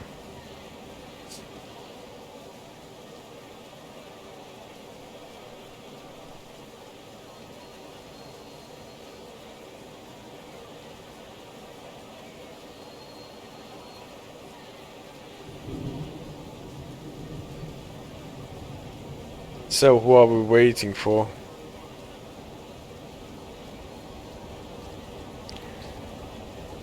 Yeah. Here we are.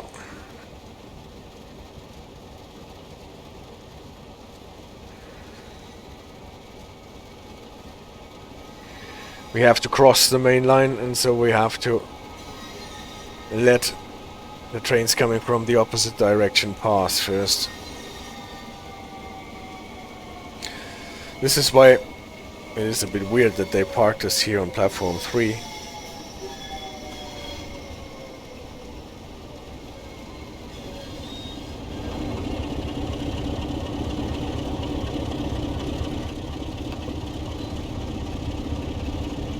25 out of the loop.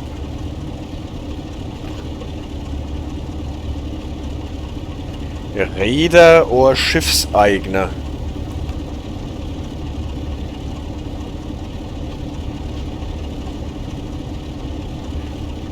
What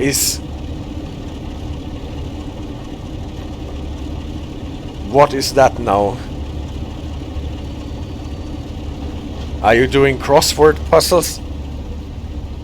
Or writing a legal thesis?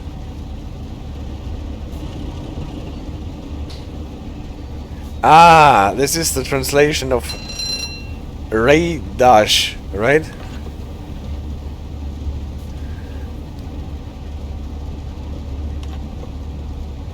That makes sense.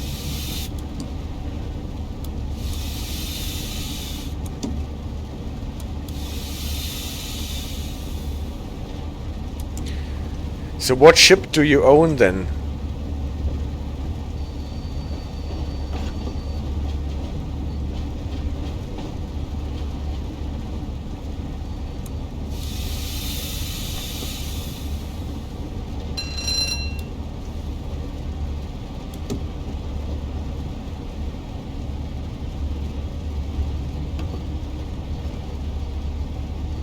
You do not own any ship. Well, a ship is a good thing to own if you have enough water nearby.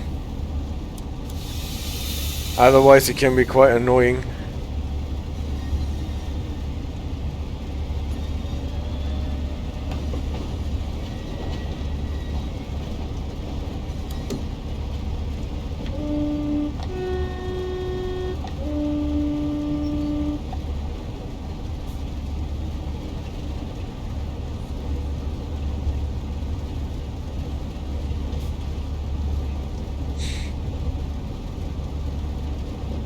The closest water is the Labe. Well, I guess you can have... Ah, now I went too fast while crawling through Strood. This is annoying here. You're going downhill through this 15 miles bottleneck. You don't have a proper holding brake. Too easy to slip.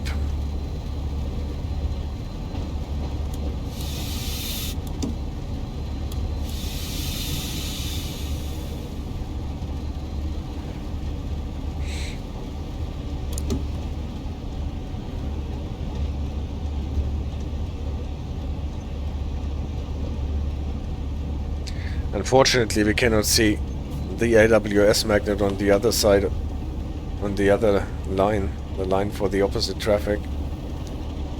So we just have to guess when it is safe to accelerate.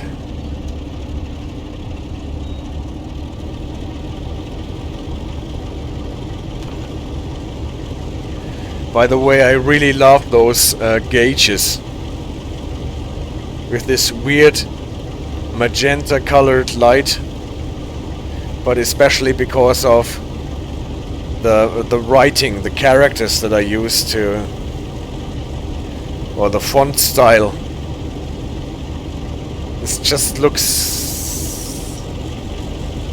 great, stylish.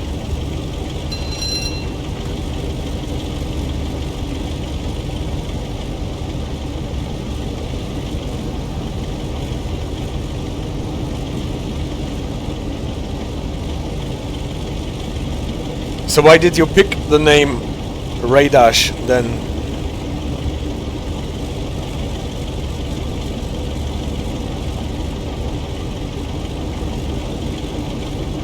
Or does it have a second meaning in Czech?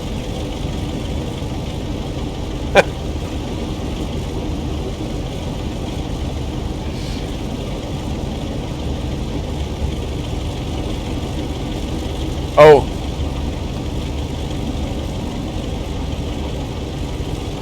So why do you regret it? Because everyone is offering you services to run your ships, or what?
So, Hyam.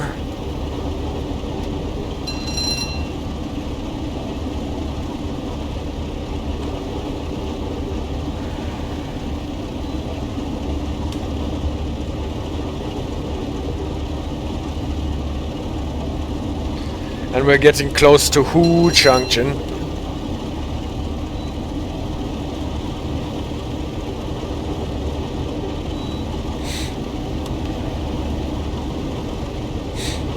And here's a light 66.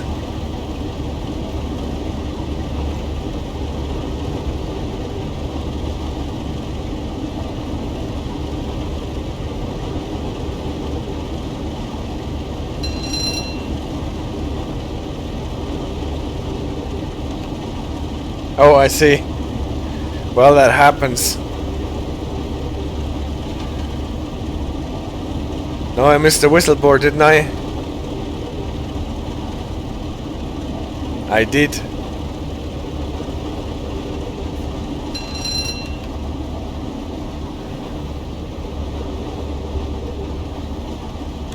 So everyone is calling you radar instead of radar.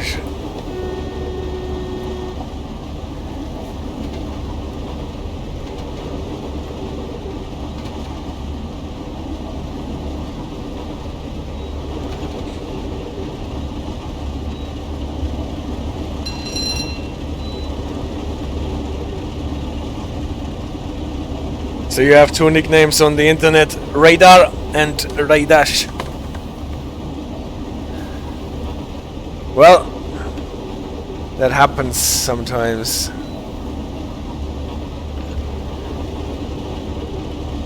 But at least people know you on the internet. So these are just two variants or variations of one. You use the original name on YouTube. That is the Odar Che something, right?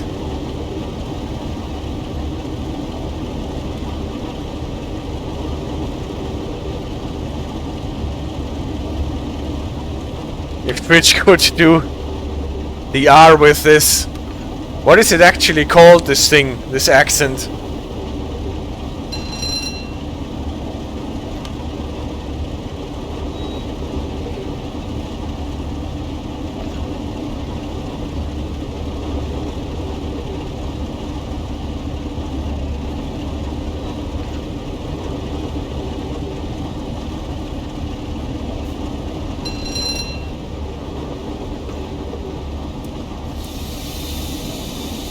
So I have to slow down to 50 then 30 to go to Gravesend.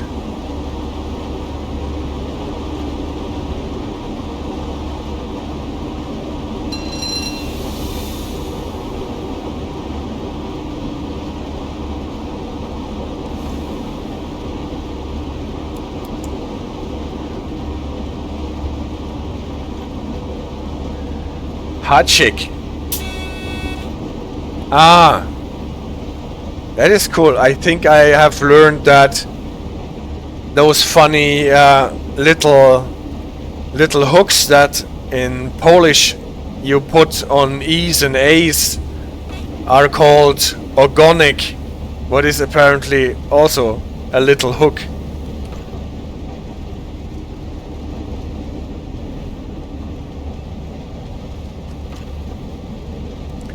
It's Hachik.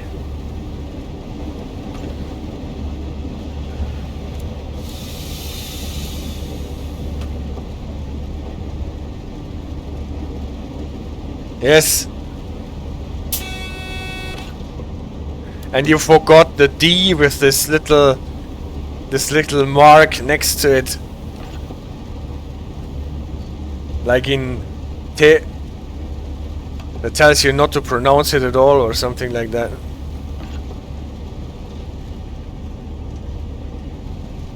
Yes, that one.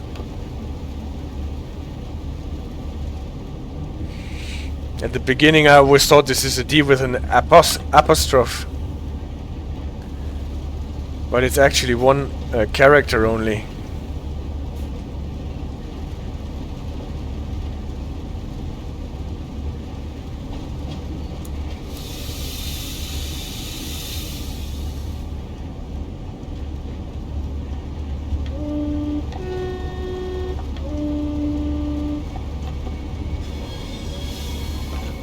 It's D with hook, so everything is a hook.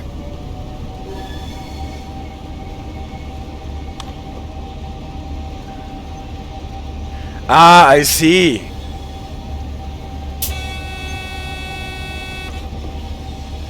That explains a lot, but you cannot put this hook on the D because there is no room.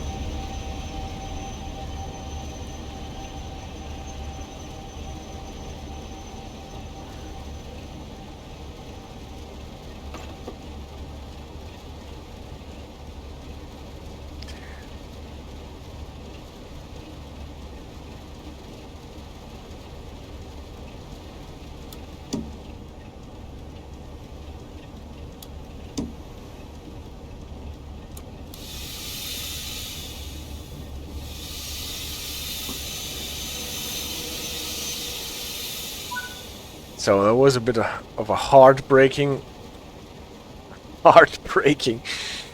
slow down, a harshly breaking stop here. The Slovaks have L with hook. Does it look like the Polish letter with the L with the cross thingy that can be sometimes a V and sometimes a U? Ah, no, this looks different.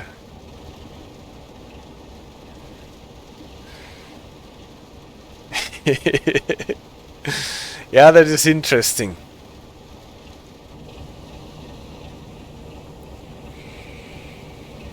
It's complicated enough with the German umlauts.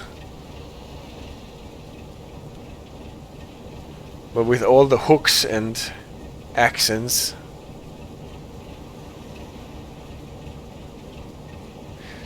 But my favorite actually is the U with the circle on top of it. That makes the Czech word for house sound like a classic old computer game. Doom.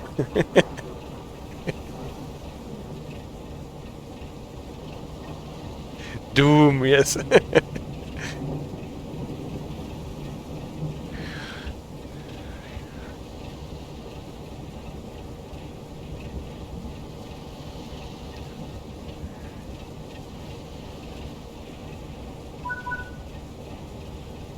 So, oh, we still have to go on. It's not the end for our service here. But we have a red light, we have to wait again. You're sure, Signal, that we have to wait? Well, then we wait. It's raining anyway.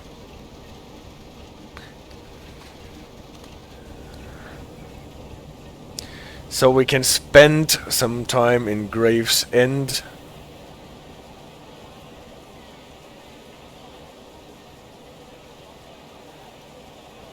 Now we're not on the schedule, obviously, because we are not appearing on the information screens.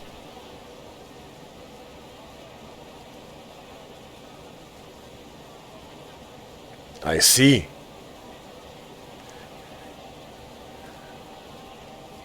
So you would not put it with a circle at the front. Again, we have to give way to a networker. And now we are good to go. Oh. Did I have the throttle on all the time? No.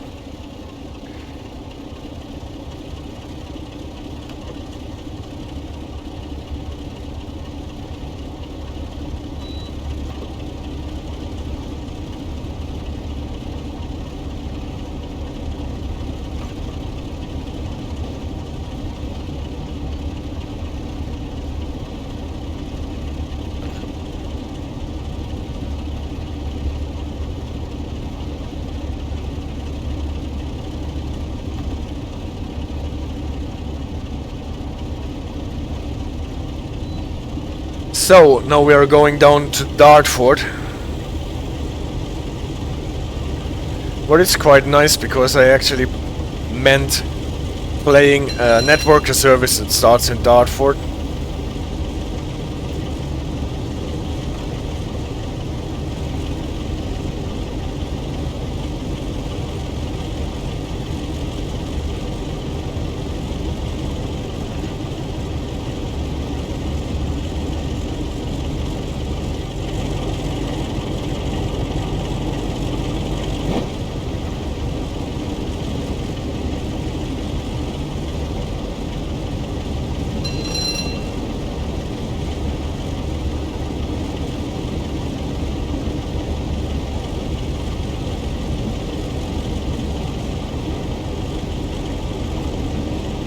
Line speed here is 70, and since we are not going to the left to Fleet, we won't be limited to 60,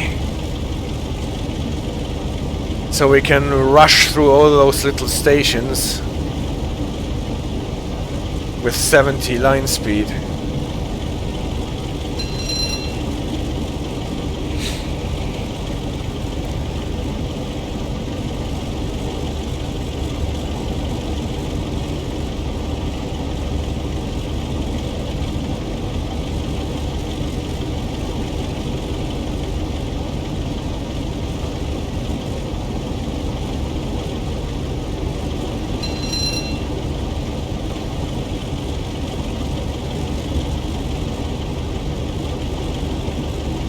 To the right, this is where you're coming if you're running with the Javelin from St. Pancras,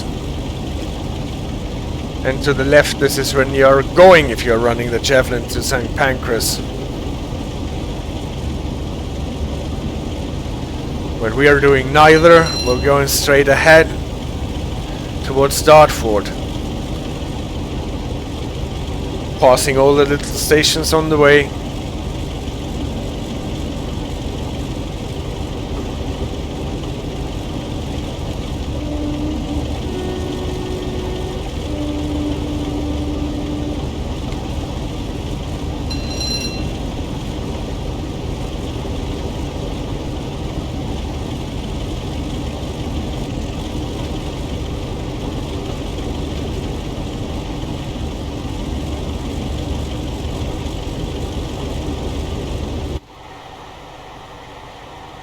Here, this is the big high-speed line.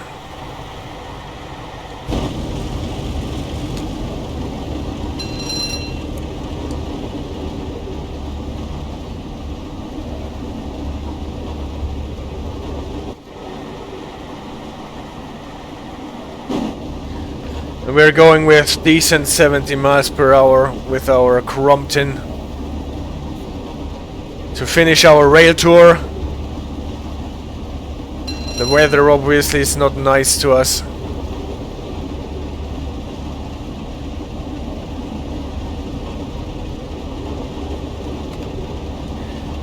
Going via green height for blue water.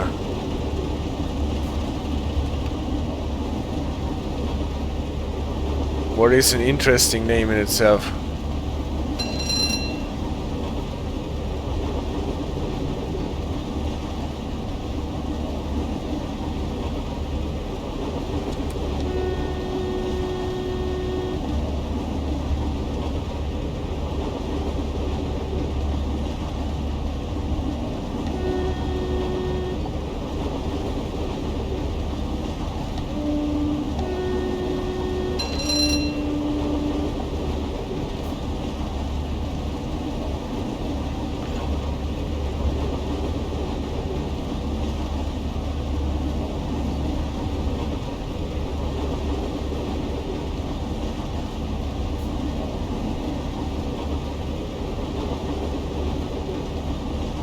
And then uphill again.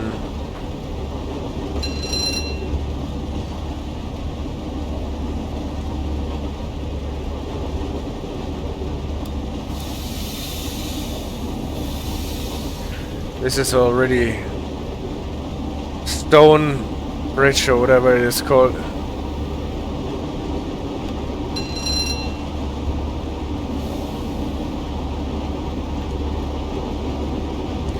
And we need to start slowing down, because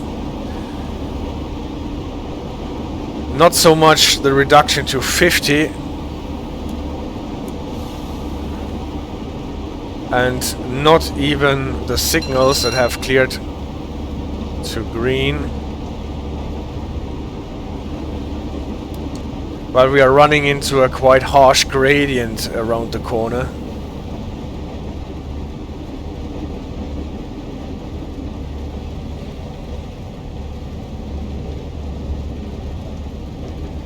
And this in connection with the signals can be devastating here.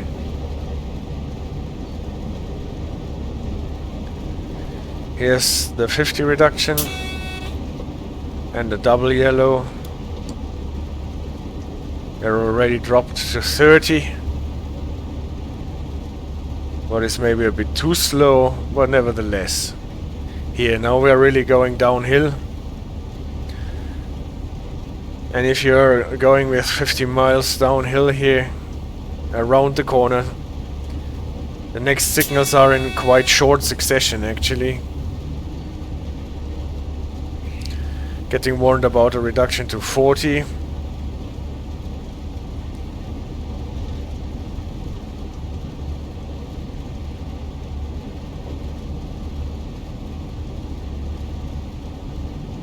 Bend to the right. Through a bridge or underneath the bridge,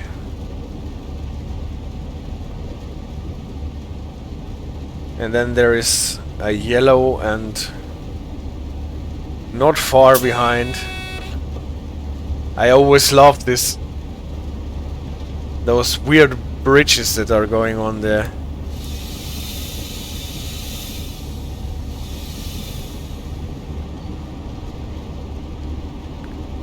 So if you're rushing in here with 50 kilometers, then it's typically a spat at the next signal. Here, those footpaths going across the motorway. Oh, come on.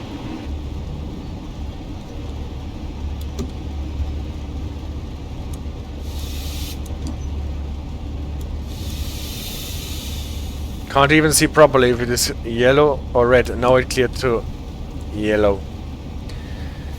Now I saw it clear to yellow. So if you're going slow here, then you avoid being stopped at the red.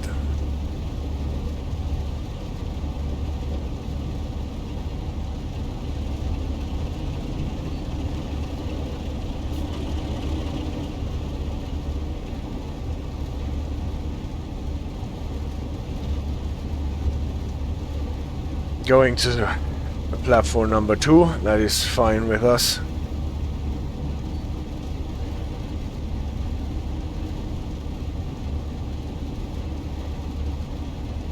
Limit is 20 here.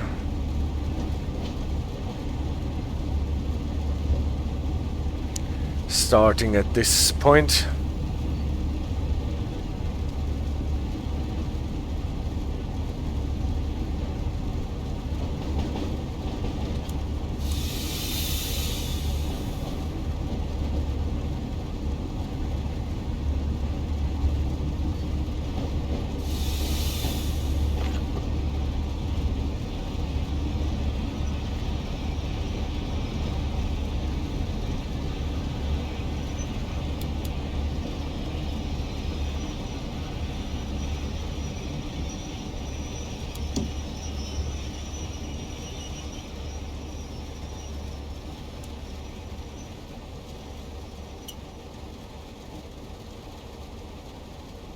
Well, still I'm a bit too slow. But that's okay. Better to slow than to sped out in the end.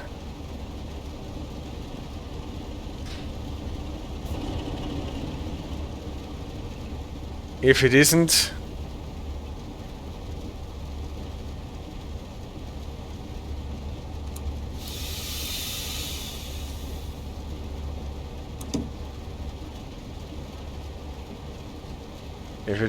Dartford, and this lady is opening her umbrella into my face.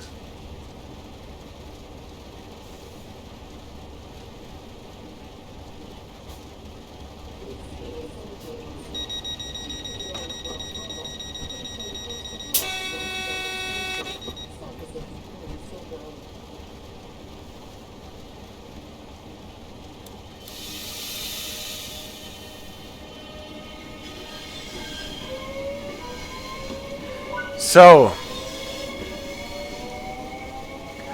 we made it to Dartford. Raised with the networker. No. Networker has an unfair advantage because it can actually go through the portal.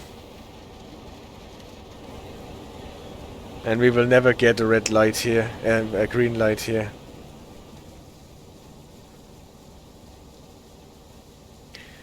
Yes, now that it started raining, it will never stop.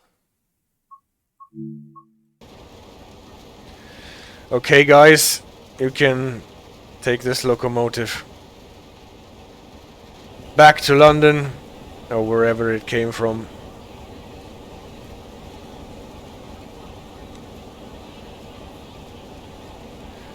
I will drive a networker service from here back to Faversham.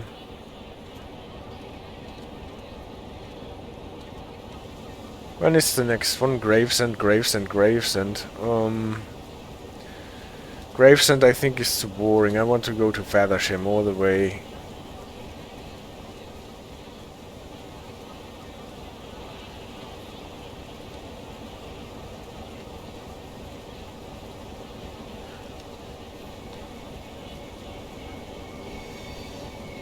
So,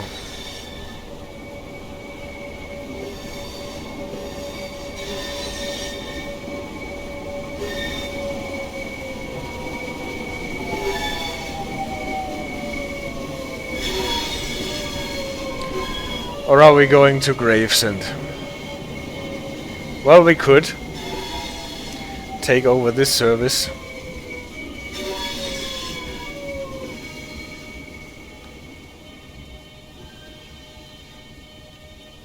Nah. She's doing it, and she's doing it fine. I will just stand here a bit, wait for the Crompton finally to leave towards London, and go for 5 minutes to grab something to eat. I am 5 hours into the 12-hour stream. I'll be back in very few minutes.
station.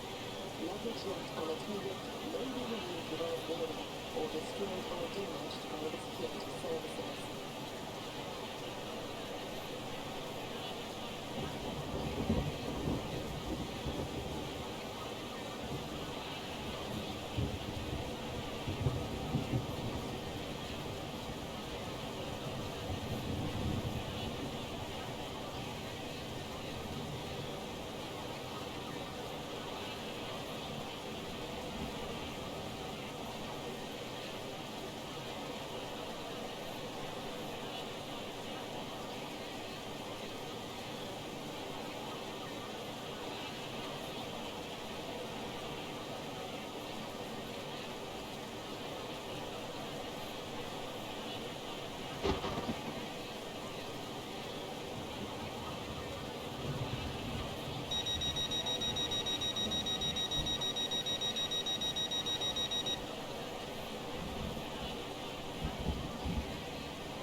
Please remain behind the yellow line at all times. Trains pass through this station at high speed and can cause turbulence.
So, back we are with a bit more energy to go through the remaining 8 hours? No, 7 hours. The remaining 7 hours. And I think we're going to drive a networker service. But one that is actually going further than Gravesend only. Let's see if there is actually one that starts here in Dartford. Or if they are only going to Gravesend, all of them. Let's find out. What time is it, by the way? What did it say? 9:20. So let's find if we find a service that starts at around 9:20 on the networker.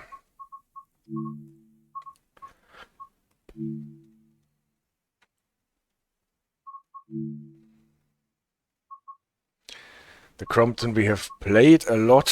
Now we want the networker.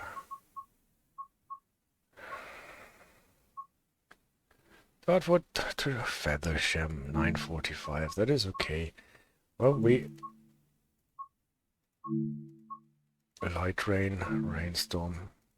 Was it light rain or rainstorm that we left? Let's call it light rain.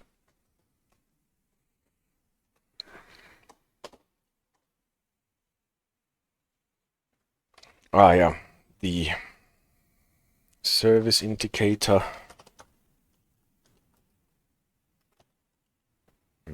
Obviously.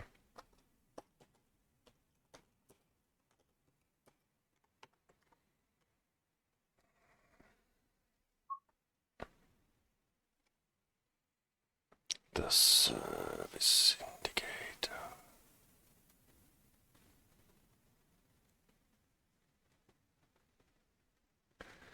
And back to the networkers. So here we are at Dartford. It's still raining. Not that much as it used to. Before maybe.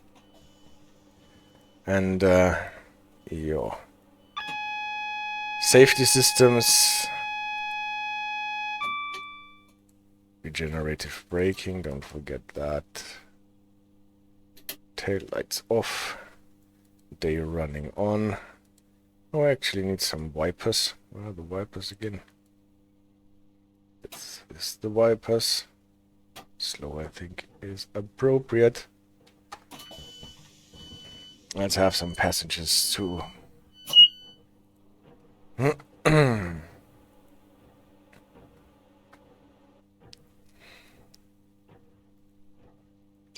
We have a green light, so I don't need to set the DRA.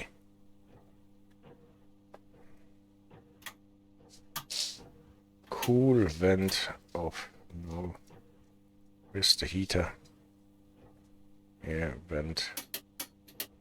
Half. Half heating is good, I think.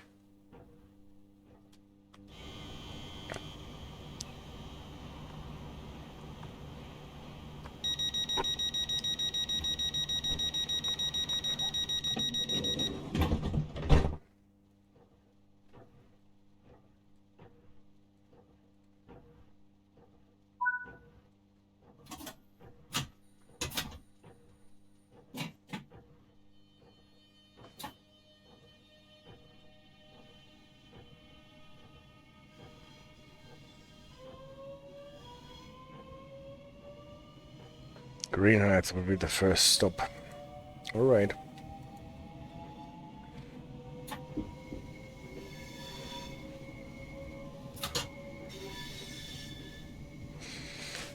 $20 until we are out of the siding.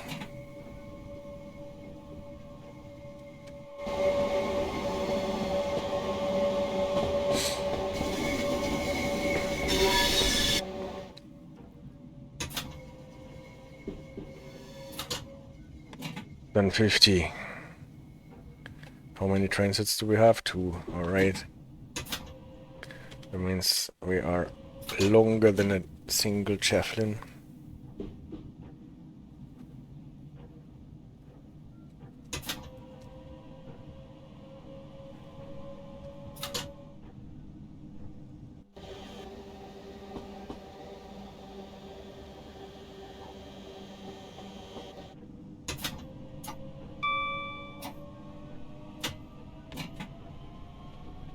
And 50.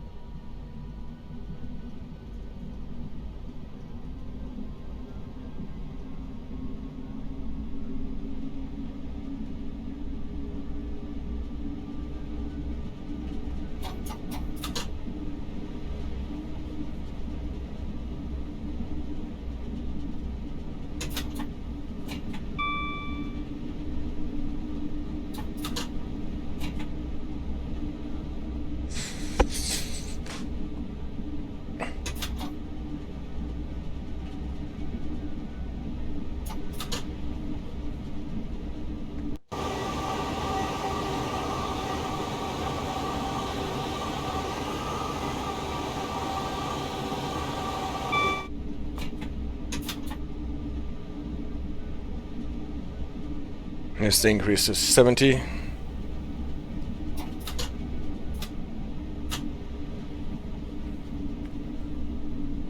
Going downhill a bit.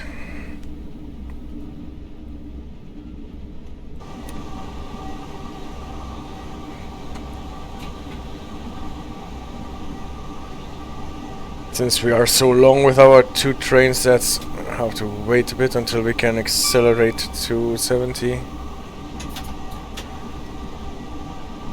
Maybe now we're good.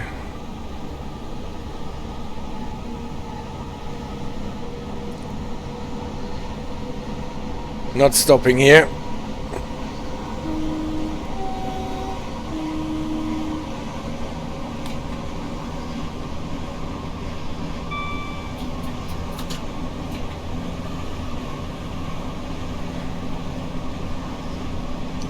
But at the next one in Greenhithe for blue water.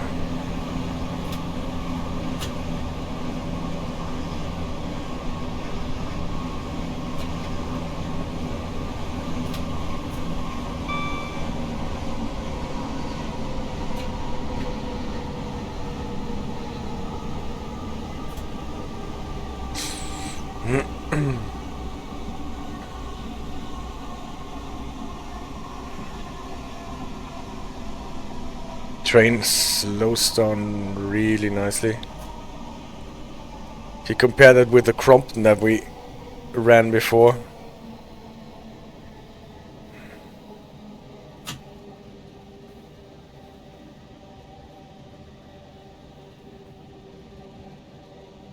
Well, so it's not so hard to see why vacuum brakes got a bit out of fashion.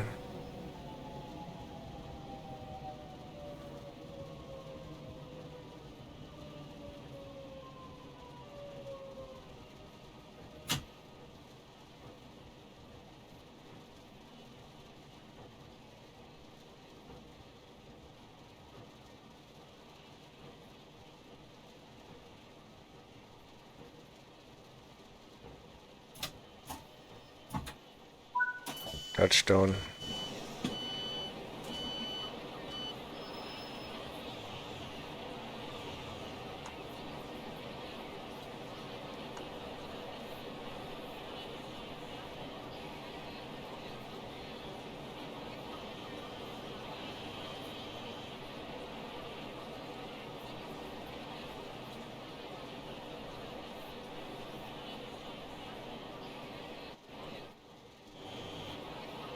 Okay.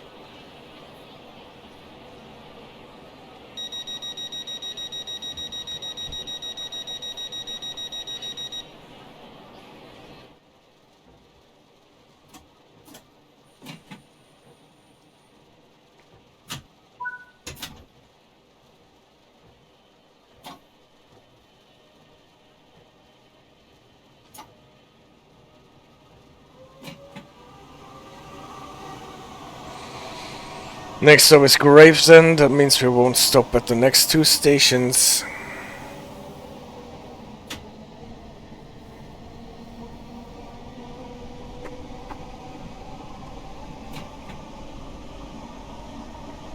And we're not going into the bay, platform 0 at Gravesend.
Hello!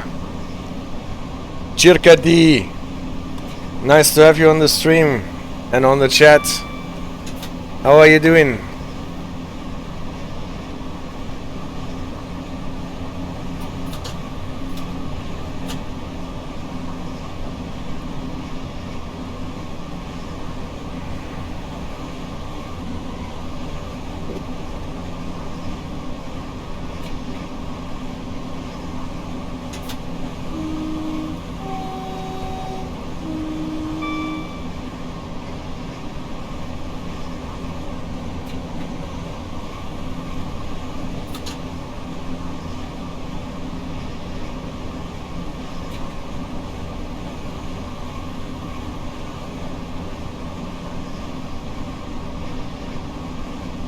You know each other?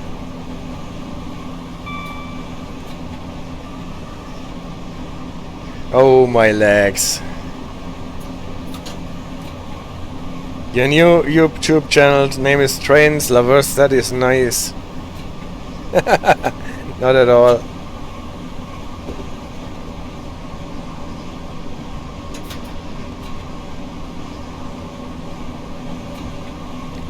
Yes, trains. Alright. I will have a look at it afterwards when I'm done with my 12-hour stream.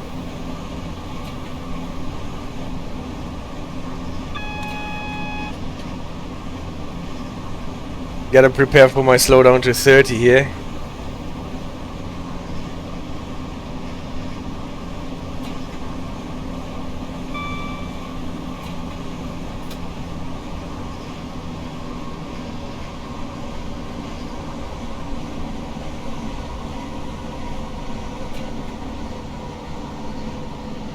No problem at all.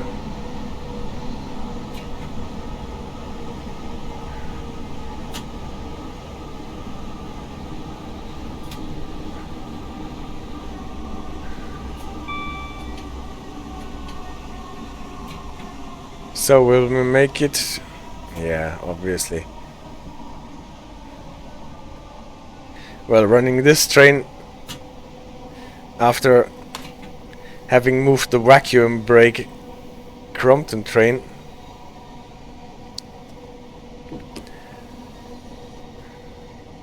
is such a difference.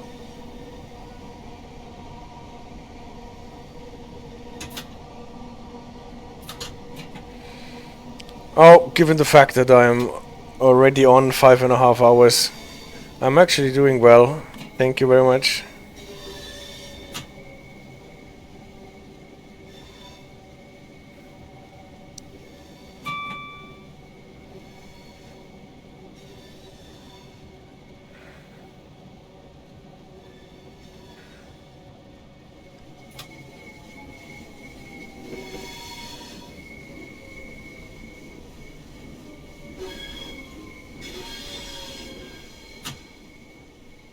So, it's new Train Sim World 4. Yes, soon enough we will all switch to Train Sim World 4. A lot of what was true under Train Sim World 2 and 3 will still be true under Train Sim World 4. But then we will have a new logo, new visuals of the rain on the screen, and other things will change. And we will have Austrian signaling and South Californian signaling. Yes, I will have a look at it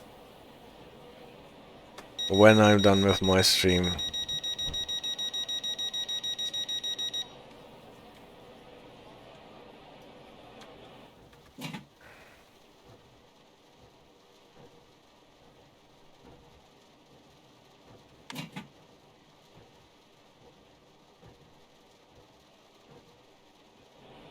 Oh, we're actually quite early here.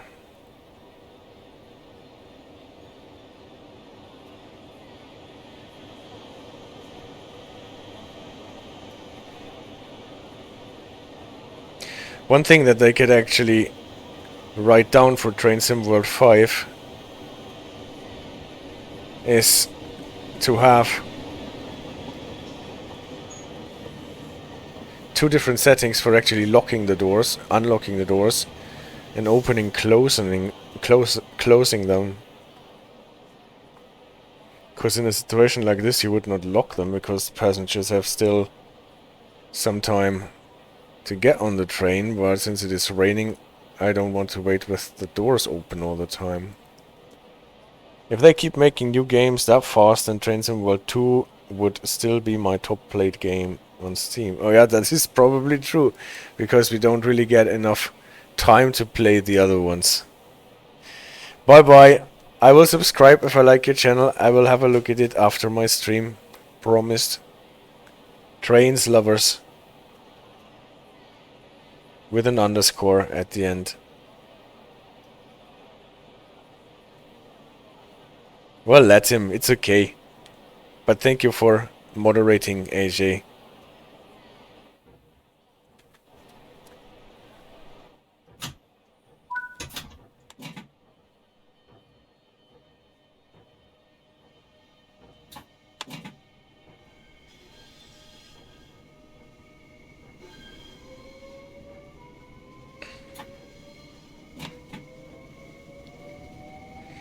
Still in the 30 restriction.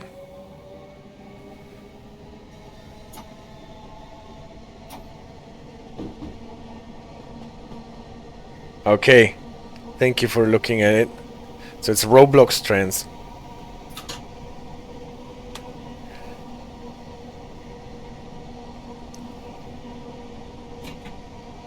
Well, I promise to have a look, and if I like it, I will subscribe, and if I don't like it, then I won't. This is what I think you should do.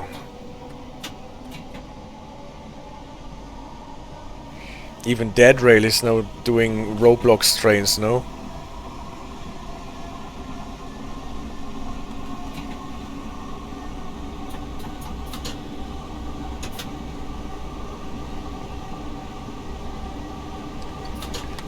And there's me always waiting for more rules videos.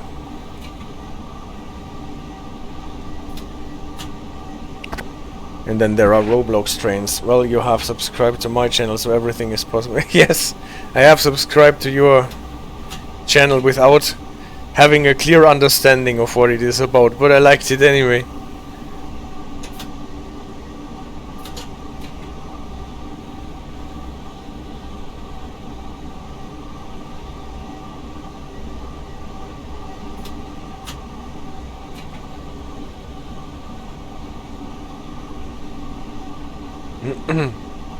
There are trains too? Oh yeah. And I missed the 70 while reading the chat.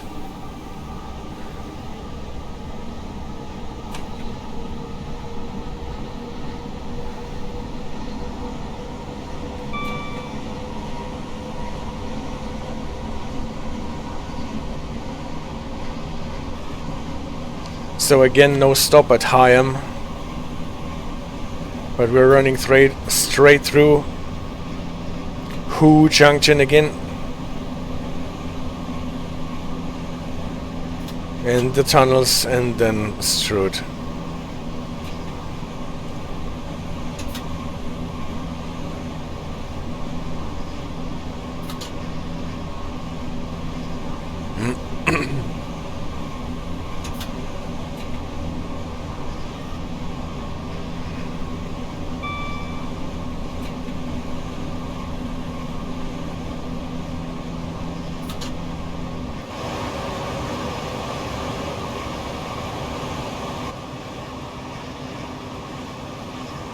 Rain has stopped, hasn't it?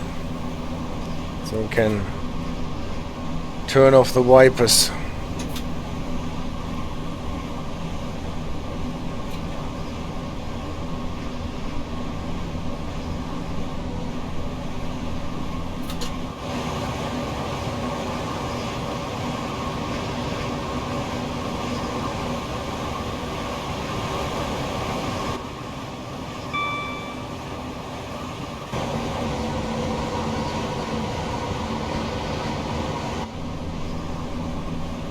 Well, those camera switching legs. Yeah. That is actually a funny thing to use.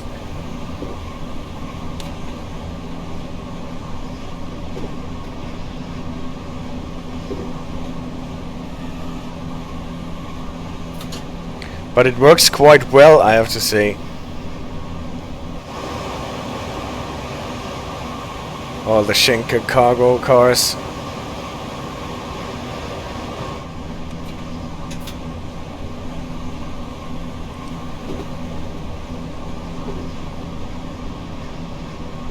So in case anyone wonders, this here is the speed. Well, cruise control more or less. You can set it to a certain speed, but there are two important things to know. It only works if you set your speed, your throttle to 4. Only works with a the throttle set to 4. Otherwise you just accelerate above the speed that you want to have. And the other thing is, it slows down only if the regenerative braking is on. Otherwise it just doesn't slow down.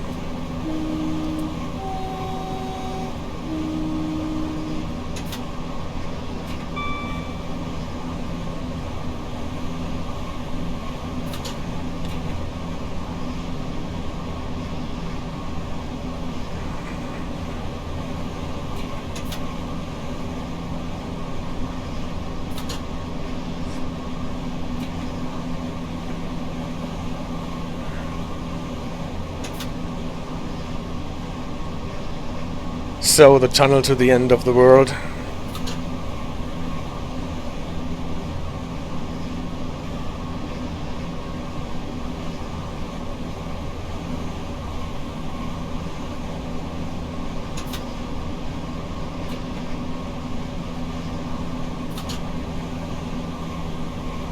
That spooky humming.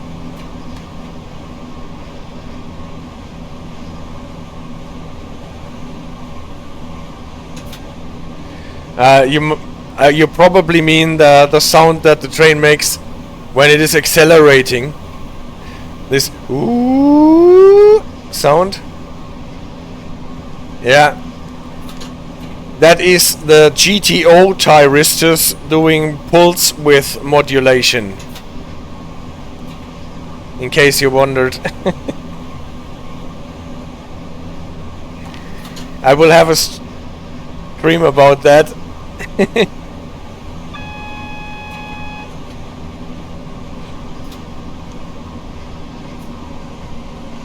Well, at least I think that is that.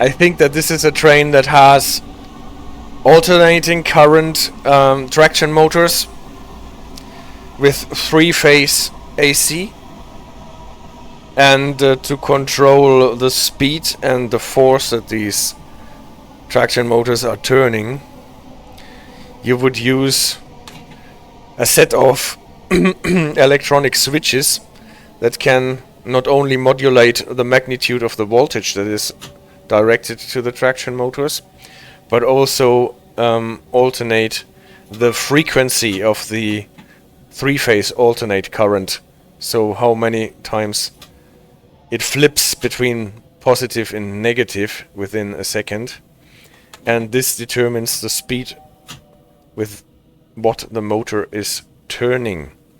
And for doing this you need the set of switches, and they do pulse width modulation. That means they switch it on for a very short time to create an artificial 3-phase wave that the motor is using to turn. It's hard to explain this without a presentation. It's even hard to explain with a presentation. And still, given the fact that I might not have understood it completely, but so by modulating the frequency and modulating the magnitude of the voltage, you can control torque and turning speed of your electric traction motors. And this pulse width modulation thingy is done by those switches, and one kind of switches that have been used since the 90s more or less are GTO thyristors, gate turn on thyristors, what are more or less electronic switches that can switch a current in accordance to another current being put to the gate. Yeah. I shouldn't explain stuff like this. The viewer count halved during the last 30 seconds.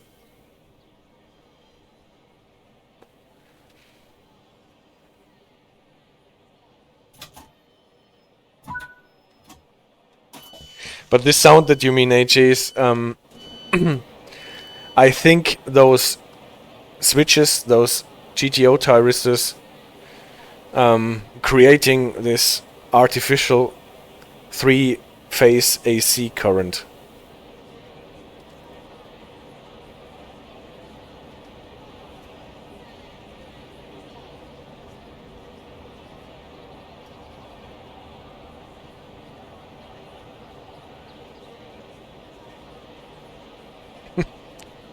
Did you fall asleep, AJ?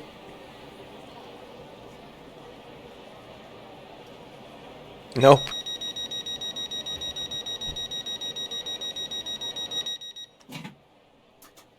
But this is a sound that is very typical for trains of this period. Be it the 323 or the 465 or for the German Baureihe 425, 22, 23. Those S-Bahn trains.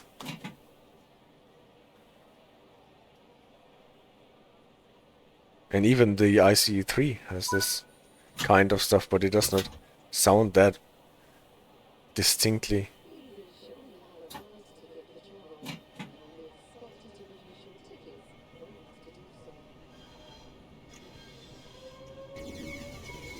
You mean this, right?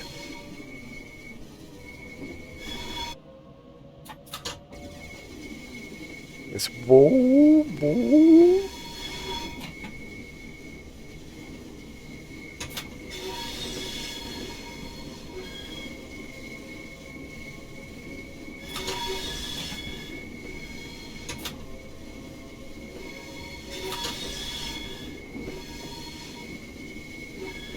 Oh. Then all the explanation was in vain.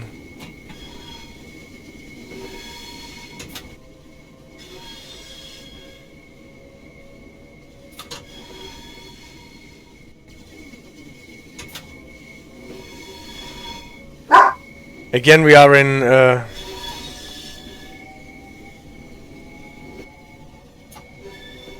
Rochester.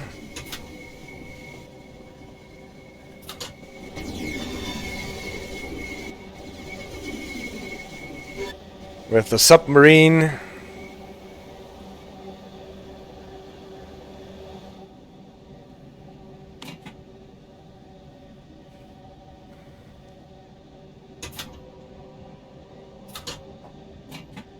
Then you have to tell us, AJ, what sound you're talking about.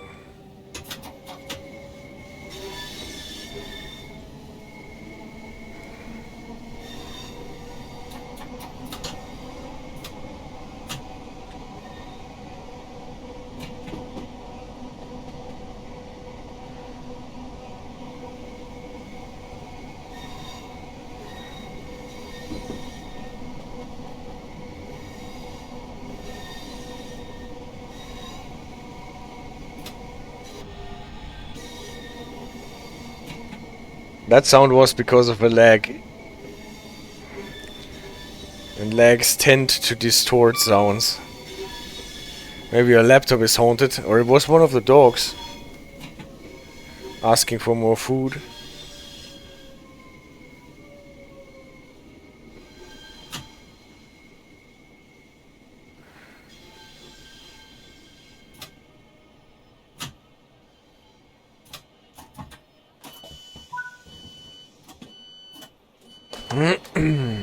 So, last time we've been to Rochester, there was a rainstorm. Now we are back to nice late summer weather.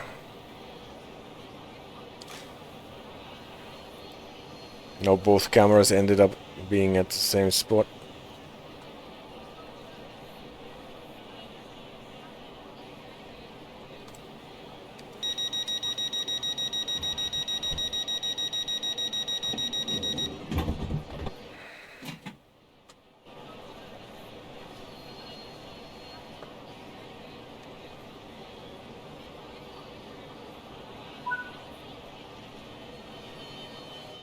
The mystery is why each train makes a different sound and what exactly makes that sound when the electric motors are silent by themselves. Yeah. Well, I guess this is... allegedly, it's due to those GTOs or IGBTs or whatever they use there. On this train, what you told, this switching sound here is most probably due to old school relays. We're using this traction, but maybe I'm wrong there. I've never checked what equipment actually works there in the 465. I just know that this whirring sound is very distinctive for those GTOs.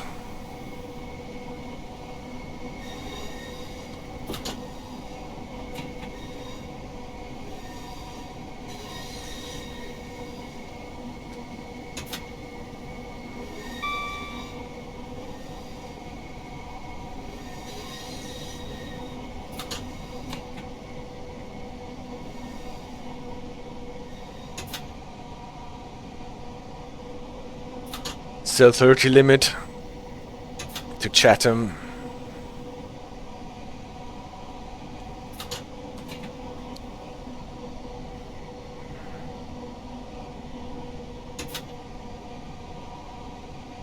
Are we stopping in Chatham? Alright.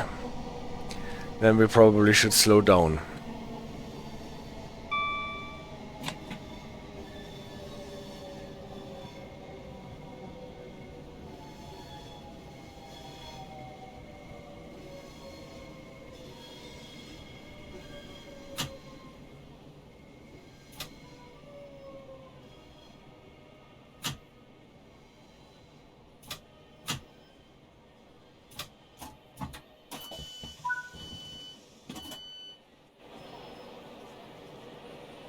So, the first number 3 camera is underneath the back wheel.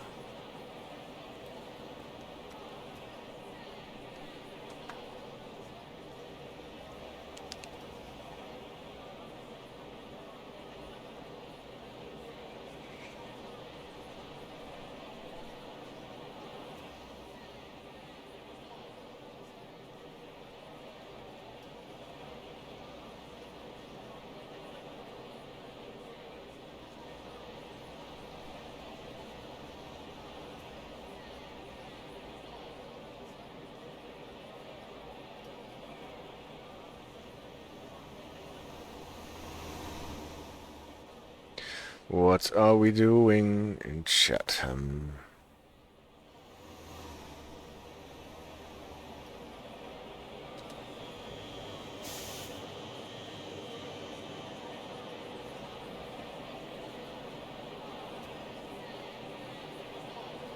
Again, nice lighting.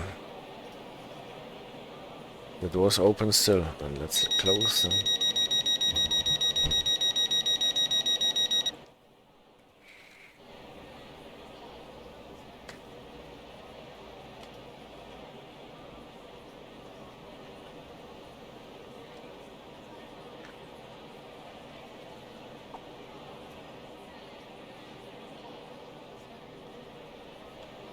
And go.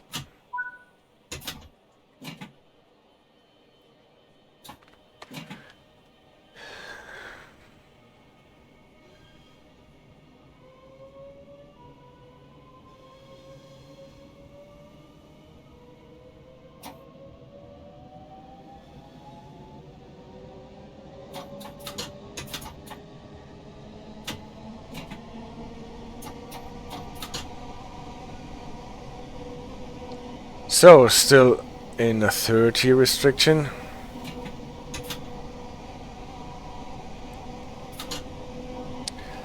But soon after the tunnel there will be an increase to 50.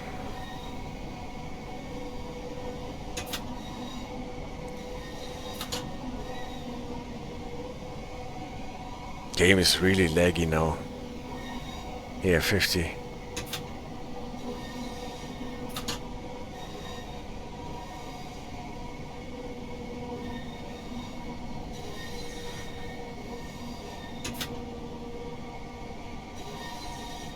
But we are long.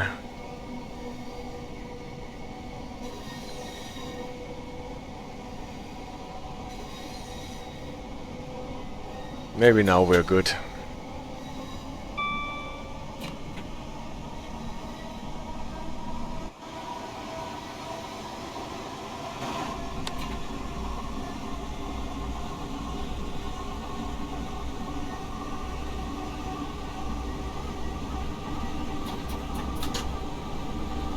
Increase to 60.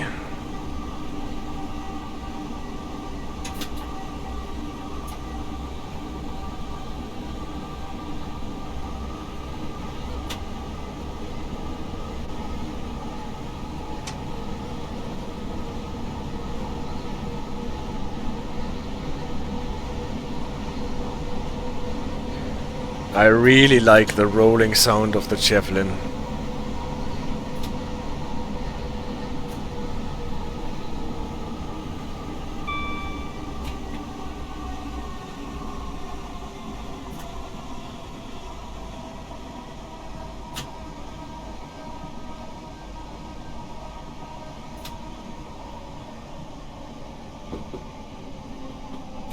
But then on the other hand, I might be easier to satisfy with sounds here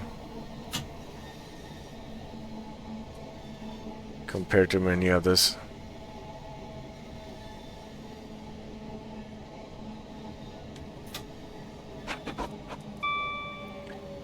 Gillingham. We've been here a couple of times since this stream started.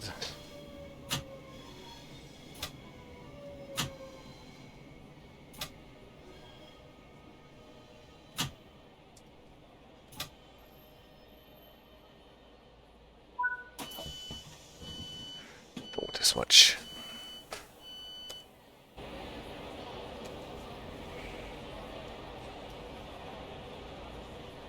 I'm actually longing for some rain now. Can put the camera into the catwalk. Oh, why do we have until 10:27?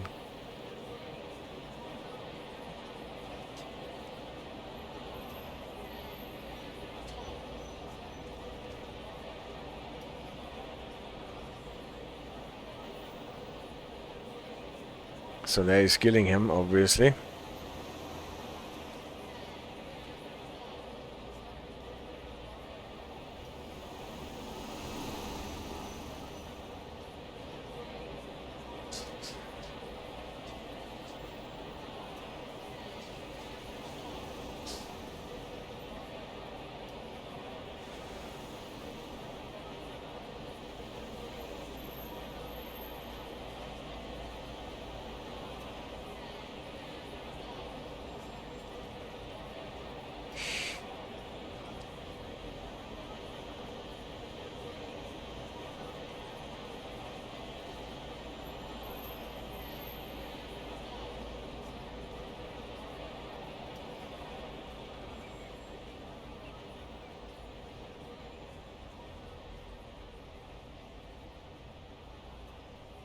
It's an interesting neck here.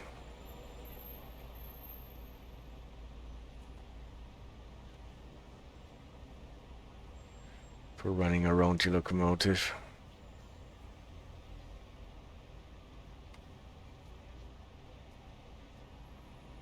Here's a disconnected part of track.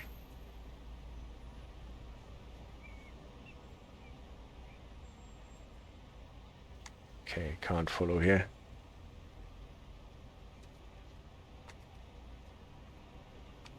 Interesting. Ah, here it is.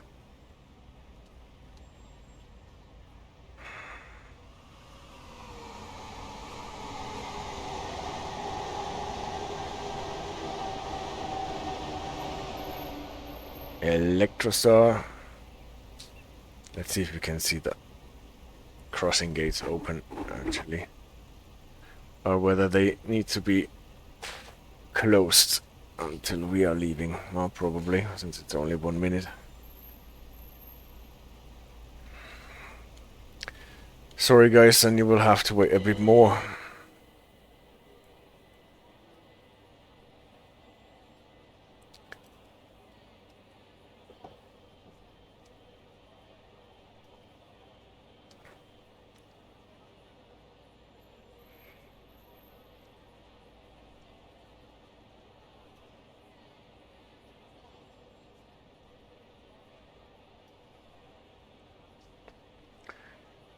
So,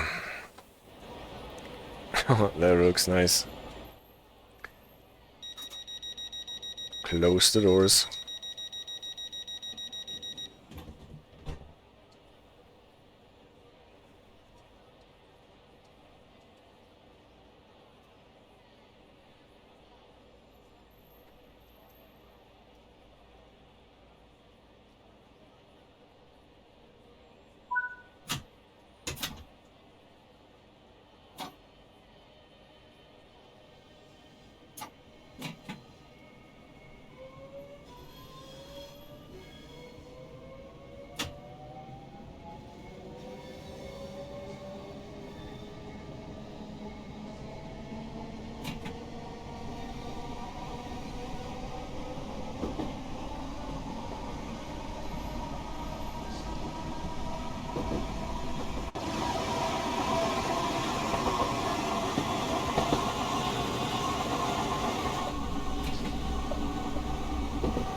Yes, dogs, soon we will go out.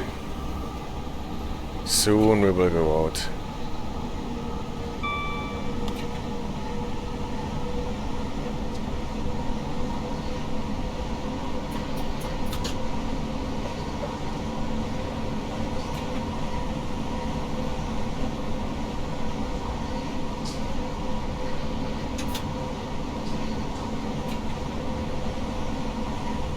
Still in the 60, soon to 80.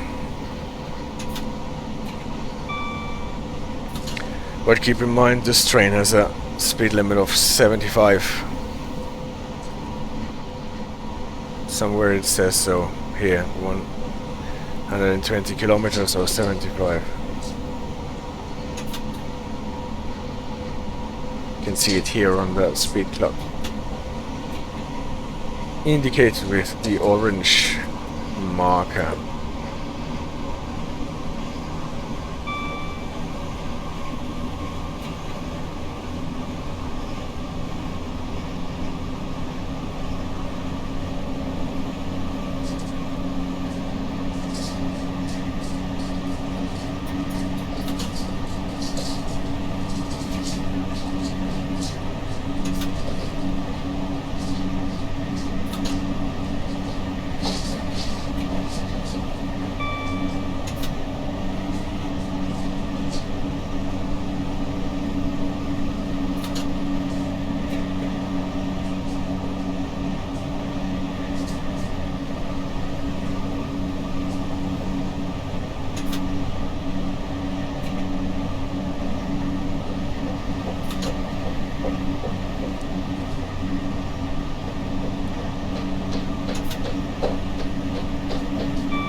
Oh.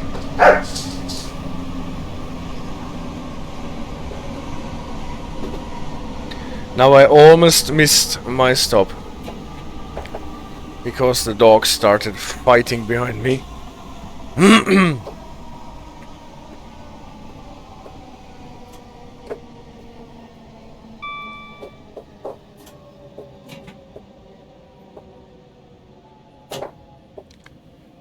So here I accept a penalty for braking too harshly.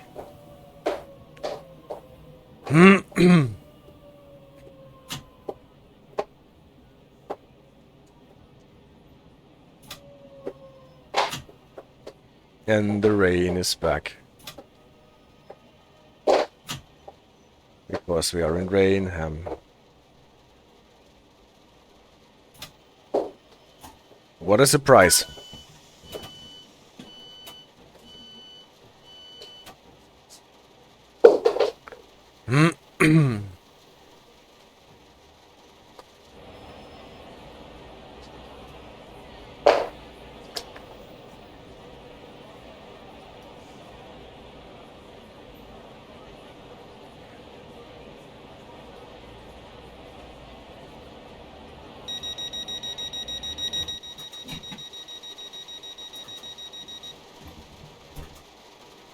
So, past Rainham, there will be the part where we got 4 tracks.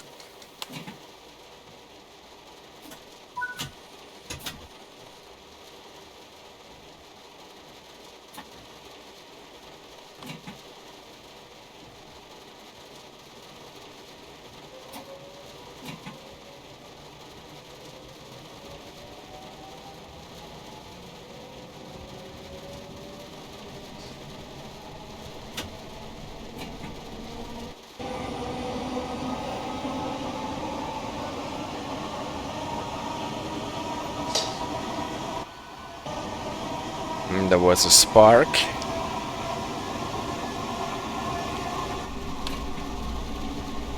So we're not stopping in Newington or at Newington. We're going straight through to Sittingbourne. That means we have to do the slow down to 70 past Newington.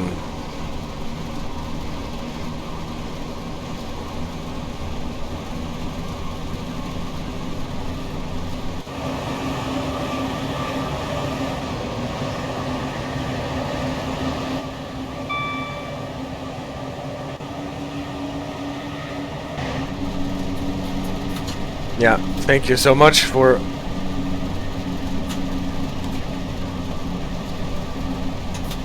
speeding. And the interesting fact here is that this train that actually has a speed limit of 75 does not get controlled by the game to 75, but to 80.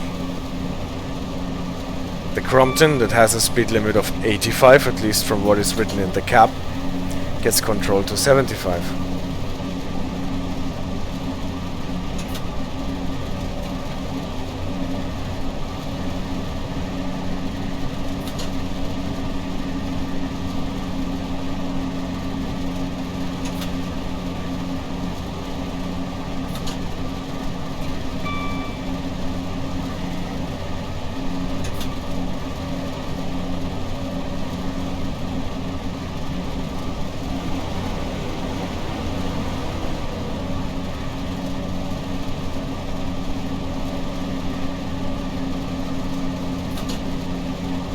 This is Newington. And we slow down to 70 here.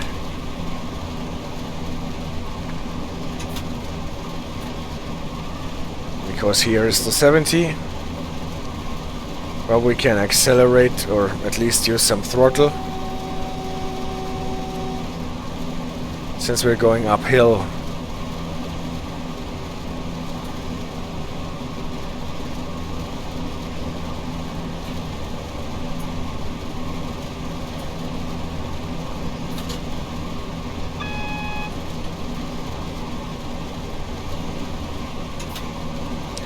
Double yellow cleared to green.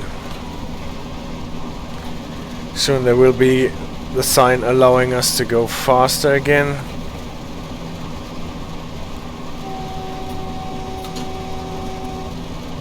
But careful, because then we're going downhill.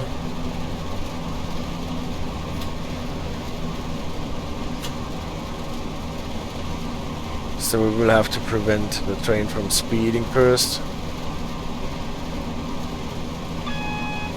And now we actually got the double yellow.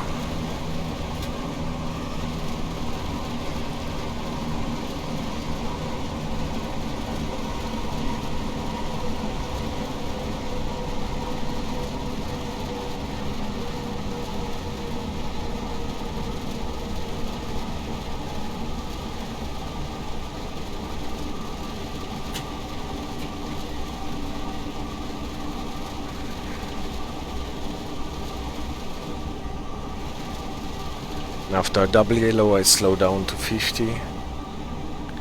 Clear to green.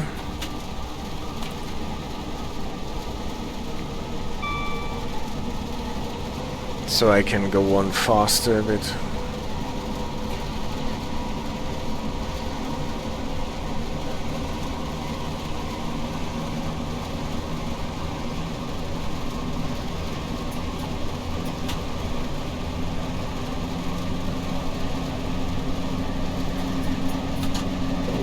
and start slowing down at about when the miles switch to the yards.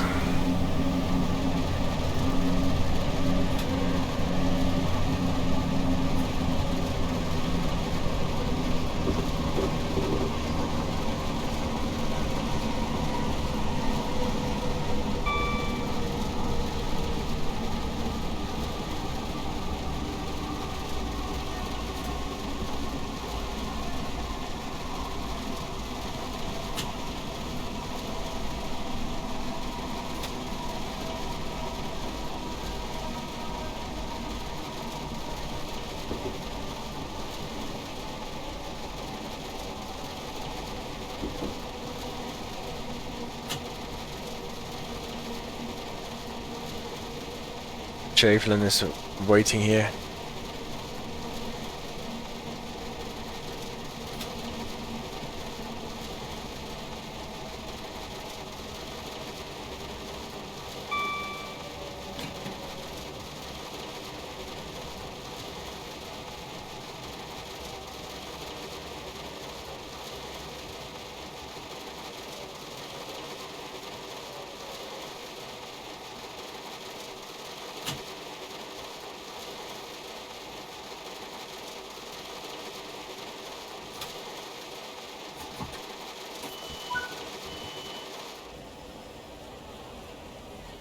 We're longer than the Javelin. Much.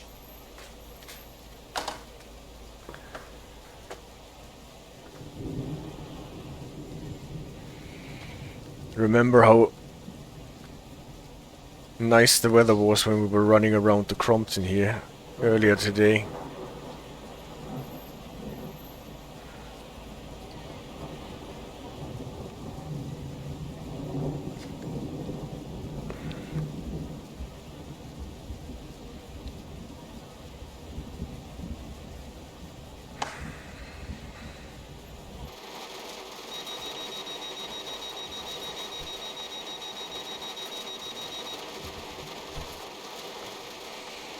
So, Stingborn, I think next stop is the last already in Faversham. There is Tainham in between, but we usually don't stop there. Yeah, Faversham is the next and last.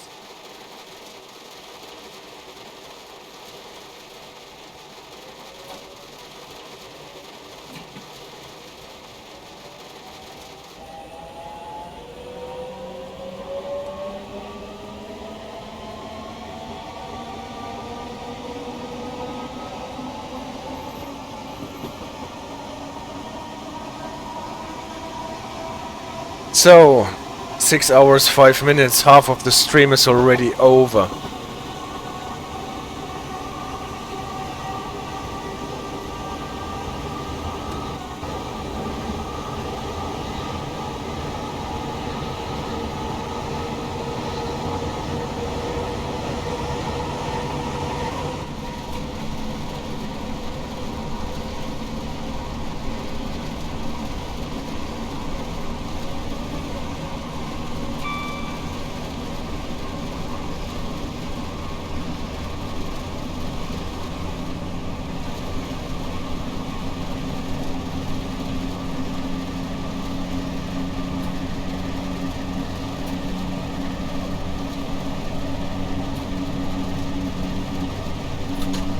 Since our train is limited to 75 anyway, we don't really need to bother about the changing speed limits on this track between Sittingbourne and Faversham.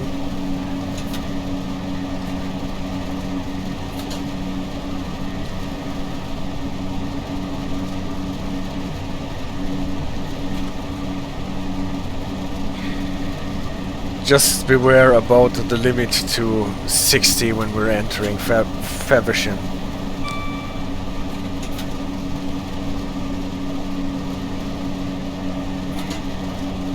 Platform 3 is, don't know, probably the one straight ahead.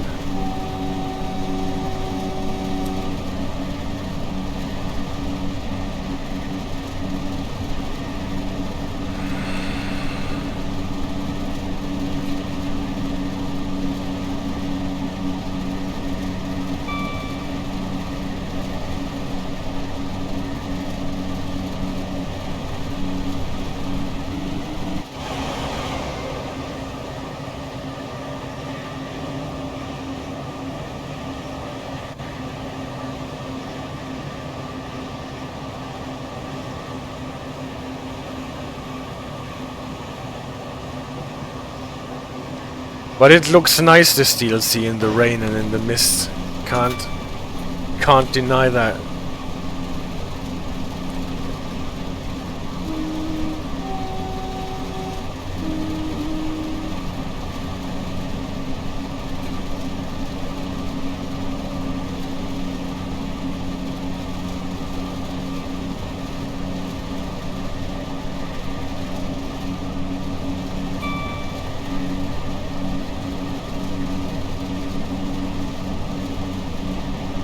This humming.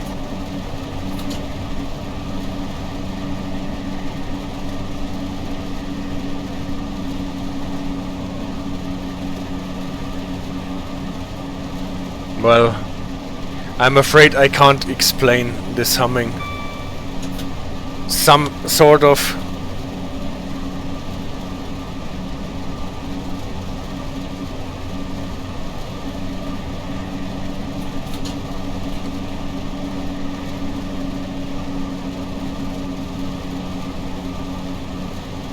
Is it a constant sound, or is it just like no?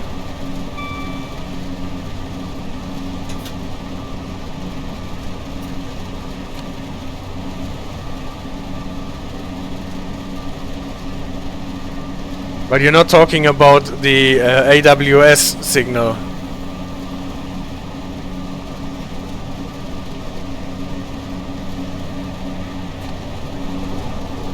What is the railhead treatment train doing here?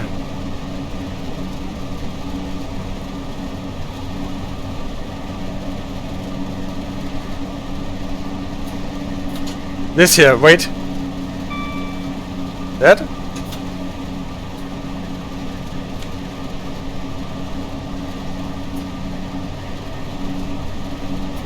So now, not that one. Nope.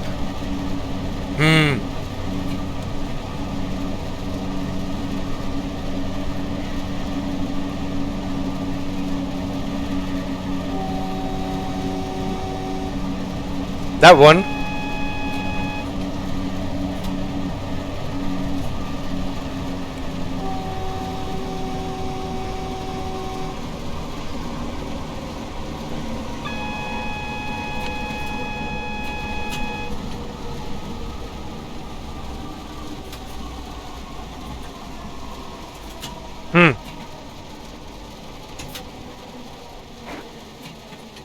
I got my train into a penalty break now. Now that I checked everything that was possible.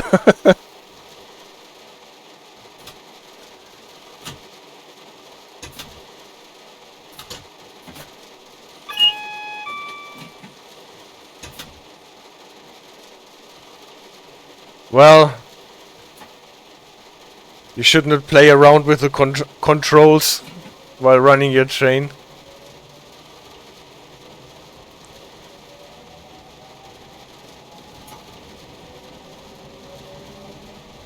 But it's okay, we have only 1 mile until Faversham. Can't talk anymore. Faversham.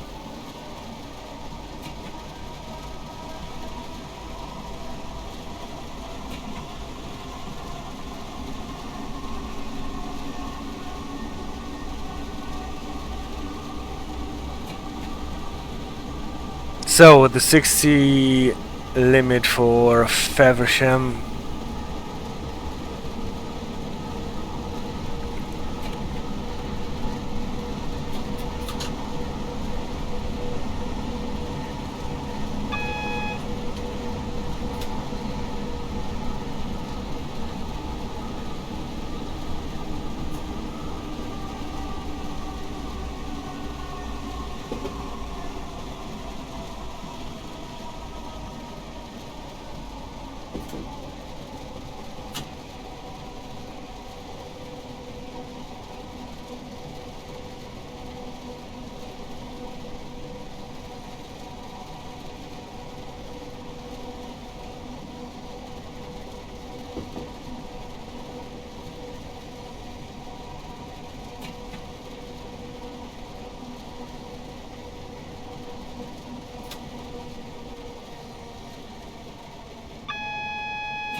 So,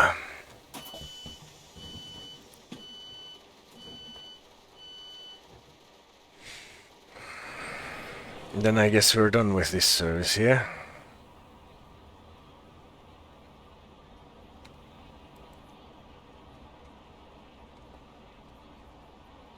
And I think the next thing that we're gonna do is to run a steam locomotive. I think it's time for that now. Okay, thank you for kicking me out.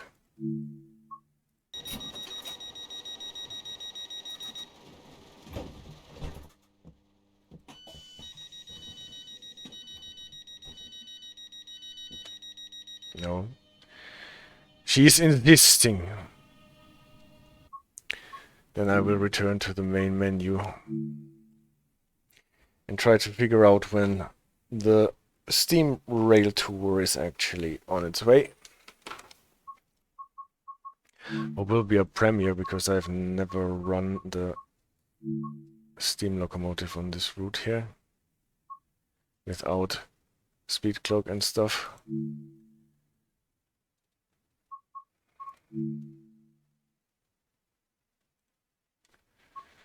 The LMS Jubilee, and it runs, where does it start? From Rochester to Faversham at 12:06. That means that I will have to take out the dogs for a quick pee and that they can have their food. And if I spawn at 11:40 and I have 20 minutes plus 6 minutes on foot, 12:40, 11:40, we have to be at Rochester. Will be about here. It does not want me to pick it.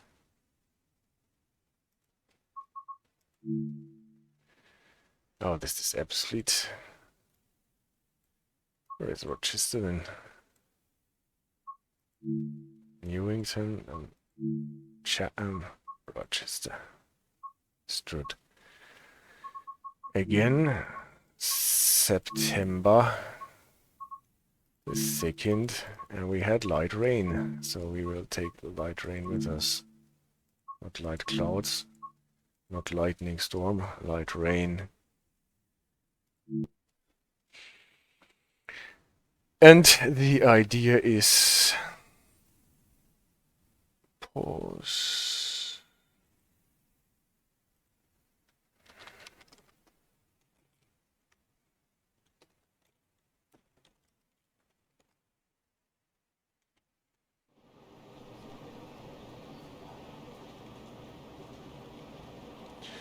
That I'm waiting here for the steam locomotive, and at the same time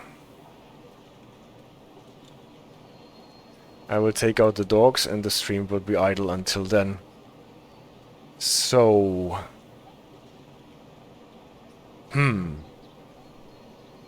Is there a way...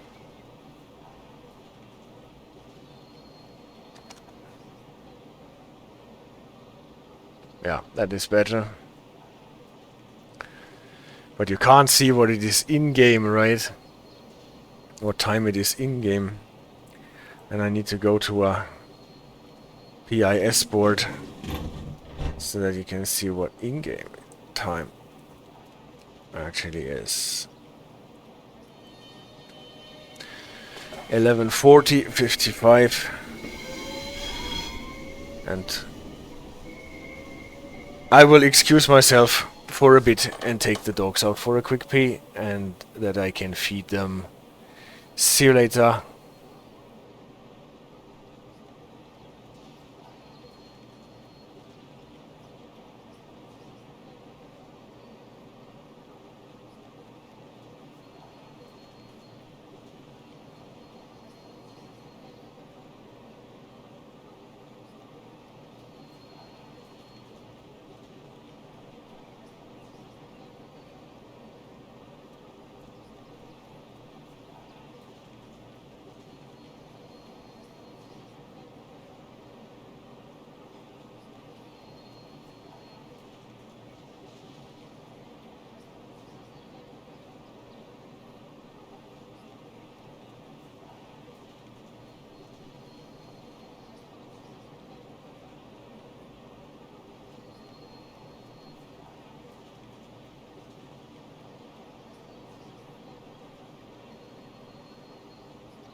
is a safety announcement. Due to today's wet weather, please take extra care whilst on the station. Surfaces may be slippery.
Passengers are reminded that smoking is prohibited at all stations and on all train services. This includes e-cigarettes.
is a safety announcement. Due to today's wet weather, please take extra care whilst on the station. Surfaces may be slippery.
May I have your attention, please?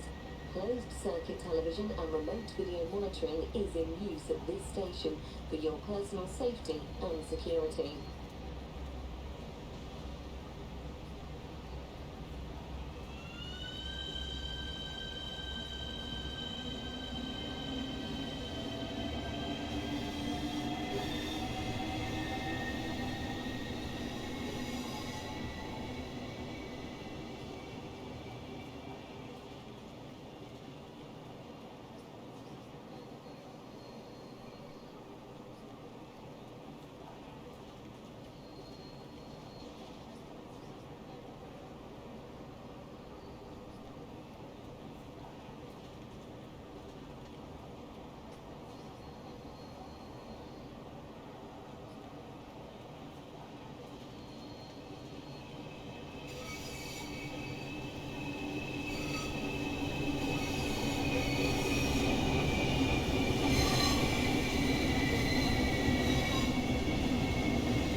Circuit checks. And back I am.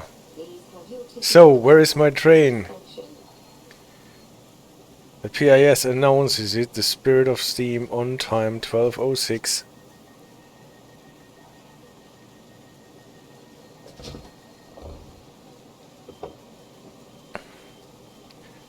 On this track, calling at Faversham and the Spirit of Steam. Okay.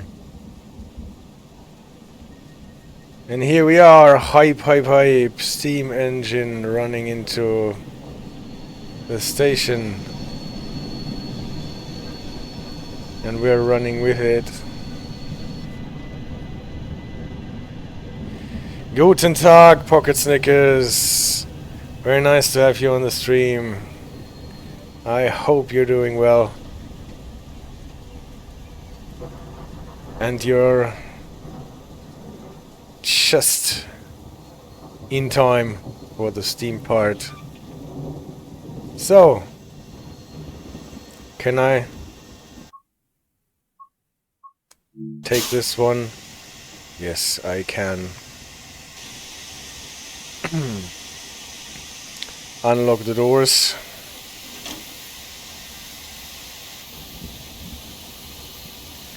And let's see what we can do here. I think we need the reverser forward.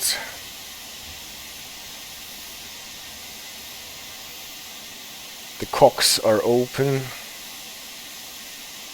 The regulator is closed. It's not much of a seat. No, it is definitely not much of a seat. Large ejector is closed. The brakes are applied. I wonder if the game will, Train Sim World 4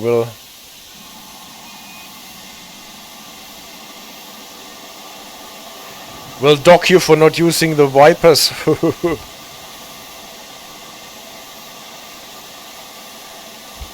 On this train as well.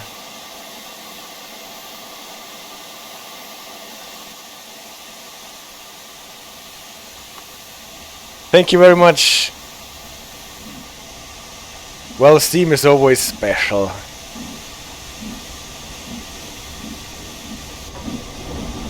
The biggest challenge with Steam is always the fact that we do not have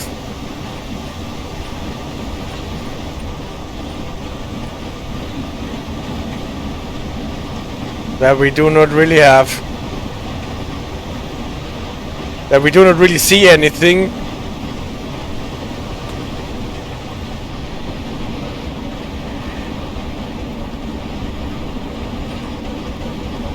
And that we do not have a speedometer.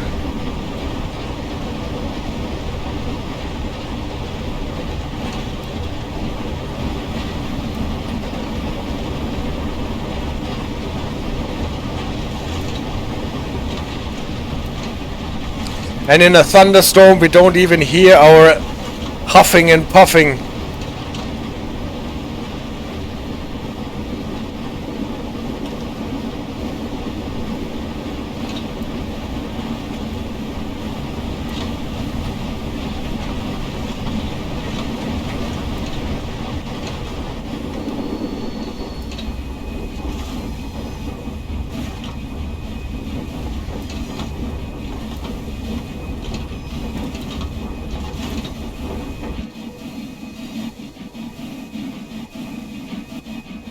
And we have heavy